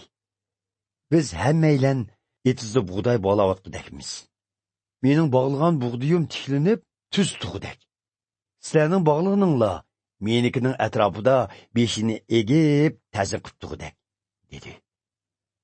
Oqilari uningdan, sen podsho bo'lib, bizga hukmronlik qilmoqchimi? deb so'radi. Yusuf tushini oqiliga o'rib berganligidan ular uningga texmi o'ch bo'lib ketdi. Keyin Yusuf yana bir tush ko'rib, unimi oqiliga aytib berib, ularga: "Men yana bir tush ko'rdim. Tushimda quyosh, oy va 11 yulduz menga ta'zim qilib tug'dak", dedi. Yusuf bu tushni otasiga aytib berdi. Otasi uni ayblab: "Qanday tush bu? Sen onang, oqillaring va mening sana bosh egib ta'zim qilishimizni o'ylamsan", dedi. Buning bilan Yusufning oqilari uningga intayin hasad qilishadigan bo'lib qoldi. Lekin otasi bu ishni ko'ngliga kukib qo'ydi. Bir kuni Yusufning oqilari Shakemdagi yayloqqa otasining qo'ylarini boqilib borgan edi. İsroil Yusufga: "Oqillaring Shakemda qo'y beqiyotidi. Sen ularni yeniga berib, yo'qlab kelgin", dedi. "Ma'qul, boray", deb javob berdi Yusuf. Otasi uningga: "Sen oqillaringning va podlarning omon esan yoki emasligini ko'rib kelib, menga xabar qilgin", dedi. Buning bilan otasi Hebron jilg'isidan uni yo'lga soldi. Yusuf Shakemga berib, dalada oqilarini izlab yurganda, bir kishi uni ko'rib, "Kimni izlaysan?" deb so'radi. "Oqilarimni izlayapman. Ularning qayerda qo'y beqiyotganligini aytib bersangiz", dedi u. U kishi: "Ular ketib qoldi. Ularning Dotonga bormoqchi bo'lganligini angladim", dedi. Shuning bilan Yusuf oqilarining kaynidan mengib, ularni Dotondan topdi. Ular Yusufni yiroqdan ko'rib, u yetib kelguncha maslahatlashib, uni o'ltirmoqchi bo'lishdi. Ular o'zaro: "Yelqi tushpiri kapti, bunda qilayli. Biz uni o'ltirib, o'likni suyqirib ketgan quduqqa tashlab etib, yirtqich hayvon yeb ketibdi, deyli. Qani, uning tushining amalga oshganini bir ko'rayli", deyishdi. Ularning suiqasdini anglagan Ruben Yusufni qutqizib olmoqchi bo'lib, "Uni o'ltirsak bo'lmaydi. Uni zaxmlantirmay, cho'ldagi suyqirib ketgan bu quduqqa tashlatsaklar bo'ldi", dedi. Uning bundaq deyishdagi maqsad keyin Yusufni bir amal qilib, ularning qo'ldan qutuldirib, otasiga qaytirib berish edi. Yusuf oqilarining yeniga kelishi bilanla, ular uni tutib, uchisidagi olitonni soldirib elib, uni bir suvsiz quduqqa tashlab etdi. Ular tamoqqa o'tirganda bir to'p İsmoil qabilasidan bo'lgan savdogarlar karvonining Giliyatdan Misr tarafga ketayotganligini ko'rdi. Ular to'g'ilariga dori darmon, malham va murmaklarni otib kelgan edi. Yahuda o'z qarindoshlariga bizning o'z inimizni o'ltirib, jinoyatimizni yoshimizning foydasi nima? Uni o'zimiz qo'l silib o'ltirganimizdan ko'ra, Ismoillarga setvatganimiz tuzuk. O, qandoqli bo'lsin bizning inimiz, bizning qon qarindishimiz, dedi. Qarindoshlari buningga qo'shildi. Shunga Midiandan kelgan Ismoil qabilasiga savdogarlar u yerdan o'tganda, Yusufning oqlari uni quduqdan chiqarib, 20 kumush tangiga baholashib, Ismoillarga setvatdi. Bu kishilar Yusufni Misrga elib ketdi. Yusuf savdogarlarga setilganda Ruben yo'q edi. U qaytib kelgandan keyin quduqning yeniga berib, Yusufning yo'qligini ko'rib, ichingan holda kiyimlarini yirtib, qarindoshi turgan yerga berib, Yusuf yo'q turdi. Uyga qandoq boraman? dedi. Buning bilan ular o'shkidan birini bo'g'izlab, Yusufning oli tonini o'shkining qiyniga milab, otasining oldiga opirib, biz bu oli tonni tepib oldik. Bu Yusufningmi? Qandoq? dedi. Yaqub bu tonni tonib, bu mening o'g'limning-ku. U jazman yirtqich hayvonlarga yem bo'pti, dedi. Yaqub hasratli kiyimlarini yirtib tashlab, motam kiyimini kiyib, o'g'li uchun uzungacha hozir tutdi. Uning qiz o'g'illarining hammasi uningga tasalli bersimu, qabul qilmadi. U, men toki o'lgicha o'g'limga hozir tutaman, dedi. U o'g'li Yusuf uchun davomli hasrat chekdi. Shu oraliqda Midiandan kelgan hiliqi savdogarlar Yusufni Misrga opirib, uni podshoning bir amaldori, Yasavullah boshlig'i Potifarga setivatgan edi.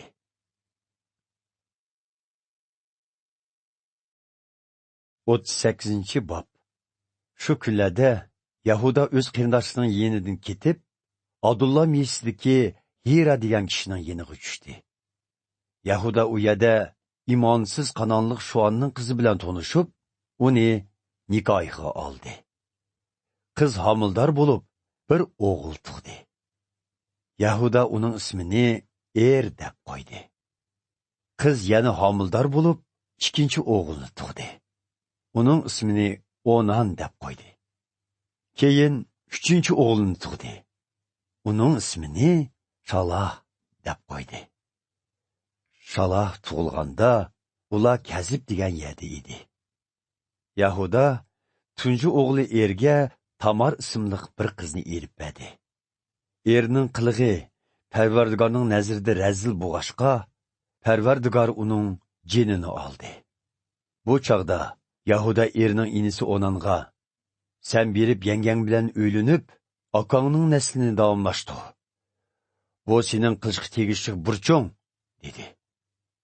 Lekin Onan tug'ilgan bola o'zini bo'lmaydiganligini bilib, har qitim yangisi bilan bir o'rinda yotganda, aksiga nasl qoldirmaslik uchun maqsadlik holda ma'nini yaga oqtirib yetdi. Uning qilmishlari Parvardigorning nazarida razil bo'lg'ashqa, Parvardigor uning mujinini oldi. Ondan Yahuda kelin Tamarga, o'g'lim Shalah cho'ng bo'g'icha otangning uyida tul o'tirtug'in, dedi. U Shalahning ikki oqizak o'lib ketishdan qo'rqib, shundoq degan edi. Shunga Tamar otasining uyiga qaytib ketdi.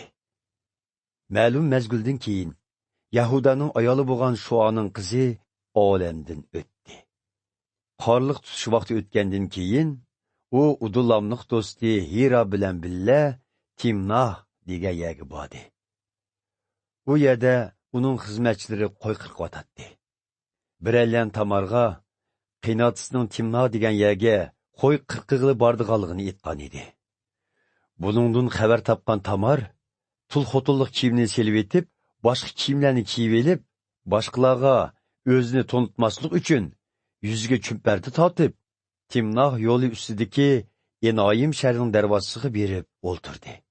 Chunki u Yahudaning kichik o'g'li Shaloh cho'ng bo'lib qolgan bo'lsa-mu, Yahudaning o'zini uningga nikolmaydiganligini to'nib yetgan edi. Yahuda uni ko'rganida fohisha ayol deb qaradi. Chunki u yuzini yepib olgan edi. Yahuda uning o'z kelini ekanligini bilmay, yo'lning chetiga berib uningdan "Nima talab qilsa?" deb so'radi. "Men bilan bir o'rinda yotsangiz, menga nima berasiz?" dedi Tamar. "Mollarimning ichidan bir o'g'liq avatib beraman", deb javob berdi u. "Xo'p, o'g'liqni akilib berguncha biror narsangizni go'riga qo'yib keting", dedi Tamar. "Go'riga nima talab qilsa?" deb so'rdi u. Tamar: "Bo'yningizga isig'liq mo'hringiz bilan qo'lingizdagi hasingizni", dedi. Shuning bilan Yahuda bu narsani Tamarga berib, uning bilan bir o'rinda yotdi. Tamar homildor bo'lib qoldi.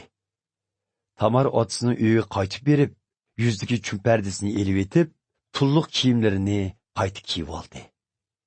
Yahuda do'sti Hironi u ayolga bir o'g'loq olib berib, go'riga qo'ygan narsalarini qaytirib kelishga avatdi. Lekin Hira uni topamadi.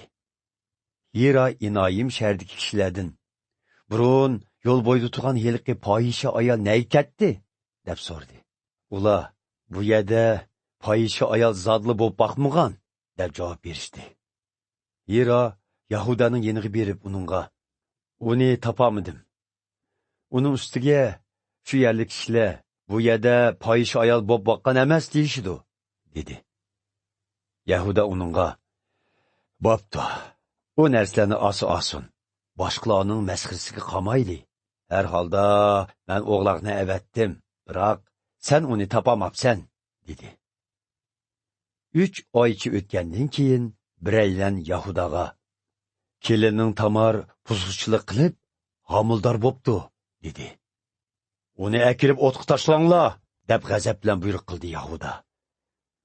Tamar uyni ilib chiqilganda, qiynatisiga odam avatib: "Men bu narsalarning egisidan homildor bo'ldim. Qarab beqing, bu muhr va hasa kimning?" dedi.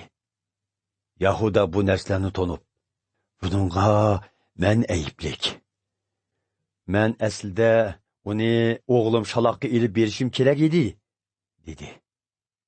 Shundan keyin Yahuda uning bilan qayta bir o'rinda yotmadi. Tamar oy kuni to'shqanda qo'sh kezakka homildor bo'lganligini bildi.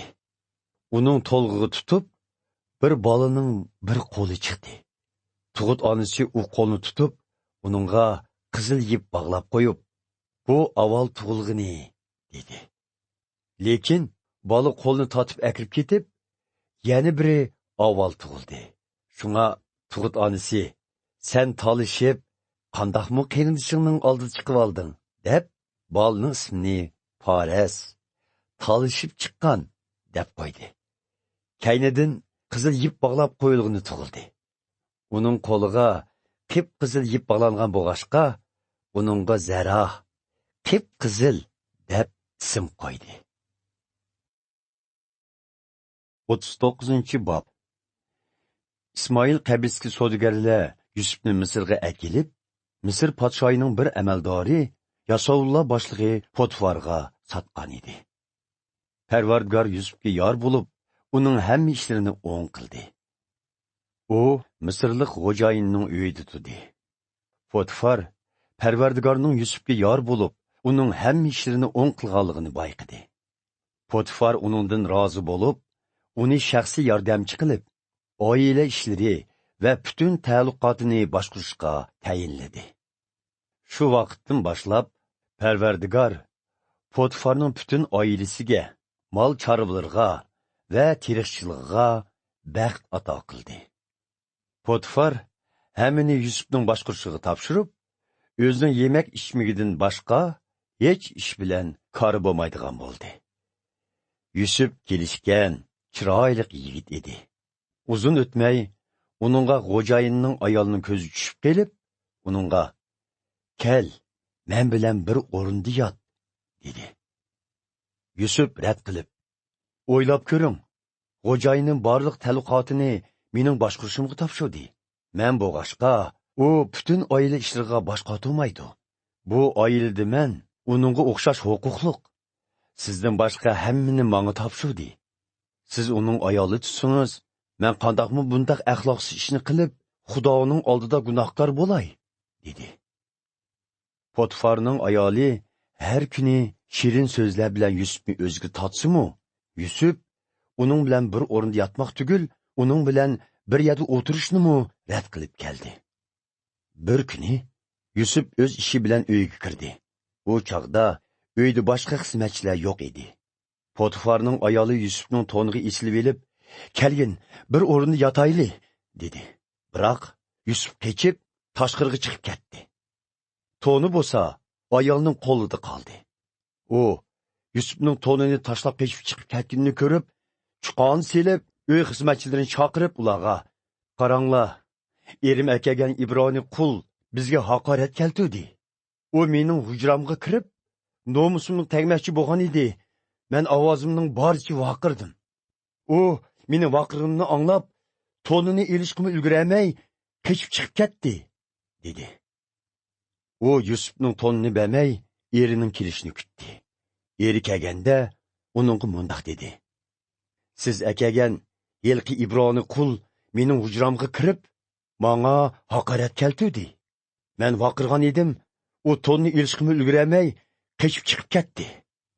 Yusufning xo'jayini ayolining "Sening qulingning menga qilgan muomalasi mana" degan so'zni anglab, intayin g'azablandi. U Yusufni tutib, o'rda zindonga qamab qo'ydi. Buning bilan Yusuf u yerda qamoqda bo'lib qoldi. Lekin Parvardigor Yusufga yor bo'lib, uningga mehr shafqat ko'rsatdi. Shunga zindon boshqaruvchi uni yaxshi ko'rib kelib, uni zindondagi boshqa jinoyatchilarni boshqarish va zindon ishlariga mas'ul bo'lishga tayinladi. Yusuf mas'ul bo'lgan ishlarga zindon boshqaruvchi bosh qotirmaydigan bo'ldi. Chunki Parvardigor Yusufga yor bo'lg'ashqa, u boshqargan hamma ishlar o'ngishli bo'lgan edi. 40-bob. Ma'lum mazgil o'tgandan keyin Misr podshohining bosh soqiyi bilan bosh noviyi podshohning oldida xatolik o'tkazdi. Podshoh g'azablanib, bu ikki yuqori amaldorni Yasovul mahkamasidagi zindonga Yusuf bilan bir yerga qamadi. Yasovul begi Yusufni bu ikki amaldorni kutishga o'rinlashtirdi. Ular zindonda bir mazgil billa turdi. Bir kuni kechida bosh soqiy bilan bosh novoy tush ko'rdi. Ikkilarning ko'rgan tushlarining ma'nosi o'xshamaydi. Etsi etganda Yusuf ularni yo'qlab kirganida, ularning ko'nglining bir oromligini bildi. U ulardan: "Sizlar bugun imonchilar parishon?" deb so'radi. Ular: "Ikkimiz oqshom tush ko'rdik, lekin tushimizning ma'nosini yechib beradigan odam yo'q", deb javob berishdi. Yusuf ularga: "Tushga ta'bir berish qobiliyati Xudodan keladi. Tushinglarni menga aytib beringlar", dedi. Buning bilan bosh soqiy mundoq dedi: "Tushimda oldimda bir tup uzum ko'chatning tug'anligini ko'rdim. Ko'chatda 3 tal nota shox bo'lib, ko'chat big'lash bilan chechaklab, meva pishdi. Qo'limda podshohning sharob jomi bo'lib, men uzumlarni uzib, chirnisini jamg'a siqib, jamni podshohga sundim." Yusuf mundoq dedi: "Bu tushning ma'nosi mundoq. 3 not shox 3 kunni ko'rsatdi. 3 kundan keyin podshoh sizga kengchilik qilib, asli mansibingizni berdi ekan. Siz podshohga burun bosh soqiy bo'lgan vaqtingizdek yana sharob tutgansiz. Ammo ishlaringiz o'ngishli bo'lganda meni unutib qolmay, menga hesdoshlik qilg'aysiz. Podshoh oldida men uchun gap qilib, zindondan chiqishimga yordam qilg'aysiz. Men aslida Ibroniyman. Yurtimdan nohaq tutib kelinganman. Misrdimi meni zindonga tashlagudek biror yomon ish qilganim yo'q." Yusufning bosh soqiyning tushiga yaxshi ta'bir berganligini ko'rgan bosh novoy Yusufga mundoq dedi: "Menmi bir tush ko'ribman. Tushimda beshimda 3 sevat non bormish. eng ustidagi sevatda podshoh yeydigan har xil undan pishirilgan nozu ne'matlar bormish. Lekin ularni uchar qanotlar yavatqudakmish. Yusuf mundoq dedi. Bu tushning ma'nosi mundoq. 3 sevat 3 kunni ko'stidi. 3 kundan keyin podshoh qo'lingizni ilib, jastingizni daraxtga osidi ekan. Keningizni bo'lsa, uchar qanot yeydi ekan. 3 kundan keyin podshohning tug'ilgan kuni bo'lib, podshoh o'z amaldorlariga ziyofat berdi. U bosh soqi bilan bosh navoiyni zindondan chiqarib, amaldorlarning oldiga ilib keldi. U bosh soqining mansibini asliga keltirdi. Bosh navoiyni bo'lsa, darg'a osdi. Bu ishlar dal Yusufning ta'biridek bo'lib chiqdi. Lekin bosh soqi bo'lsa, Yusufni esidan chiqarib, uni butunlay unutib qoldi. 41-bob. 2 yildan keyin Misr podshohi mundoq bir tush ko'rdi. Tushida u Nil daryosining bo'yida turibdi. 7 tuyoq sog'lom ham semiz qoli daryodan chiqib, qirg'oqdagi qo'mishliqda o'tlabdi. Orqadan sat va qo'tir 7 tuyoq chiqib, qirg'oqdagi u 7 semiz qolining yenida turibdi. Bu 7 qo'tir qola yilqi 7 semiz qolini yeb etibdi. Bu chaqda podshoh uyg'onib ketibdi. U qayta uyquga ketib, yana bir tush ko'rdi. U bir tüp buğdayning to'liq va yetilgan 7 dona bashaq chiqarganligini ko'ribdi. Kaynidan yilqi buğday, yana issiq shamoldan so'shib qolgan puchak 7 bashaq chiqiribdi. Bu 7 bashaq yilqi to'liq yetilgan 7 bashaqni yutib olibdi.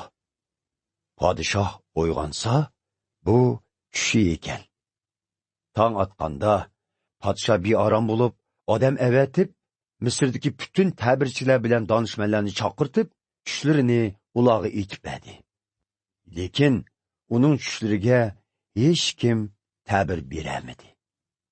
Bu chaqda bosh soqi podshohga mundoq dedi. Bugun o'ylab baqsam, mening o'tkazgan xatoliqim esimga keldi. Bir qitim janoblari bizga qattiq g'azablanib, bosh navoiy bilan meni Yasovul mahkamasidagi zindonga qamtib qo'ygandilar. Bir kuni kechida biz ikkilimiz tush ko'ribdik. Ko'rgan tushlarimizning ma'nosi o'xshamaydi. U chaqda bir ibroniy yosh biz bilan bir zindonda edi. U aslida Yasovul begining xizmatkori ekan. Ikkimiz tushimizni uning aytib bersak, u tushimizga ta'bir bergan edi. Natijada ishlar dal uning ta'birdek bo'lib chiqdi.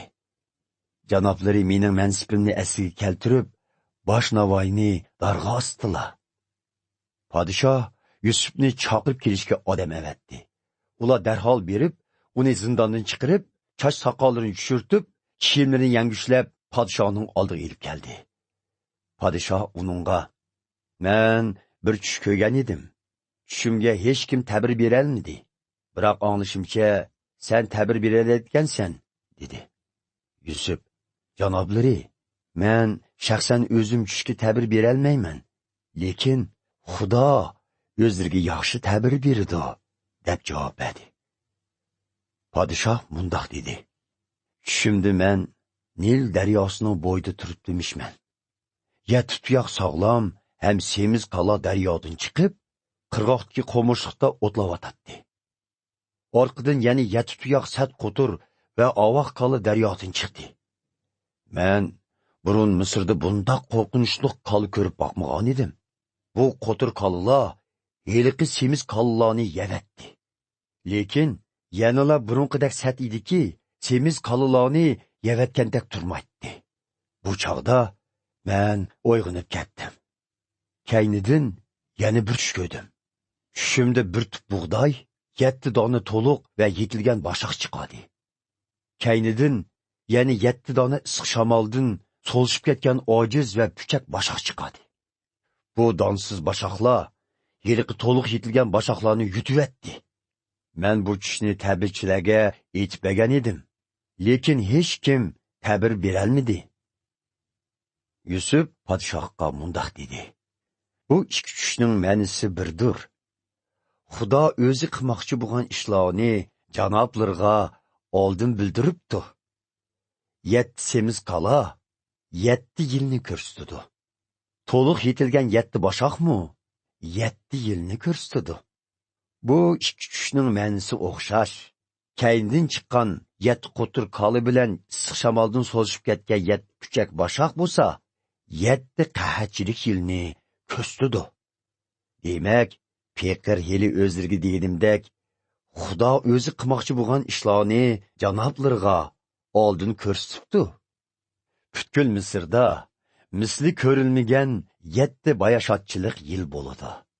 Kaynidan 7 qahatchilik yil bo'lib, butkul Misrni ocharchilik qoplab, ilgirki bayashot yillarni kishilarning yodidan chiqarib etdi.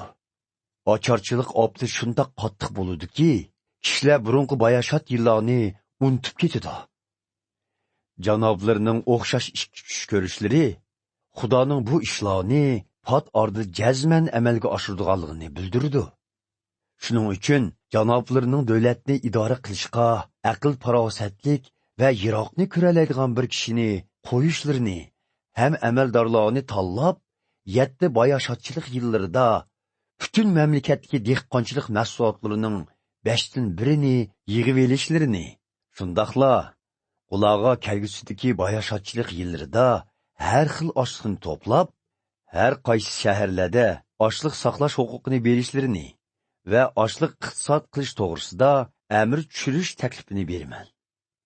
Kaynidan keladigan 7 qahatchilik yilida bu zapas oshliq butun mamlakat xalqini ta'minlab, xalqni osh qilib, o'lib ketishdan saqlab qoladi. Podshoh va uning amaldorlari Yusufning bu taklifini qo'llab quvvatladi. Shuning bilan podshoh amaldorlarga biz bu ishni boshqarishga Yusufdan loyiq kishini topolmaymiz. Chunki uningda Xudoning ruhi bor ekan, dedi. Ondan podshoh Yusufga: Xudo bu ishlarni sana uqtirgan ekan. Sen cho'qim hamaylandin aqlliq va yiroqni ko'ralaysan. Men seni mamlakatimni idora qilishga tayinlayman. Butun xalqim sening amringga bo'ysunadi. Mamlakatimda faqat mening huquqimla sendan yuqori bo'ladi. Hozirdan boshlab seni Misrning bosh vezirligiga tayinladim, dedi. Buning bilan podshoh o'z barmoqidagi muhrlik uzukni chiqarib, Yusufning qo'liga soldi va uchisiga kandir raqdan to'qilgan esil to'n kiydirib, bo'yniga oltin zanjir esib qo'ydi. U yana Yusufni orduning vazirlik harusiga o'tag'izdi. Harunning oldida yo'l boshlab ketayotgan muhofizatchilar yo'l bo'yidagi kishilarni uningga ta'zim qilishga buyurdi. Shunda qilib, Yusuf bosh vezirlikka tayinlanib, butun mamlakatni idora qildi.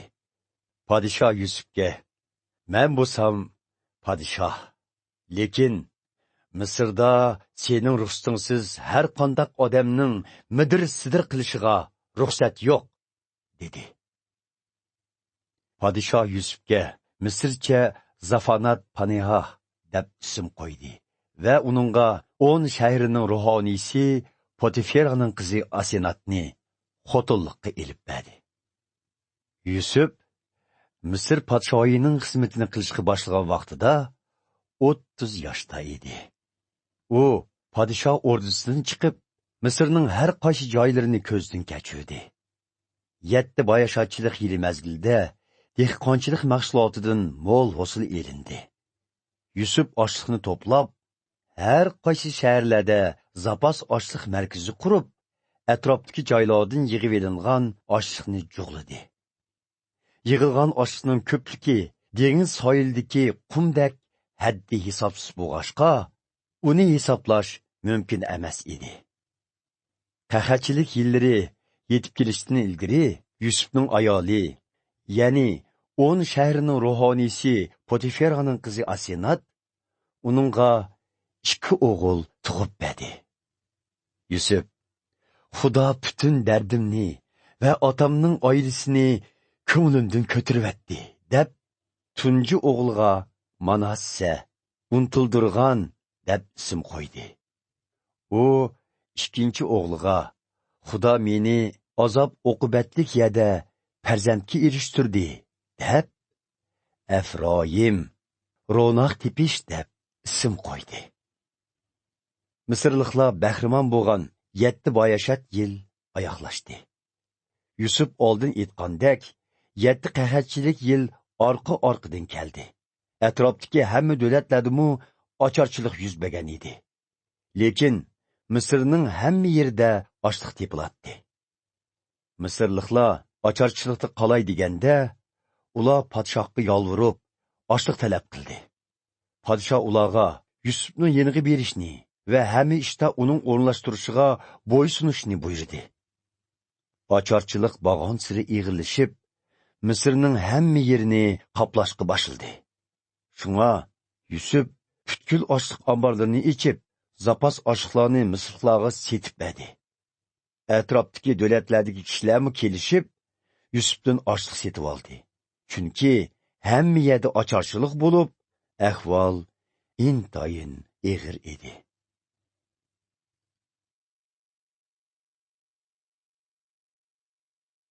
42 bob.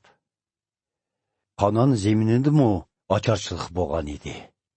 Yaqub Misrda ochliq borligini anglab, o'g'illariga: "Sizlar bir-biringlarga qarshi turamsizlar? Nemishqa bir chiqish yo'li topmaysizlar? Anglashimcha, Misrda ochliq bor ekan. Ochliqdan o'lib ketmayli. U yerga berib, biroz ochliq setirib akilinglar," dedi. Buning bilan Yusufning 10 o'gay akisi Misrga ochliq setib olg'ili bordi. Lekin Yaqub Yusufning inisi Benyaminni ular bilan avatmidi. Chunki Yaqub uning biror yomonlikka uchrab qolishidan qo'rqatdi. Isroilning o'g'illari va boshqalar ochliq setib olg'ili Misrga berishdi. Chunki Xonondimi ocharchilik eg'ir bo'lgan edi. Yusuf Misrning bosh vaziri bo'lg'achqa, har qaysi joylardan kelganlarga ochliq setib berishga mas'ul edi. Shunga Yusufning oklari uning oldiga kelib, beshi yerga takishcha uningga egilib ta'zim qildi. Yusuf oklarini ko'ribla tonib qoldi. Lekin tonmaslik sevilib, ulardan jiddiy qiyofatda: "Sizlar qayerdan keldinglar?" deb so'radi.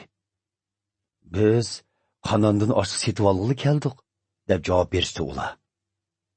Yusuf oklarini tonigan bo'lsa-mu, lekin ular Yusufni tonimagan edi.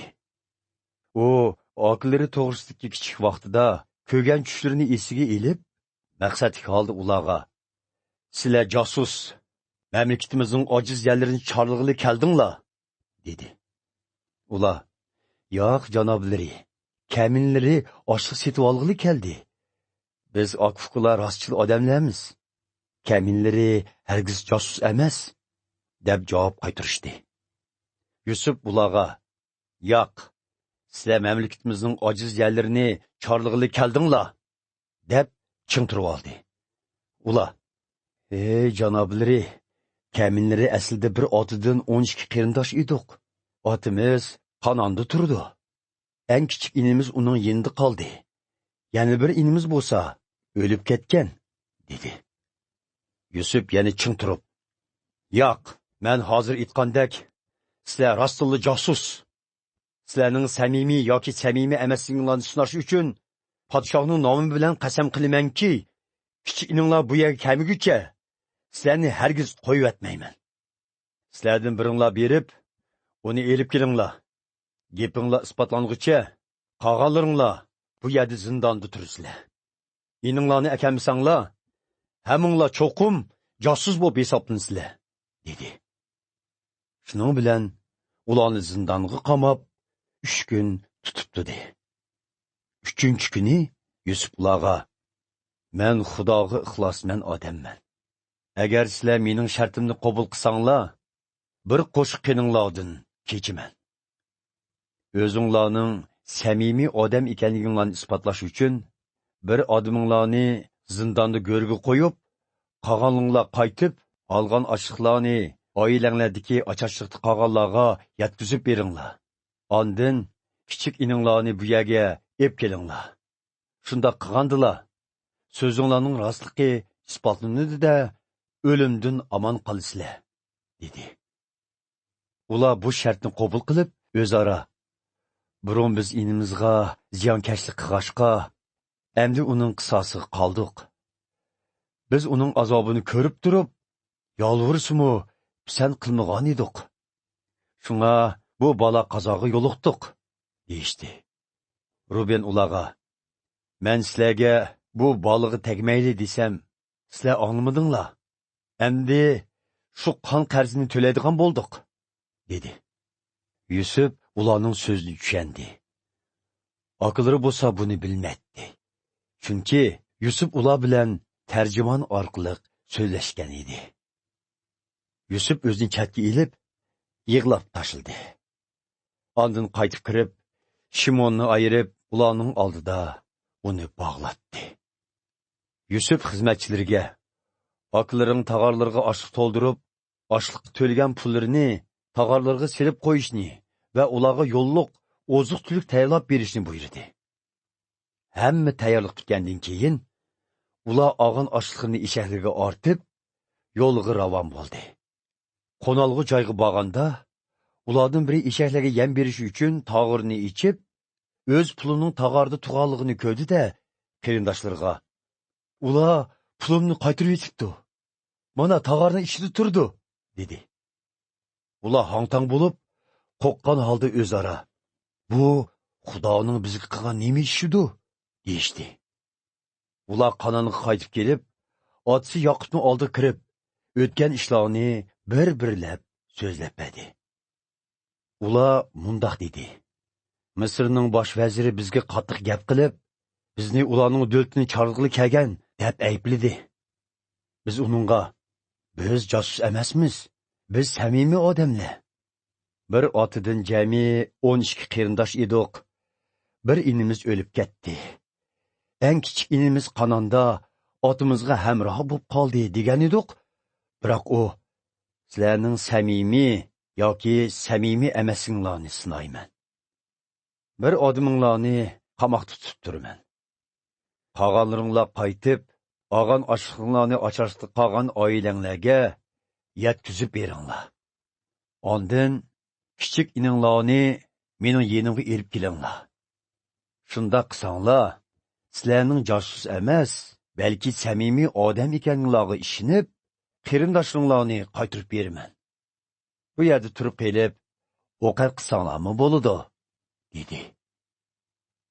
Keyin ular oshliqlarni to'kkanda, o'z pullarining tog'ada ekanligini ko'rishdi. Oti balla pul qopchiqlarini ko'rib, intayin qo'rqdi. Yoqub ularga, sizlar meni hamma o'g'illarimdan ayirib etamsizlar? Yusuf yo'q bo'ldi. Shimonmi tugashdi. Endi Benyaminni ilib ketmoqchi bo'ldinglarmi? Bala qazoning hammasi mening beshimga kelamdigandi, dedi. Ruben otasiga va'da berib, agar men Benyaminni qaytarib kelmasam, mening ikki o'g'limni o'ltirib eting. Kichik inimiz Benyaminni menga omonat qiling.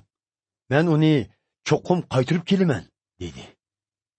Lekin Yoqub ularga, bu o'g'lim sizlar bilan bormisin? Uning bir qo'saqdan bo'lgan akisi o'lib ketib, yolg'iz qoldi. Mubodo u yo'lda biror ko'ngilsizga yo'liqib qolsa, men hasrat chekib o'lib ketaman, dedi.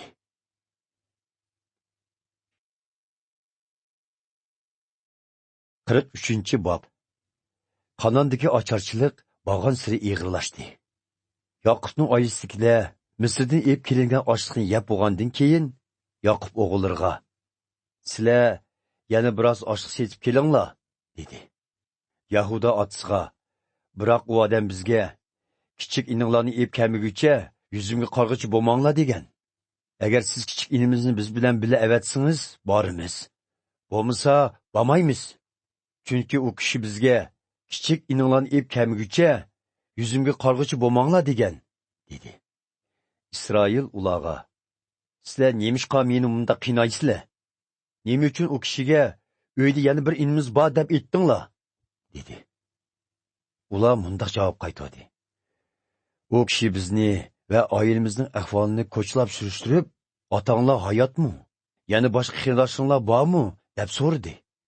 Biz uning savoliga javob bermasak bo'lmaydi. Biz uning kichik ininglarni ep kelinglar deydiganligini nerdan bilatdik? Yahuda İsrailga, Benyaminni menga topshiring. Biz darhol yo'lga chiqayli. Shunda qilganda biz, siz va bolalarimiz ochliqdan o'lmaymiz. Kichik inimga men kepil. Bütün javobgarlikni ustimga olay. Men uni omon eson qaytirib kelib, o'z qo'lingizga topshirmasam, umr voyat aytib bo'lib ketay. Agar biz vaqtni kayniga surmagan bo'lsak, bu chaqqicha 2 qatim berib kelatdik, dedi. İsrail ularga, undaq bo'lsa, undaq qilinglar. Bosh vazirga biroz malham, hasal, dori darmon, murmakki, pisti bodam qatorliq eng yaxshi yerlik alohida mahsulotlardan sovg'at og'ash beringlar. Yana bir hassa otiq pul og'ash berib, oldingi qitim tog'orlaringlarga sep qo'ygan pullarni qaytirib beringlar. Ehtimol bu ishda savalli ko'ringan bo'lishi mumkin. Ininglarnimi u kishining yeniga tezni elib beringlar. Hammaga qodir Xudo uning ko'ngliga insof berib, Benyamin bilan Shimonni sizlarga qo'shib qaytog'ay. Navoda taqdir bolalarimni mendan ayirib etsa, amalim qancha, dedi. Buning bilan ular tayyorlagan sovg'atlarini, bir hassa otiq pul va Benyaminni elib yo'lga chiqdi. Ular Misrga borgandan keyin Yusuf bilan ko'rishdi. Benyaminning ular bilan birga kelganligini ko'rgan Yusuf g'o'jidarga, bu kishilarni uyimga elib bor. Ular tushlik tamoqda men bilan birga bo'ladi. Sizlar bir mol so'yib, ziyofat tayyorlanglar, dedi. G'o'jidar buyruqqa binoan ularni Yusufning uyiga elib bordi. Ular g'o'jidar tarafidan Yusufning uyiga boshlab berilganligidan intayin qo'rqishib, bizni cho'qim oldiq ketim tog'orlarimizni qaytirgan pullar sababidan bu yerga elib keldi. Ehtimol ular bizga tuyuqsiz hujum qilib, eshaklarimizni tortib elib, bizni qul qilishi mumkin, deyishdi. Hamda Yusufning darvozasi oldiga berish bilanla ular g'o'jidarga, taqsir, oltin ketim biz bu yerga ochliq olg'ili kelgan edik. Uyga qaytish yo'limizda qo'nadigan yerga kelib, tog'orlarni ochsak, pullarimizning tog'orlarimizda o'z peti turganligini ko'rdik. Hozir bu pullarni qaytirib berish uchun akeldik. Bundan boshqa biz yana ochliq setib oldiganga pul akeldik. Oldin ketim tog'orlarimizga pullarni kim silib qo'ydikin bilmadik, deyishdi. G'o'jidar ularga, qo'rqmanglar. Pullaringlarni men topshirib olgan edim. Uni tog'orlaringlarga cho'qim Xudo, ya'ni otanglar e'tiqod qilib kelgan Xudo silib qo'ygan o'xshaydi, dedi. Ondan u Shimonni zindonga elib chiqib, ularga topshirib berdi. G'o'jidar ularni Yusufning uyiga boshlab, putlarini yuvishga suv, eshaklarga bo'lsa yem berdi. Ular sovg'atlarni tayyorlab, tushda Yusuf kelganda uningga taqdim qilishni kutib turdi. Chunki ular Yusuf bilan tamoqda birga bo'lganligi to'g'risidagi xabarni anglagan edi. Yusuf uyga kelganda ular boshlarini yerga takkucha egib ta'zim qilib, sovg'atlarni sundi. Yusuf ular bilan salomlashgandan keyin, sizlar menga yoshinib qolgan otanglar to'g'riliq gap qilgan edinglar. U kishi qandoq, hayotmi? deb so'rdi. Ular javoban, mo'min kamillarining otasi hayot va yaxshi turibdi, deb boshlarini qayta yerga takkucha egib ta'zim qildi. Yusuf bir onadan bo'lgan o'z inisi Benyaminni ko'rib, sizlar menga aytgan yilqi eng kichik ininglar mushumi? Ey o'g'lim, sana Xudo baxt ato qilg'ay, dedi. Yusuf o'z inisiga bo'lgan qaynoq mehr hissiyotini bosolmay, ko'pchilikning oldida un silib yig'layotgandek bo'lib ketdi. Shunga ularning yenidan chiqib, o'z hujrasiga kirib, bir hazog'icha ko'z yeshi qildi. Ondan u yuzini yuyib, hissiyotini besib, qaytib kirib, xizmatchilarga tamoq akirishga buyurdi. Yusuf o'zi yolg'iz bir dasturxonda, qarindoshlari ayrim bir dasturxonda o'ltirdi. Ziyofatda birga bo'lgan misrliklar yana bir dasturxonda o'ltirdi. Chunki misrliklar ibroniylar bilan bir dasturxonda o'tirishni to'van ko'radi. Yusuf qarindoshlarini o'zi qaritib, cho'ng-kichik tartibi bo'yicha o'tirg'izdi. Buni ko'rgan akufkulari hang-tang bo'g'indan bir-biriga qarshib qo'yishadi. Yusuf ularga o'z dasturxonidan tamoq bo'lib berdi. Benyaminga bo'lsa, boshqalarnikidan 5 hassa ortiq sup berdi. Ular Yusuf bilan birga yeb ichib, intayin xushal bo'lishdi.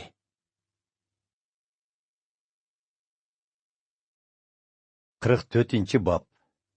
Yusuf G'ojidarga, sen ularning tag'arlarga elib ketalgudek ochliq qochilab, pullarni o'z tag'arlarga selib qo'y. Ularning eng kichigining tag'iriga mening kumush jomim bilan o'z pulini selib qo'y, deb buyruq qildi. G'ojidar buyruqqa binoan shundoq qildi. Ertasi tong saharda Yusufning qarindoshlari eshaklari bilan yo'lga selib qo'yildi. Ular shahardan chiqib ancha yiroqqa bormayla, Yusuf G'ojidarga, sen darhol ularning kaynini qo'g'lab berib, ularga, sizlar nemishqa yaxshilikqa yomonlik qilisizlar? Nemishqa xo'jayimning kumush jomini o'g'irlab ketsizlar? Xo'jayinim u jomda ham sharob ichidi, ham pal ochidi. Sizlar eg'ir gunoh o'tkazdinglar, degin, dedi. G'ojidar ularga yetishganda Yusufning so'zini dedi. Ular, G'ojam, bu nima deganlari? Kamillari bundaq ishdan neridir? O'zlariga ma'lum. Biz hatto o'tgan qitimda tag'alarimizda pullarning borligini ko'rib, uni qanada qaytirib akagan tutsak, xo'jayiningizning oltin kumushlarini yana o'g'irlamdiq. Agar o'zlari qaysimizning tog'ridan jomni tepib olsalar, shu o'limga mahkum bo'lsin. Qolganlarimizmi o'zlarining quli bo'layli, deyishdi. G'ojidar, bu so'zinglarga qo'shilaman. Ammo jomni o'g'irlagan kishinilar ep qolaman. Qolganlaringlar qaytib ketsanglar bo'ladi, dedi. Buning bilan ko'pchilik darhol o'z tag'arlarini yaga tushirib ochdi. G'ojidar cho'ngning tag'irdan boshlab toki eng kichikinikigacha inchikilab oqtirdi. Oxirda kumush jomni Benyaminning tag'iridan tepib oldi. Qarindoshlar umidsizlangan holda kiyimlarini yirtishib, yuk toqlarini eshaklariga ortib, yana shu shaharga qaytib kelishdi. Yahuda va qarindoshlari Yusufning oldiga qaytib borganida Yusuf texi uyda edi. Ular o'zlarini uning oldiga tashlab yerga otdi. Yusuf ularga, sizlarning bu nima qilganinglar? Menga o'xshab yuqori martabadagi bir kishining sizlarning yurish turishinglarga pal ochalaydiganligini bilmadinglarmi? dedi. Yahuda javoban, hey oliylari, biz bu ishga nima deyalaymiz? Uni olmadik deb qandoqmi o'zimizni oqlayalaymiz? Xudo kamillarining gunohini ichib tashildi. Endi jom chiqqan kishilar emas, hammamiz o'zlarining quli bo'lg'aymiz, dedi. Yusuf ularga, yo'q, hargiz unda qilmayman. Faqat jomni olgan kishi menga qul bo'lsin. Qolganlaringlar ota-onalarning yeniga omon eson qaytib ketinglar, dedi. Yahuda Yusufning oldiga berib, hey oliylari, o'zlariga ahvolni ochiq bayon qilishimga ruxsat qilg'aylar. O'zlari podsho bilan barobar kamillariga rahim qilg'aylar. O'zlari bizdan sizlarning otanglar yoki boshqa qarindoshinglar bormi deb so'rganlarida biz yoshinib qolgan otimiz va otimiz yoshinib qolganda topgan bir kichik inimiz bor. Bu inimizning bir qo'saqdan bo'lgan oqsi o'lib ketgan. U ularning onasidan qolgan birdan bir bola. Shunga otimiz uningga bak amroq degan edik. O'zlari biz kamillariga uni erib kelinglar, o'z ko'zim bilan ko'ray deb topilgandilar. Lekin biz bu bolaning otasidan ayrila olmaydiganligini, agar ayrilsa, Atamızning cho'qim o'ldiganligini aytganimizda, o'zlari biz kaminlarga kichik ininglarni ep kamgucha yuzimga qarg'uchi bo'lmanglar degan edilar. Biz atamizning yeniga berib, o'zlarining so'zlarini yetkizdik. Keyin u bizni yana oshliq akilishga buyurganda, biz uningga inimiz biz bilan birga bormag'ucha biz u kishining yuziga qaray olmaymiz. Kichik inimiz biz bilan birga bormasa, bizmi bormaymiz degan edik. Kamillarining otasi bizga: "Sizlarga ma'lumki, ayolim Roila menga faqat 2 o'g'il tug'ib berdi. Ularning biri mendan judo bo'ldi. U mendan ayrilgandan keyin uni qayta ko'midim. U cho'qim yirtqich hayvonlarga yem bo'ldi. Agar sizlar bu o'g'limni mendan elib ketib, u yo'lda biror ko'ngilsiga yo'liqib qolsa, qirg'inimda hasrat chekib, o'lib ketaman degan edi. Endi o'ylab baqsizlar, agar biz bu bolni elib ketmasak, kamillarining otasi bu bolning qaytib kelmaganligini ko'ribla hayotidan ayrildi. Chunki uning hayoti bu bolning taqdiriga bog'liq. Otimiz bilan ko'rishganimizda inimiz yo'q bo'lsa, u hasrat chekib o'lib ketadi.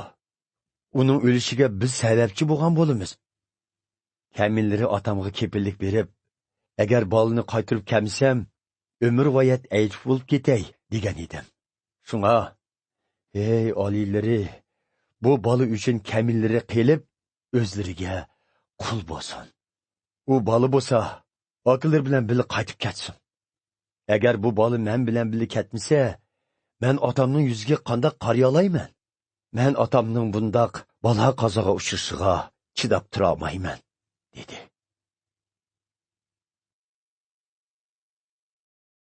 45-bob. Yusuf o'z hissiyotini besibishga amalsiz qilib, xizmatkorlarining tashqariga chiqib turishini buyurdi. U qarindoshlari bilan yolg'iz qolganda, o'zining kim ekanligini ma'lum qildi-da, shundoq qattiq yig'ladiki, uning ovozini uyning sirtidagilar angladi va anglab kelib, bu xabarni tezdan podshohga yetkazdi. Yusuf ibroniy tilida qarindoshlariga mundoq dedi: "Men Yusuf bo'laman. Otam salomatmi?" Bu gapni olgan qarindoshlari o'diqib ketgandan gap qilmay turib qoldi. Yusuf ularni oldiga chaqirdi. Ular uning oldiga kelganda mundoq dedi: "Men sizlarning ininglar, ya'ni sizlar Misrga setayotgan Yusuf bo'laman. Lekin sizlar bu ish uchun ansirab, o'zinglarni aybga buyurmanglar. Xudo xalqning hayotini saqlab qolish uchun meni avval bu yerga avatgan. Bu yerdagi qahatchilikka amdi 2 yil bo'ldi. Ya'ni 5 yilgacha teriqchilik qilg'ilimi bo'lmaydi. Hosul olg'ilimi bo'lmaydi.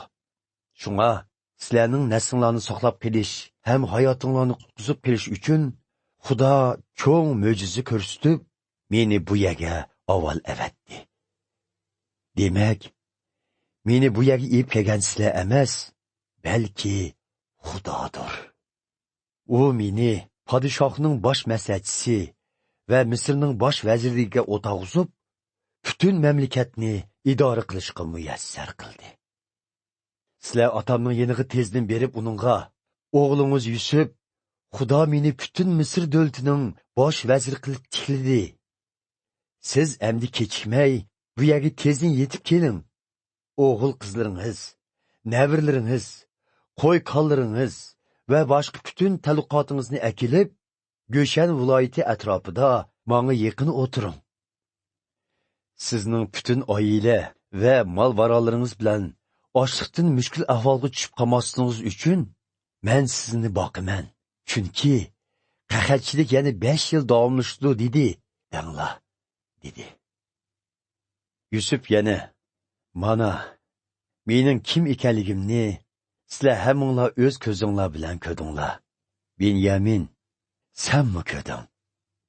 Otamga Misrdagi hurmatimning qanchalik yuqorligini aytinglar va ko'rganinglarning hammasini yetkazib, uni tezdan bu yerga elib kelinglar," dedi. U inisi Benyaminni quchoqlab, yana qattiq yig'lab ketdi. İnisimi uning bo'yniga esilib, qattiq yig'ladi. Ondan u yig'ilgan peti akılları bilan bir-birlab söyüşüp görüşdü. Shuningdan keyin qarindoshlari uning bilan so'zlashishga boshladi. Yusufning qarindoshlarining Misrga kelganligi to'g'risidagi xabar o'rniga yetib kelganda, podshoh va xizmatkorlari intayin xushal bo'lishib ketdi. Podshoh Yusufga: "Qarindoshlaringga ayt, uloqlarga mol ortib, darhol qalonga qaytib berib, otang bilan barliq oila tavobiotlarini bu yerga elib kelsin. Men ularga Misrning eng yaxshi zaminini beraman. Ular bu yerda boyashat turmushdan bahramon bo'lsin.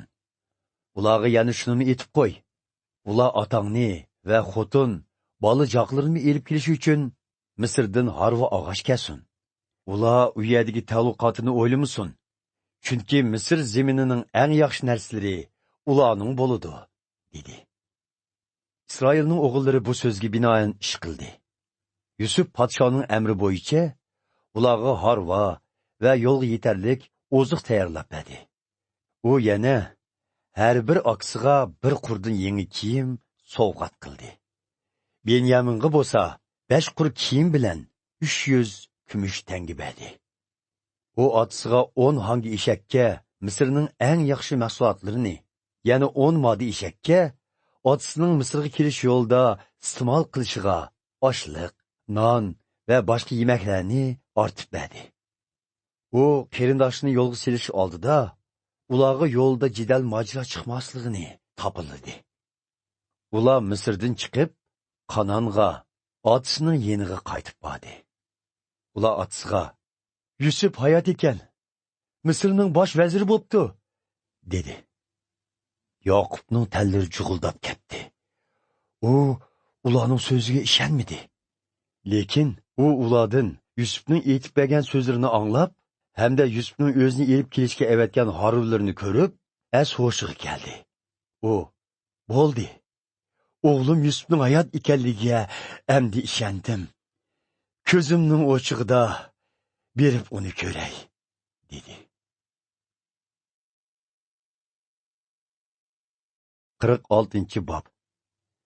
İsrail bütün mal mülklerini yığıştırıp, Bershaboga kelib, u yerda otasi Ishoq e'tiqod Xudoga atab qurbonlik qildi. Shu kecha uningga bir g'oyibona alomat ko'rinib, Xudo uni "Yoqub, Yoqub" deb chaqirdi. "Labbay" deb javob berdi u. Xudo uningga: "Men Xudo, sening otang e'tiqod qilgan Xudodirman. Sen Misrga berishdan qo'rqma. Chunki men u yerda sening avlodlaringni ulug' bir xalq qilaman. Men sen bilan birga Misrga berib, ondan avlodlarini cho'qim bu zaminga qaytirib kelaman. Sen olamdan o'tganda Yusuf yeningda bo'ladi", dedi. Yoqub Bershabodan yo'lga chiqdi. Uning o'g'illari uni va xotin bolalarini Misr podshoyi avatgan harvlarga o'tag'izib, qonada topgan mol varonlari bilan tavluqotlarini elib, Misrga qarab mangdi. Shunda qilib, Yoqub bütün avlodlarini elib, Misrga keldi. O'g'il qizlari va o'g'il qiz navlarimi billa bordi. İsroil debmi atalgan Yoqub bilan billa Misrga borgan avlodlarining ismligi tövendikçe. Yoqubning cho'ng o'g'li Ruben va uning o'g'illari Hanuh, Pallu, Hesron va Karmi qatorliqlar. Shimon va uning o'g'illari Yemuil, Yamin, Ohad, Yakin, Sohar va Qanonliq ayoldan bo'lgan Shaul qatorliqlar. Lavi va uning o'g'illari Gershon, Kohat va Merari qatorliqlar. Yahuda va uning o'g'illari Shaloh, Pares va Zarah qatorliqlar. Yahudaning yana va Onan degan o'g'illari bo'lib, ular Qanonda o'lib ketgan edi. Paresning o'g'illari Hesron bilan Hamul. Isakar va uning o'g'illari Tola, Puva, Yob va Shimron qatorliqlar. Zabulun va uning o'g'illari Sarat, Alon ve Yahlil qatarlıqlar. Yuqoridagilar Leya Paddan aramda Yaqub tug'ib bergan avlodlar bo'lib, qizi Dina bilan jami 33 nafar edi. Gad va uning o'g'illari Safon, Haggi, Shuni, Ezbon, Ari, Arodi va Areli qatarliqlar. Asher va uning farzandlari, o'g'illari Yimna, Yishva, Yishvi, Bariya va qizi Sara. Bariyaning o'g'illari Heber va Malkil edi. Yuqoridagilar Laban qizi Liyaqqa didak qilib bergan Zilpa, Yaqubga tug'ib bergan avlodlar bo'lib, ular jami 16 nafar edi. Yaqubning ayoli Rahila uningga 2 o'g'il tug'ib bergan bo'lib, ular Yusuf bilan Binyamin edi. Yusuf Misrda 10 shahrining ruhoniysi Potiferaning qizi Asinatdan Manasse va Efraim ismli 2 o'g'il topgan edi. Binyaminning o'g'illari Bela, Bekar, Ashbel, Gera, Naman, Ahi, Rosh, Muppim, Huppim va Arid qatarliqlar. Yuqoridagilar Rahila Yaqubga tug'ib bergan avlodlar bo'lib, jami 14 nafar edi. Dan va uning o'g'li Hushim, Naftali va uning o'g'illari Yaxsiyil, Guni, Yasar va Shillam qatarliqlar. Yuqoridagilar Labanning qizi Rahilaga didak qilib bergan Bilha, Yaqubga tug'ib bergan avlodlar bo'lib, jami 7 nafar edi. Demak, Yaqubning kelinlarini hisobga olmaganda, Yaqub bilan Misrga borgan o'z avlodlari jami 66 kishi edi. Yusufning Misrda topgan 2 o'g'lini qo'shganda, Yaqub jamiyatining Misrdagi nopsi jami 70 kishi bo'ldi. Yaqub Yusuf bilan Go'shan viloyatida ko'rishish uchun Yahudani uning yeniga yo'nalishni o'qib kelishga avatdi.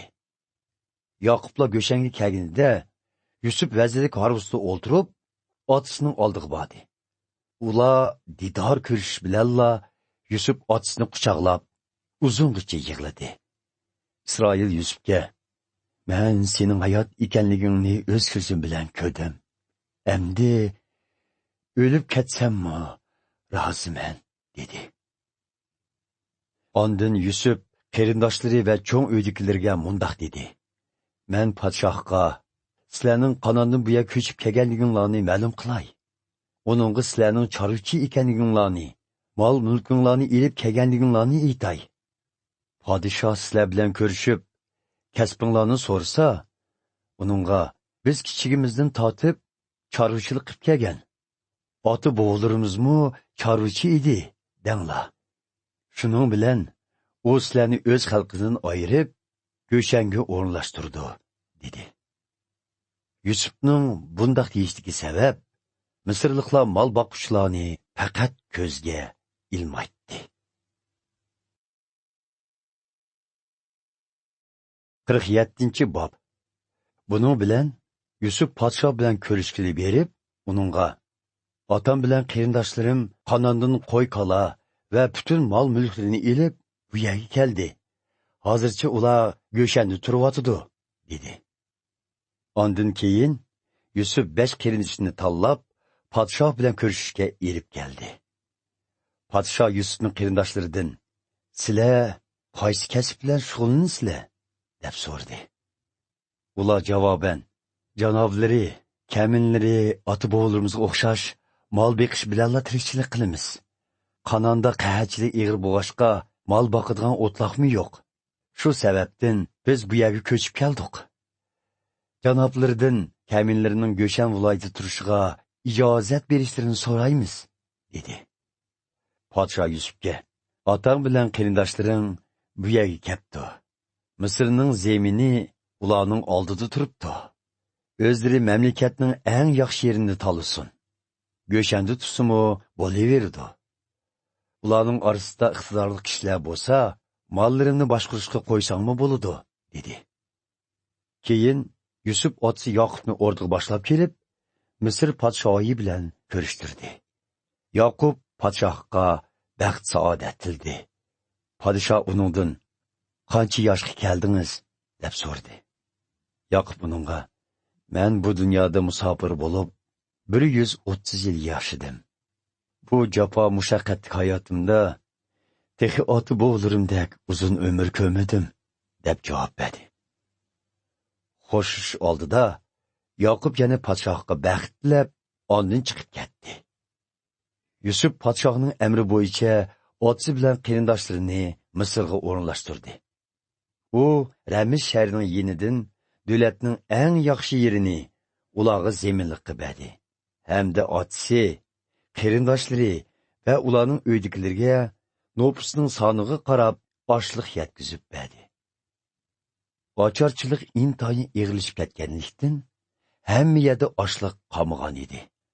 Misrliklar bilan Qanonliklar ochliqdan ojizlab ketdi. Yusuf ochliq setib, ularning hamma pullarini yig'ib olib, o'rdaga topshirdi. Misr va Qanondagi xalqning qo'lidagi pullar tugaganda, Misr xalqi Yusufning oldiga kelib uningdan: "Pullarimiz tugab ketdi. O'limdan saqlanib qolishimiz uchun bir amal qilib, bizga oshliq yetkazib bergayla", deb talab qildi.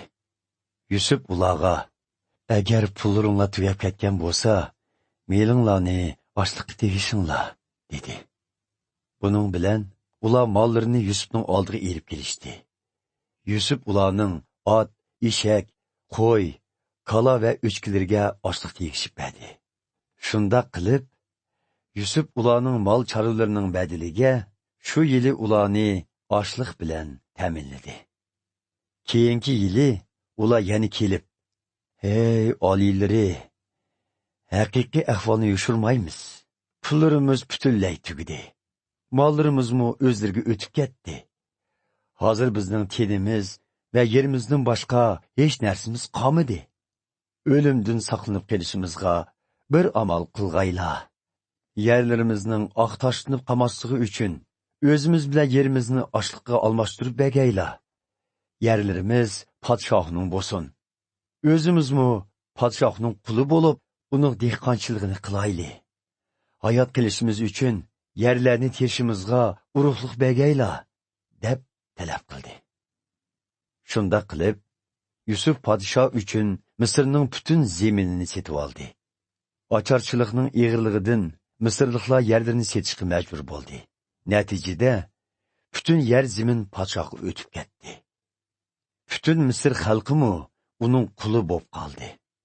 Faqat ruhoniylarning yerlarilar o'z qo'llarida qoldi. Ularning yerlarini setishi hojatsiz edi. Chunki ular podshohdan haqsiz oshliq oladi. Yusuf xalqqa: "Men podshoh uchun sizlarni va yer zamininglarni setib olgan ekanman. U yerga dehqonchilik qilishinglar uchun urug' beray. Hosul vaqtida hosulning 5dan birini podshohga topshirib, qolganini o'zinglarga va oilanglarga ozuq va urug'lik qilinglar", dedi. Ular: "Ey oliylari, o'zlari hayotimizni qutqizib qoldilar. Bizga shafqat qilib, bizni qulluqqa qabul qilg'aylar", deyishdi.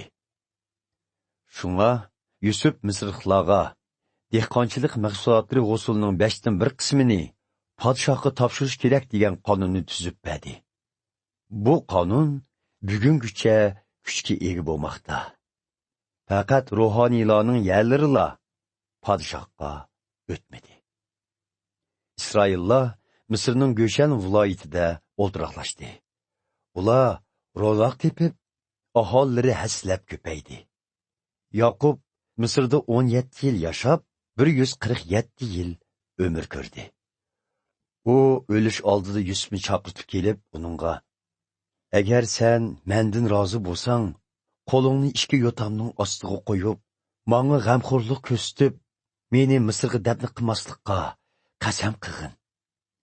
Men vafot bo'lganda, meni Misrdan elib chiqib, ota bovam dafn qilingan yerga dafn qilgin", dedi. Yusuf otasiga: "Topshirig'ingizni cho'qim o'rindayman", dedi.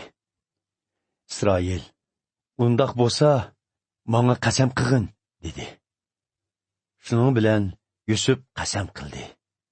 İsrail karvatning bosh tarafida bosh qo'yib, Xudoga matiya o'qidi.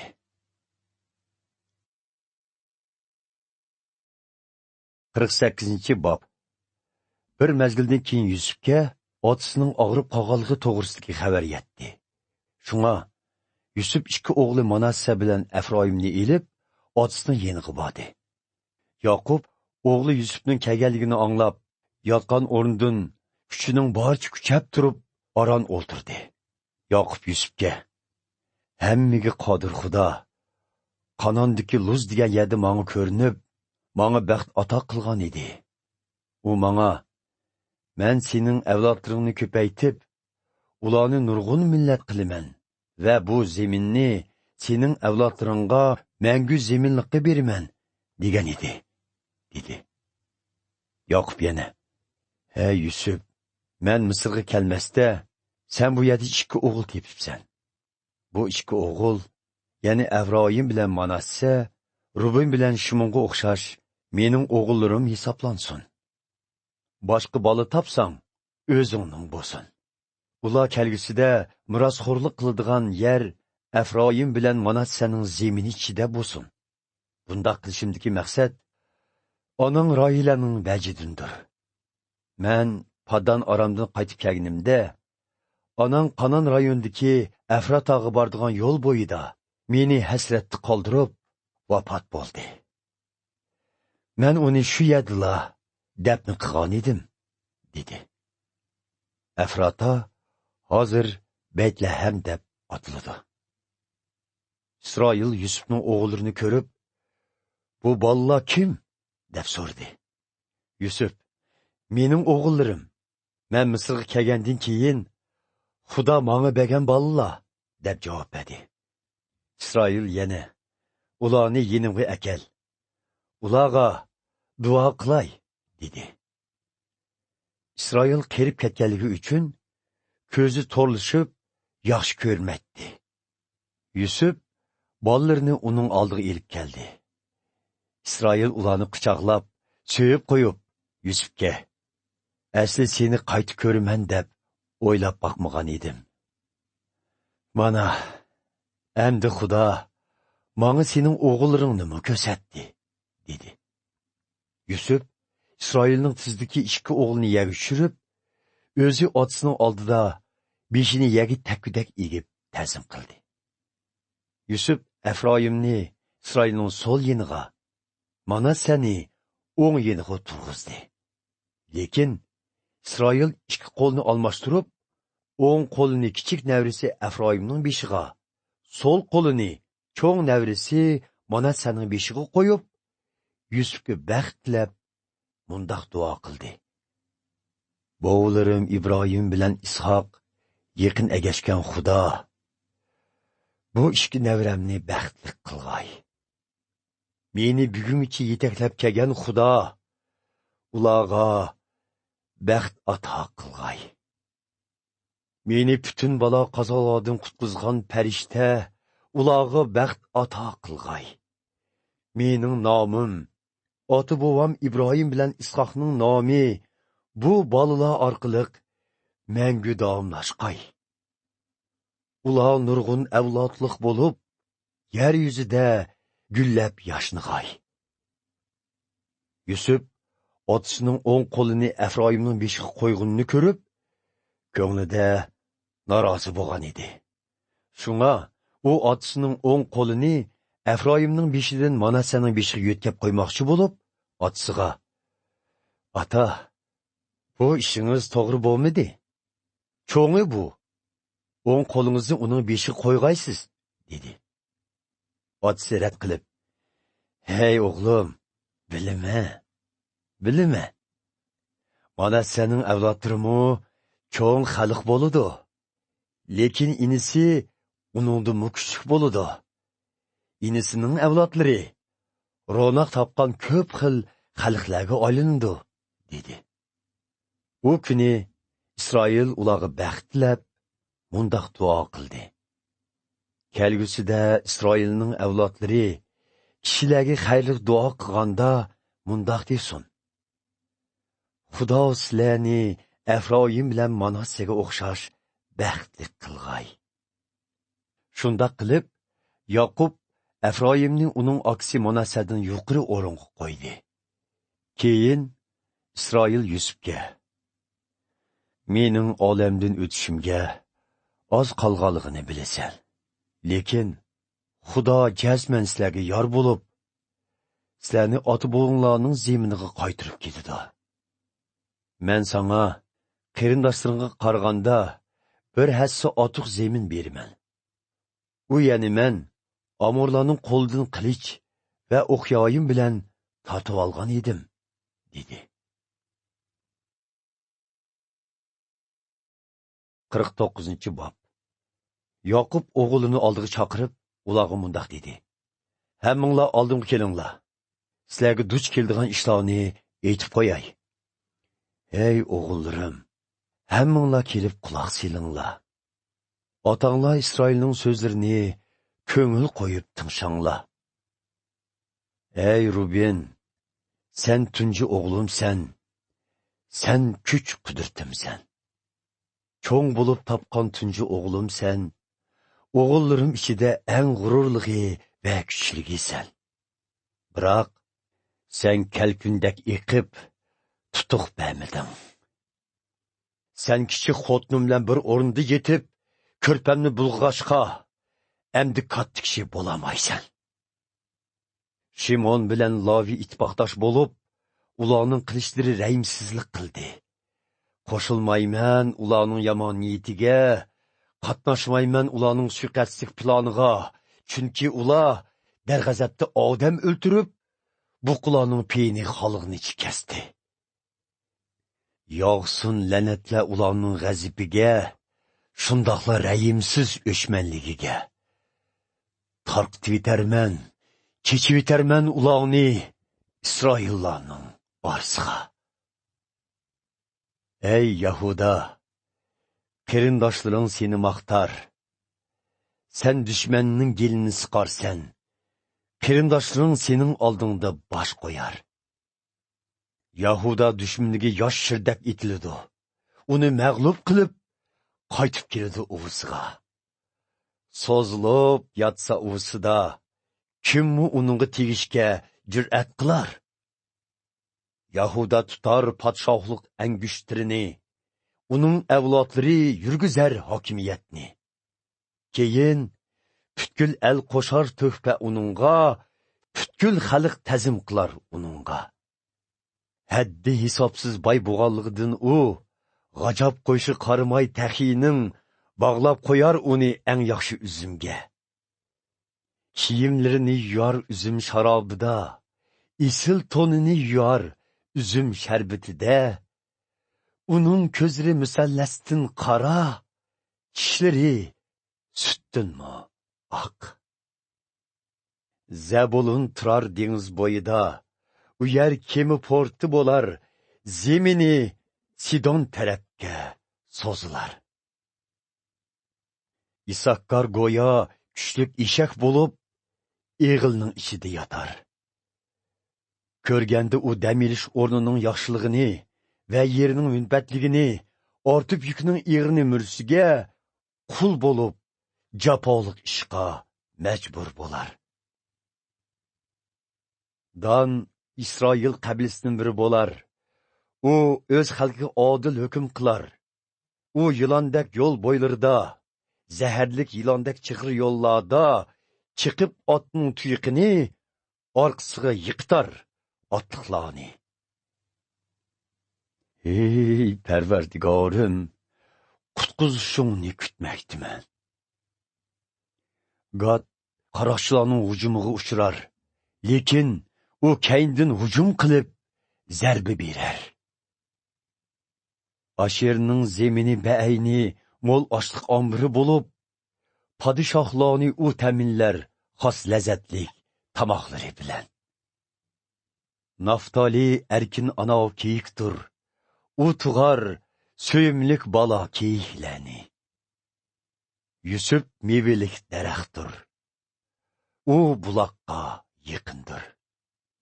Onun şaxları halqıb öter tamdın, Şiddetlik hücum kılar düşman ovçileri ununga, oxyala dehşetlik itilar ununga. Lekin onun yoyi mezmut yanıla, onun kolları küçlük yanıla. Tayanğaçqa u Yaqub etiqat qilgan qodir Xudoga, yani İsrailning podishisiga, qo'rham teshiga. Atang ibodat qilgan Xudo sana yordam qilar, hammaga qodir Xudo seni baxtli qilar. U sana xosiyatlik yomg'ir yog'dirib, yerdagi buloqlarni taqdim qilar. Ot qollaringni ham ovutib, avlodlaringni haslab ko'paytar. Atang Xudodan erishgan bu baxt qadimki tog' cho'qqilardinmi, idiriqlardagi boyliqlardinmi buyukdir. Mana bu baxt saodat Yusufning beshiga, ya'ni qarindoshlaridan talang'iniga qo'nar. Benyamin go'yo yirtqich chilböre. U etigini tutqunni yalmab, kechsi oljilarni bo'lar. İsrailning bu 12 o'g'li İsrail xalqining 12 qabilasining bo'g'ilari bo'ldi. Bu so'zlar Yaqubning har bir o'g'liga qilgan loyiq, xayrlik duosidir. Yaqub o'g'illariga mundaq deb topildi. Ajdodlarimning qishig'i ketadiganға oz qoldim. Sizlar meni ota bo'g'illarimning yeniga, ya'ni xitlardan bo'lgan Afronning etig'izidagi o'nkirga dabni qilinglar. Bu o'nkir Qonondagi Mamraning sharq tarafidagi Makbela yesida bo'lib, İbrahim u o'nkir bilan, ya'ni xitlardan bo'lgan Afrondan yarlik qilish uchun setib olgan edi. İbrahim va ayoli Sara u yerga qo'yilgan. İshoq va ayoli Ribaqamu u yerga qo'yilgan. Men Liyohni u yerga dafn qildim. U yer bilan o'nkir xitlardan setilgan bo'lib, sizlar meni shu yerga qo'yinglar. Yaqub o'g'liga bu so'zlarni qilgandan keyin yetibla nafs to'xtab ajdodlarining qishig'i ketdi.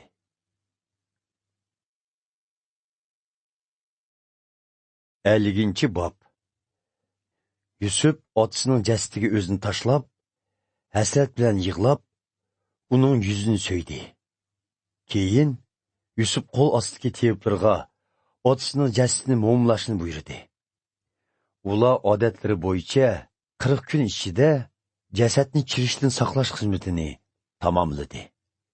Misrliklar uningga 70 kun motam tutdi. Qorliq tutish mazgili o'tgandan keyin Yusuf podshohning amaldorlariga: "Eg'ir ko'msanglar, podshohga mundaq danglar. Otam jon uzish oldida meni o'zini qononda tayyorlab qo'ygan yerlikka qo'yishimga qasam qildigan edi. Shuning uchun menga ijozat bersa, u yerga berib otamni dafn qilib kelsam", dedi. Podshoh uningga: "Bosun, otasiga bergan qasmi bo'yicha dafn qilsin", deb javob qaytardi. Buning bilan Yusuf otasini dafn qilg'ili ketdi. Podshohning barliq xizmatchilari, o'rda amaldorlari va Misrdagi ko'zi ko'rgan arboblar Yusuf bilan billa berishdi. Yusufning butun oilasi, qarindoshlari va otasining jamiyatlarimi uning bilan billa bordi. Faqat Yusufning kichik bolalari va qo'y qolinlari go'shanda qolgan edi. Uning bilan billa borganlarning ichida yana jang haruvlariga o'tirganlar va otiqlarmi bor edi. Shunday qilib, ular go'yo cho'ng bir qo'shindak bo'ldi. Ular Yordan daryosining yerisidagi Atat degan yerdagi xamonga kelganda qattiq yig'izor qilishdi. Yusuflar u yerda 7 kun g'azo tutdi. Buni ko'rgan Qononliklar Misrliklarning dafn murosimi nima degan davdug'liq deyishgan edi. Shunga bu yerga Abel Mizroyim, Misrliklarning ozod tutishi deb nom qo'yildi.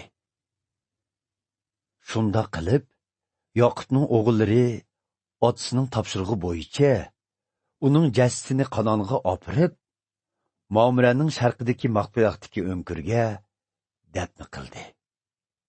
Bu o'nkir İbrahim Xit qabilasidan bo'lgan Afrondin qabristonlik uchun setib olgan etizliqda edi.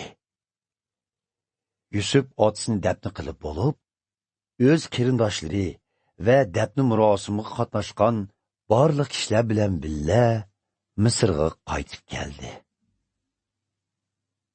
Yusufning otasi o'lgandan keyin uning qarindoshlari agar Yusuf ko'nglida burun uningga yomonlik qilimiz uchun otavat saqlab, bizdan intiqom olaman desa, qanday qilamiz? deb o'ylashgan edi. Shunga ular bir kishi orqali Yusufga: "Otimiz jon uzish oldida bizga sana buni aytib qo'yishimizni topilgan. Oklaring sana yomonlik qilib qo'ydi. Ularning gunohini kechirim qilibat.